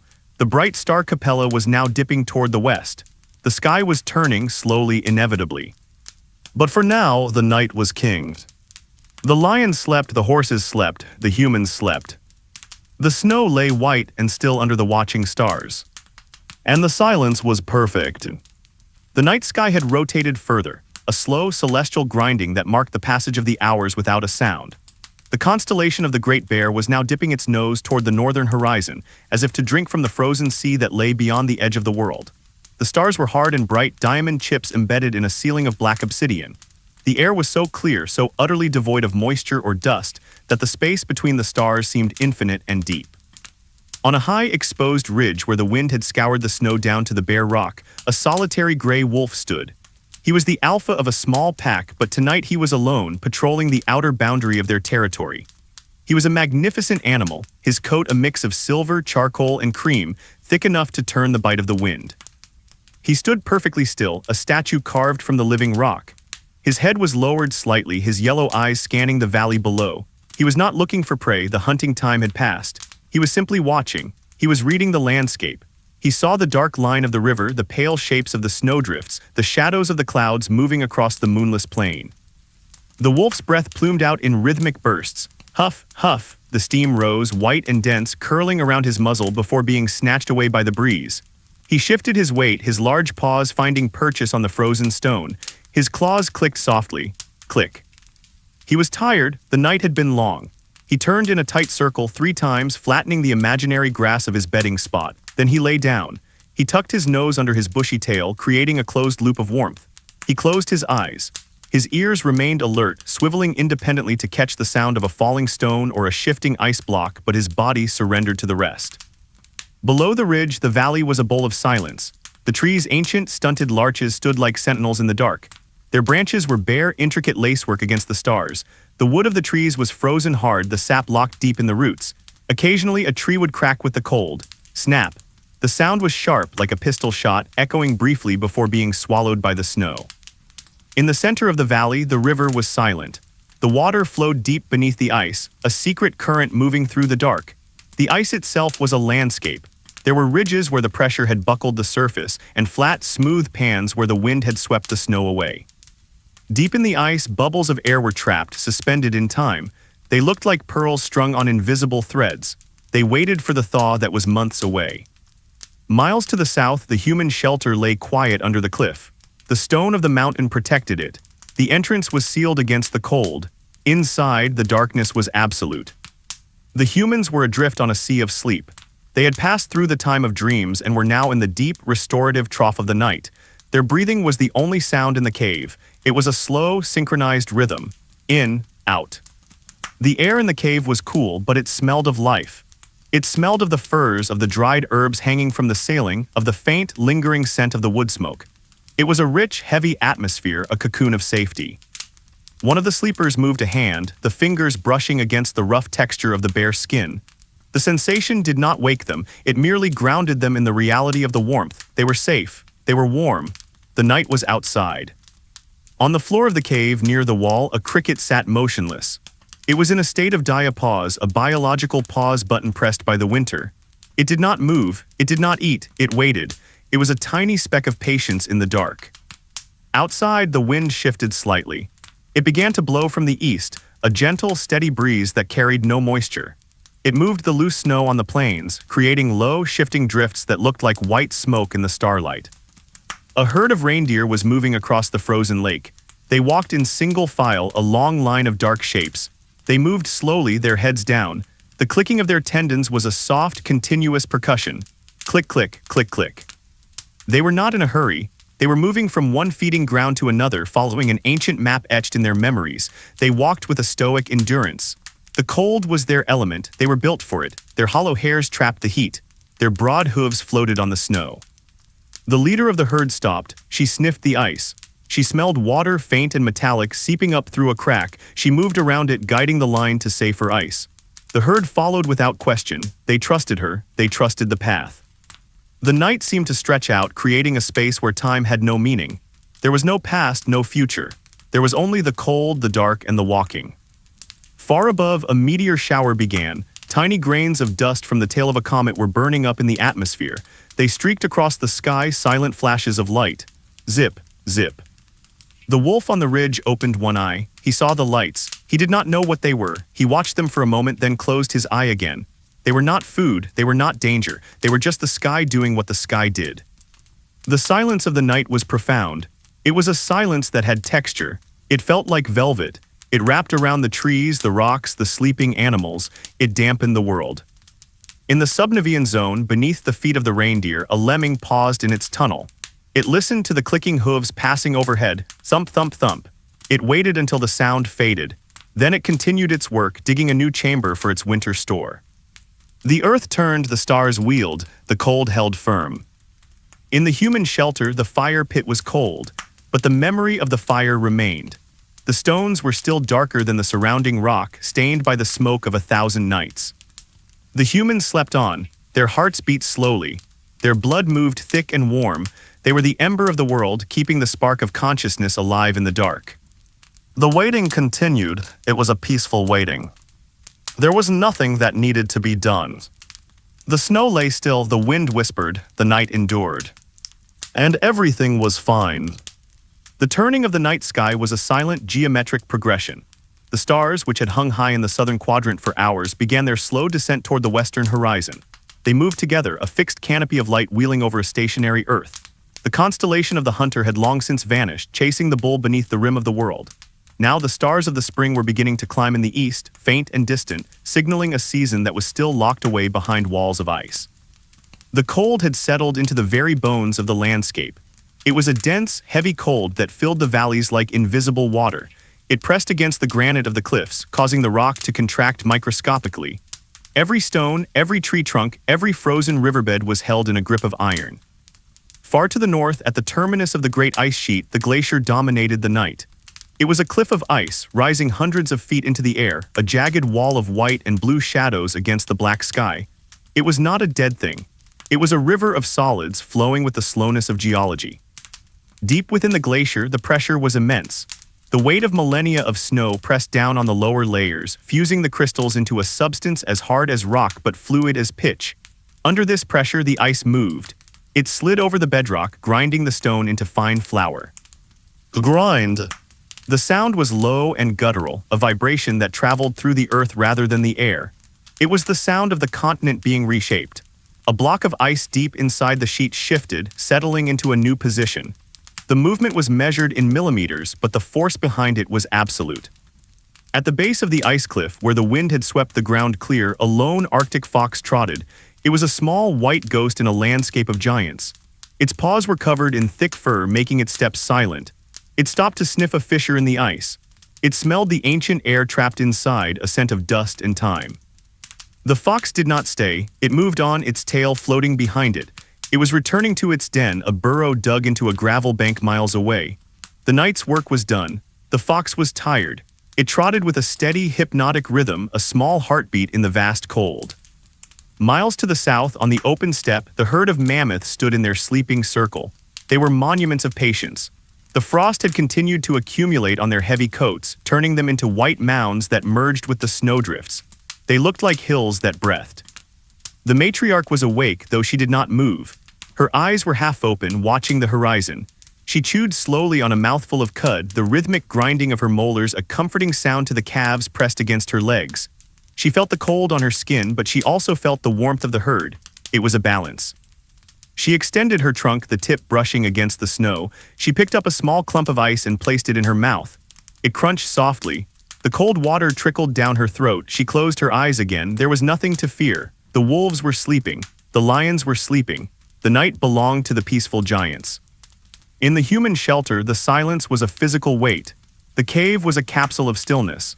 The fire was dead, the ash cold, but the heat of the bodies and the insulation of the furs kept the temperature stable. The humans lay in a tangle of limbs and heavy skins.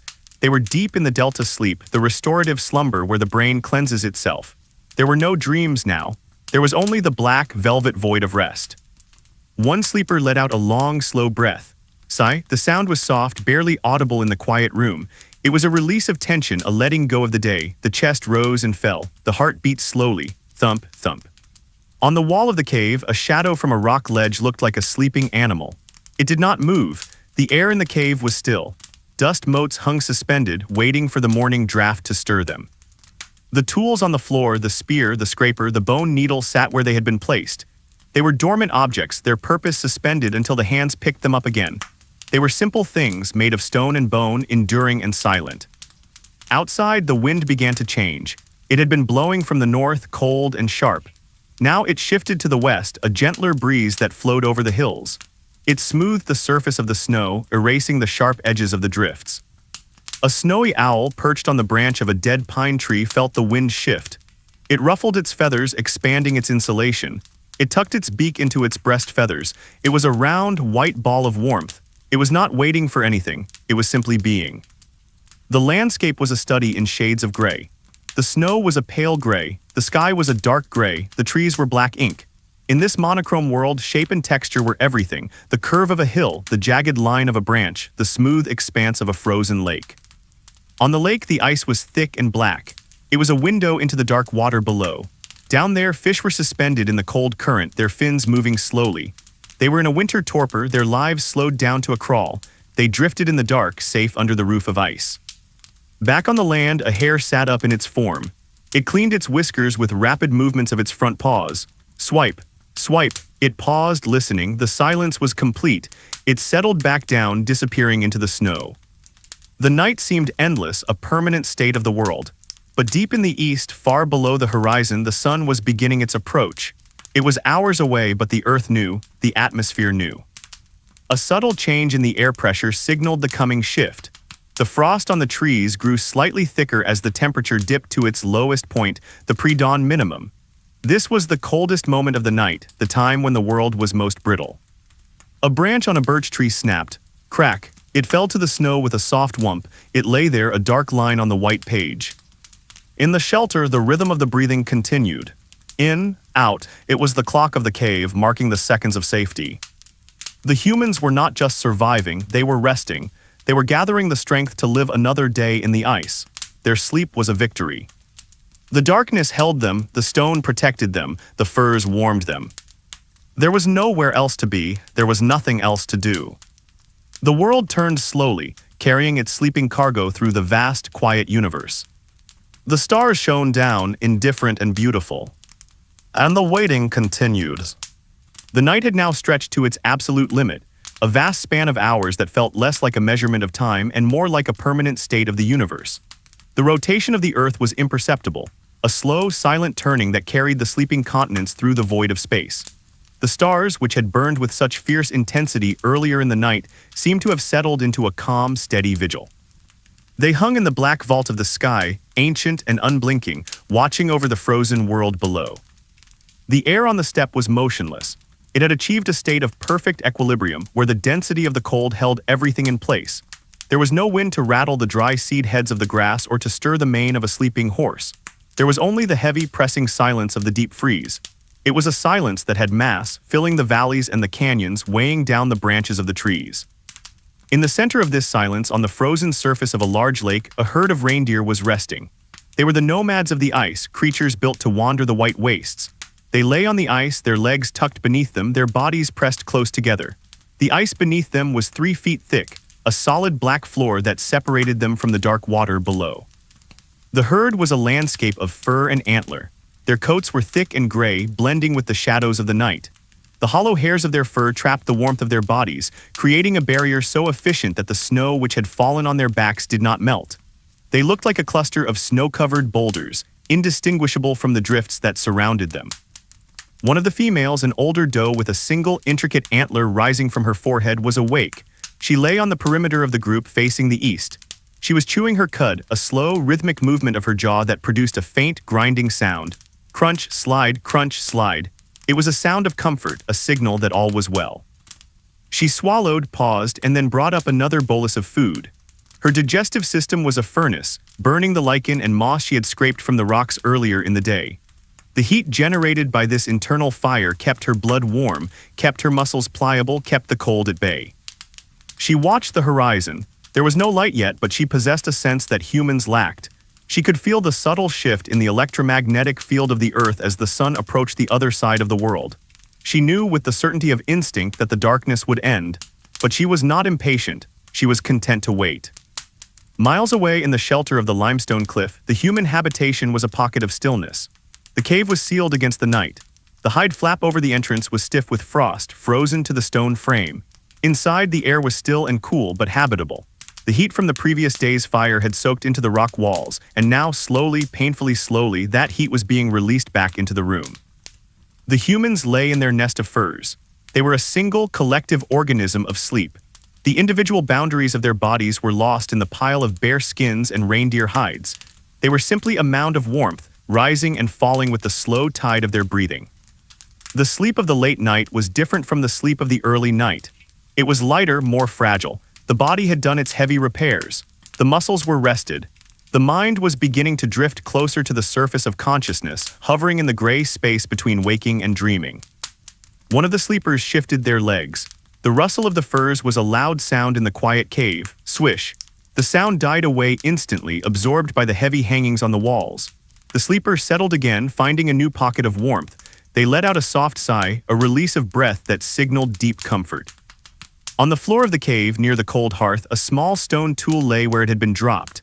It was a scraper made of gray flint. In the absolute darkness, it was invisible, just a cold, hard object on the cold, hard floor. It waited for the hand that would warm it, for the light that would give it purpose. It had the patience of geology. Outside, the frost continued its silent work. It was building a new world on top of the old one. On the branch of a dwarf birch tree, the ice crystals grew outward, defying gravity. They formed long, delicate needles, intricate ferns, geometric stars.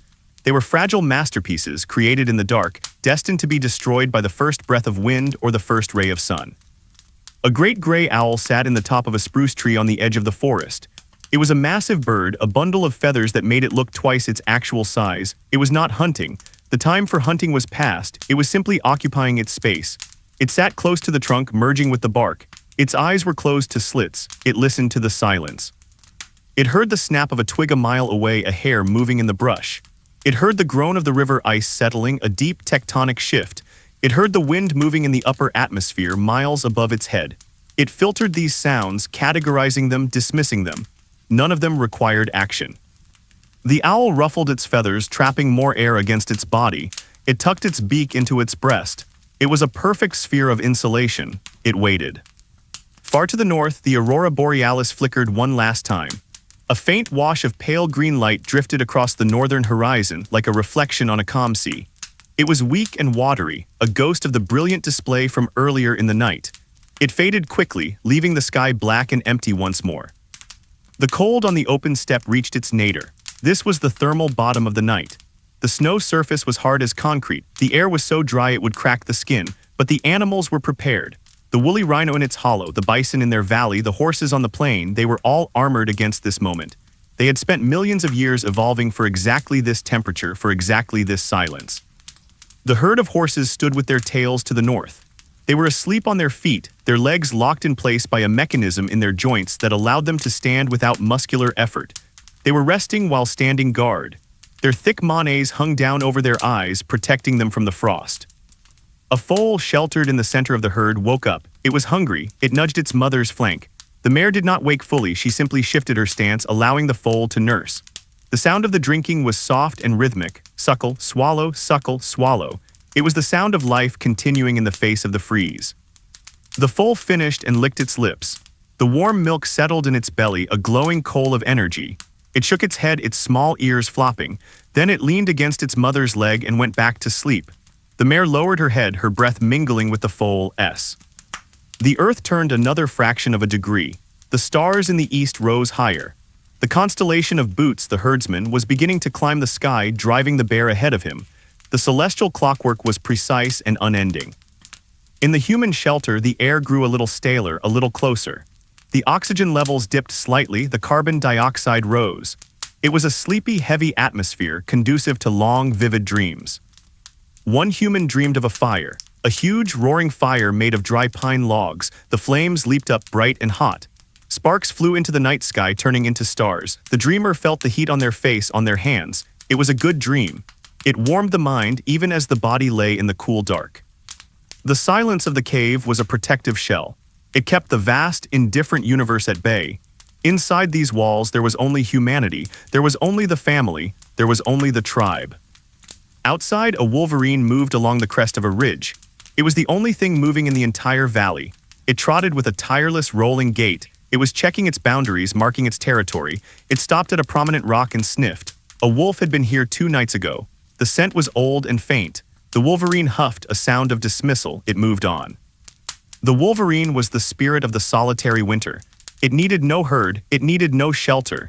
It carried its home on its back. It was fearless and alone.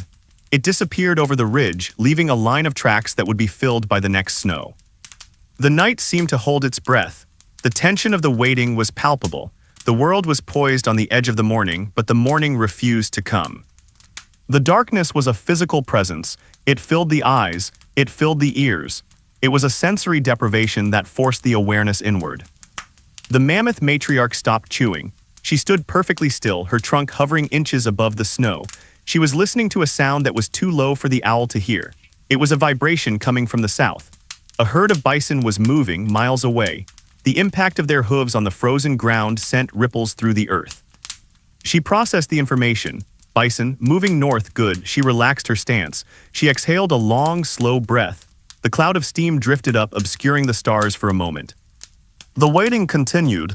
It was a patient, ancient waiting. There was no boredom in the Ice Age. There was only survival and rest. And this was the time for rest. The snow lay white and still. The rocks were black and hard, the air was clear and cold. Everything was exactly where it belonged. The night had settled into a profound and heavy permanence. The passage of time was no longer marked by the movement of the sun or the shifting of shadows, but by the slow, silent rotation of the heavens. The great dome of the sky had turned further, dragging the constellations toward the western rim of the world.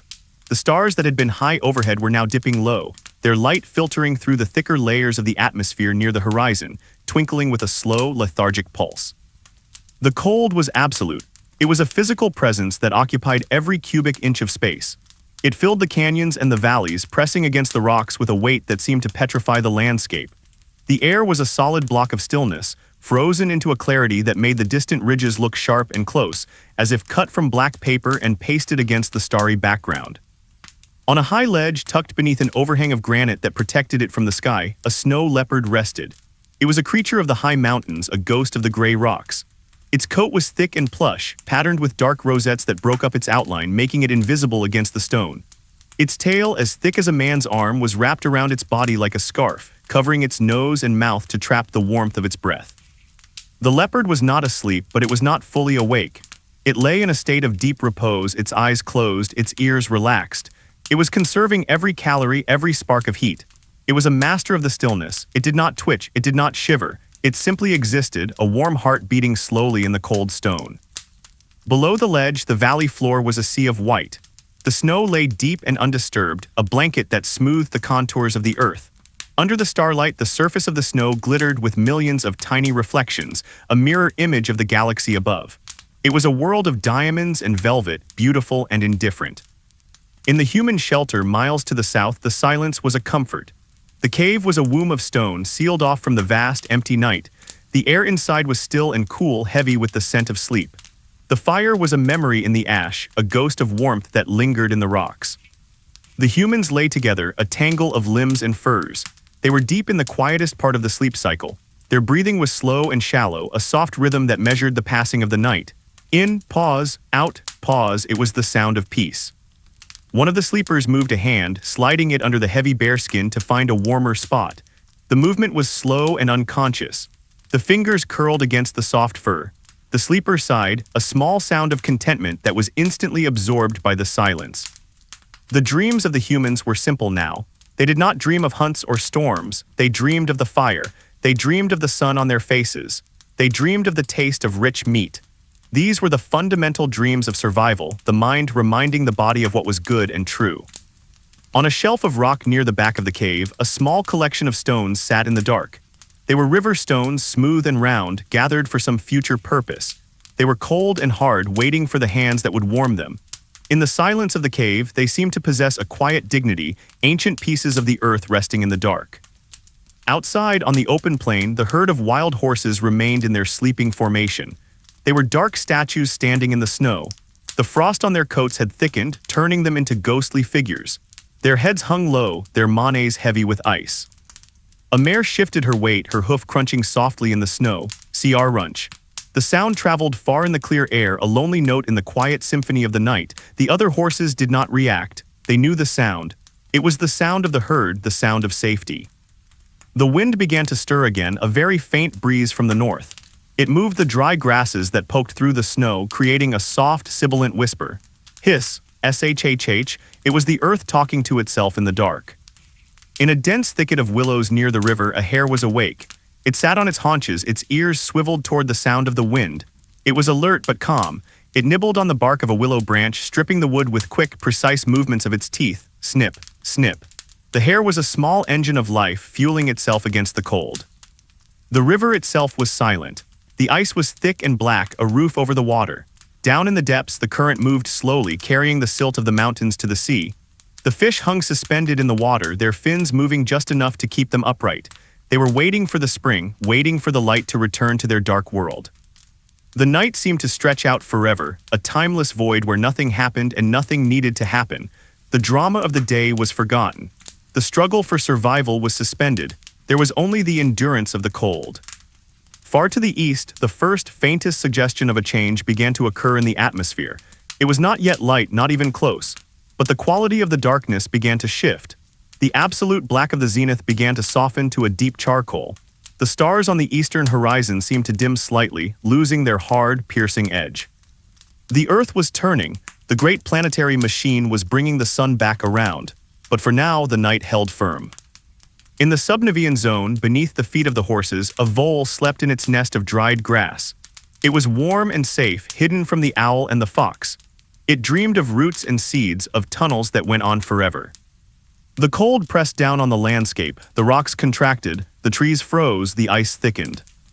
But inside the human shelter, the warmth held. The bubble of air, heated by the bodies of the sleepers, remained stable.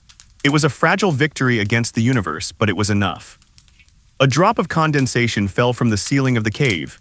Plip, it landed in a small puddle on the floor. The sound was tiny, a microscopic event in the silence. The human sleeper turned over, pulling the furs up to their chin. They settled back into the warmth. The rhythm of their breathing did not break. The world was vast and cold and empty, but here in this small space there was life. The waiting continued. It was a patient, ancient waiting. The stars watched, the snow sparkled, the wind whispered. And the peace was absolute. The darkness began to dilute. It was not a sudden arrival of light, but a slow, imperceptible thinning of the night. The absolute black that had held the world for hours was gradually turning to a deep, heavy charcoal. The stars, which had been so sharp and piercing, began to lose their edge, softening into the background of the sky. The eastern horizon remained dark, but it was a different kind of darkness now, an expectant void that waited for the sun. The cold was at its most intense. This was the hour of the maximum freeze, the moment just before the dawn when the earth had surrendered the last of its heat to the void. The air was brittle. It felt thin and sharp, snapping with a silent tension. The frost on the trees had grown thick and heavy, coating every twig in a layer of white crystal. The world looked like a coral reef made of ice, suspended in a sea of gray air. On the open plain, the herd of mammoths began to stir. They did not move their feet, they simply shifted the weight of their massive bodies. The frost on their backs cracked softly as their skin twitched. C.R. Reich. The sound was tiny, a whisper of ice breaking. The matriarch opened her small, dark eyes. She looked out at the gray world. She saw the shape of the hills returning from the dark. She saw the pale expanse of the snow. She exhaled a long, slow breath. The steam rose up, joining the mist that hung over the herd. It was a morning greeting to the cold. She extended her trunk, touching the snow at her feet. It was hard and crunchy. She did not eat. She simply stood, feeling the ground, feeling the return of the day. The night was ending. The vigil was almost over. Miles to the south, inside the limestone cliff, the human shelter was quiet. The darkness inside was still total, but the quality of the air had changed. It felt cooler, fresher. The draft from the entrance carried the scent of the pre-dawn frost. The humans were surfacing from the deep ocean of sleep. They were no longer in the heavy, dreamless state of the middle night. They were drifting in the shallows, floating between the warmth of the furs and the awareness of the morning. One sleeper turned over, the heavy bare skin sliding off their shoulder. The cold air touched their skin. Instinctively, without waking, they reached out and pulled the cover back up. They burrowed deeper into the pile, seeking the center of the warmth. They let out a soft groan, a protest against the coming day. They were comfortable. They wanted to stay in the dark a little longer. The dreams of the morning were light and fragmented. Images of light, of walking, of the sky. The mind was preparing itself for wakefulness, but slowly. There was no alarm, no urgency. On the floor of the cave, the dust lay still. The fire pit was a circle of gray ash, silent and cold. The stones of the hearth had finally lost their heat. They were just rocks now, waiting for the spark. Outside, the silence of the landscape was profound. The owl had gone to its roost. The wolf had gone to its den. The night hunters were asleep. The day animals were not yet awake. It was the pause between the shifts.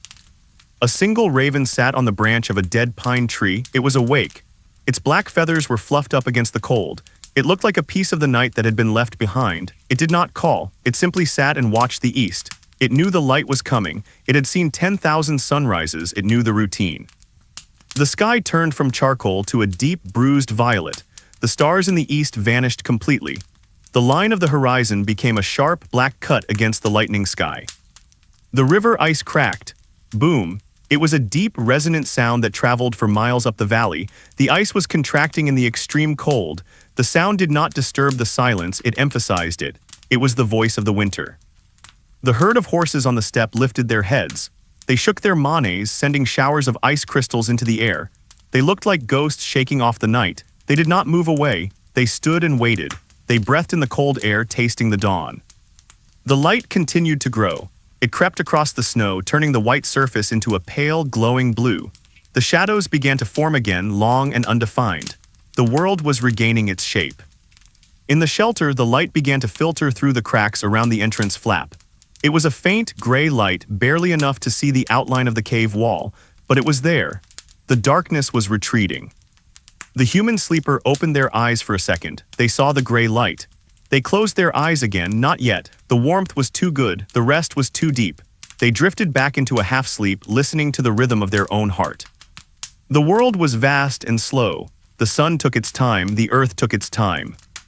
There was a sense of inevitability. The night had passed, the survivors had survived, the cycle continued. On the branch of the pine tree, the raven shifted its feet. It preened a wing feather. Zip. The sound of the feather moving was loud in the quiet air. The violet in the sky began to lighten to a cold steel blue. The first flush of color appeared on the horizon, a faint, pale pink. The waiting was almost over. The snow lay still, the wind held its breath. The world was ready to begin again. But for this moment in the gray quiet, there was only peace. Horizon finally broke. The tension of the gray dawn snapped as the rim of the sun pushed above the edge of the earth. It was a spark of pure, blinding gold, a single point of intense light that pierced the heavy atmosphere. It grew rapidly, expanding into an arc of fire that set the eastern sky ablaze. The pale pinks and violets that had heralded its arrival were consumed by the brilliance of the day star. The world, which had been a study in monochrome shadows for so long, was suddenly flooded with color. The light struck the tops of the distant mountains first. The peaks, covered in eternal snow, turned a vibrant, glowing rose. The light slid down the slopes, chasing the shadows into the deep valleys. It touched the tips of the spruce trees, turning the frost on their needles into millions of tiny prisms. The forest sparkled as if it had been dipped in crushed diamonds. On the open steppe, the light hit the back of the mammoth matriarch. The frost that coated her thick fur caught the sun, creating a halo of light around her massive form. She felt the warmth immediately. It was faint, barely scratching the surface of the deep cold, but it was a signal. The night was over. She lifted her head and let out a low, rumbling call. It was a sound of location and reassurance. "We are here," the herd responded. The calves shook themselves, sending clouds of ice crystals flying into the golden air. The other adults shifted their weight, turning their bodies to maximize the exposure to the sun. The dark shapes of the night became the brown giants of the day. The raven on the dead pine tree watched the sunrise. It blinked its black eye, it opened its beak and gave a single flat croak. Caw. Then it leaned forward and dropped into the air, opening its wings to catch the morning breeze. It flew silently over the white plain, a black speck moving against the gold and blue. It was going to check the river. It was going to see what the night had left behind. Inside the limestone shelter, the shaft of sunlight moved across the floor. It touched the circle of stones at the hearth. It touched the pile of furs. The human sleeper woke. This time there was no drifting back. The light was too insistent. The day had arrived. They sat up, the heavy bare skin sliding down to their waist. The air in the cave was cold, the coldest it had been all night. The fire was dead. The human rubbed their face with their hands. They took a deep breath, the cold air waking up their lungs. They looked at the entrance. The light glowing through the hide flap was bright and clean. They nudged the companion beside them. The second human stirred, groaned softly and sat up. They looked at each other. There were no words, just a nod. Acknowledgement of another night survived, acknowledgement of the day to come. The morning ritual began. It was the same ritual as yesterday and the day before and the day before that. The first human moved to the hearth. They raked the cold, gray ash. They dug deep looking for the spark, and there, buried in the center of the dust, was a tiny, faint glow, a single coal that had held on through the long hours. They added the tinder, they added the moss, they blew. Puff and puff.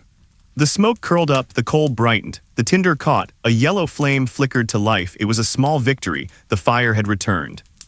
They fed the flame with twigs, then larger branches. The crackle of the wood filled the silence of the cave. The warmth began to radiate outward, pushing back the chill. The smell of the smoke replaced the stale air of sleep. They sat by the fire, warming their hands. They ate a piece of dried meat. They drank a cup of water. Outside, the sun climbed higher, the shadows shortened. The world was fully awake. The herd of horses began to graze, sweeping the snow away with their hooves. The bison moved slowly up the valley. The wolf trotted home to sleep. The Ice Age day was simple. It was a cycle of heat and cold, light and dark. There was no progress to be made. There was no destination to reach. There was only the living. The humans stood up and walked to the entrance. They pushed the flap aside and stepped out onto the ledge. The brightness was overwhelming. The snow was a blinding sheet of white. The sky was a hard, deep blue. The air was crisp and absolutely still. The human looked out over the valley. They saw the mammoths moving in the distance, small brown dots on the white page. They saw the ravens circling. They saw the smoke rising from their own shelter, a thin blue line climbing straight up into the sky. They took a breath, the cold air filled them up. It felt good, it felt alive. They turned back to the cave. There was work to do, a hide to scrape, a tool to fix, wood to gather. But there was no hurry, the sun would be up for a few hours, there was time. The second human was adding a log to the fire. The flames leaped up, casting dancing shadows on the wall. The cave was warm. They sat together for a moment longer. There was nothing that needed to happen. They had shelter, they had fire, they had each other. The world outside was vast and cold and indifferent, but in here it was enough. The fire popped. The smoke drifted up through the hole in the ceiling, joining the air of the wide, white world. The cycle continued. Quiet,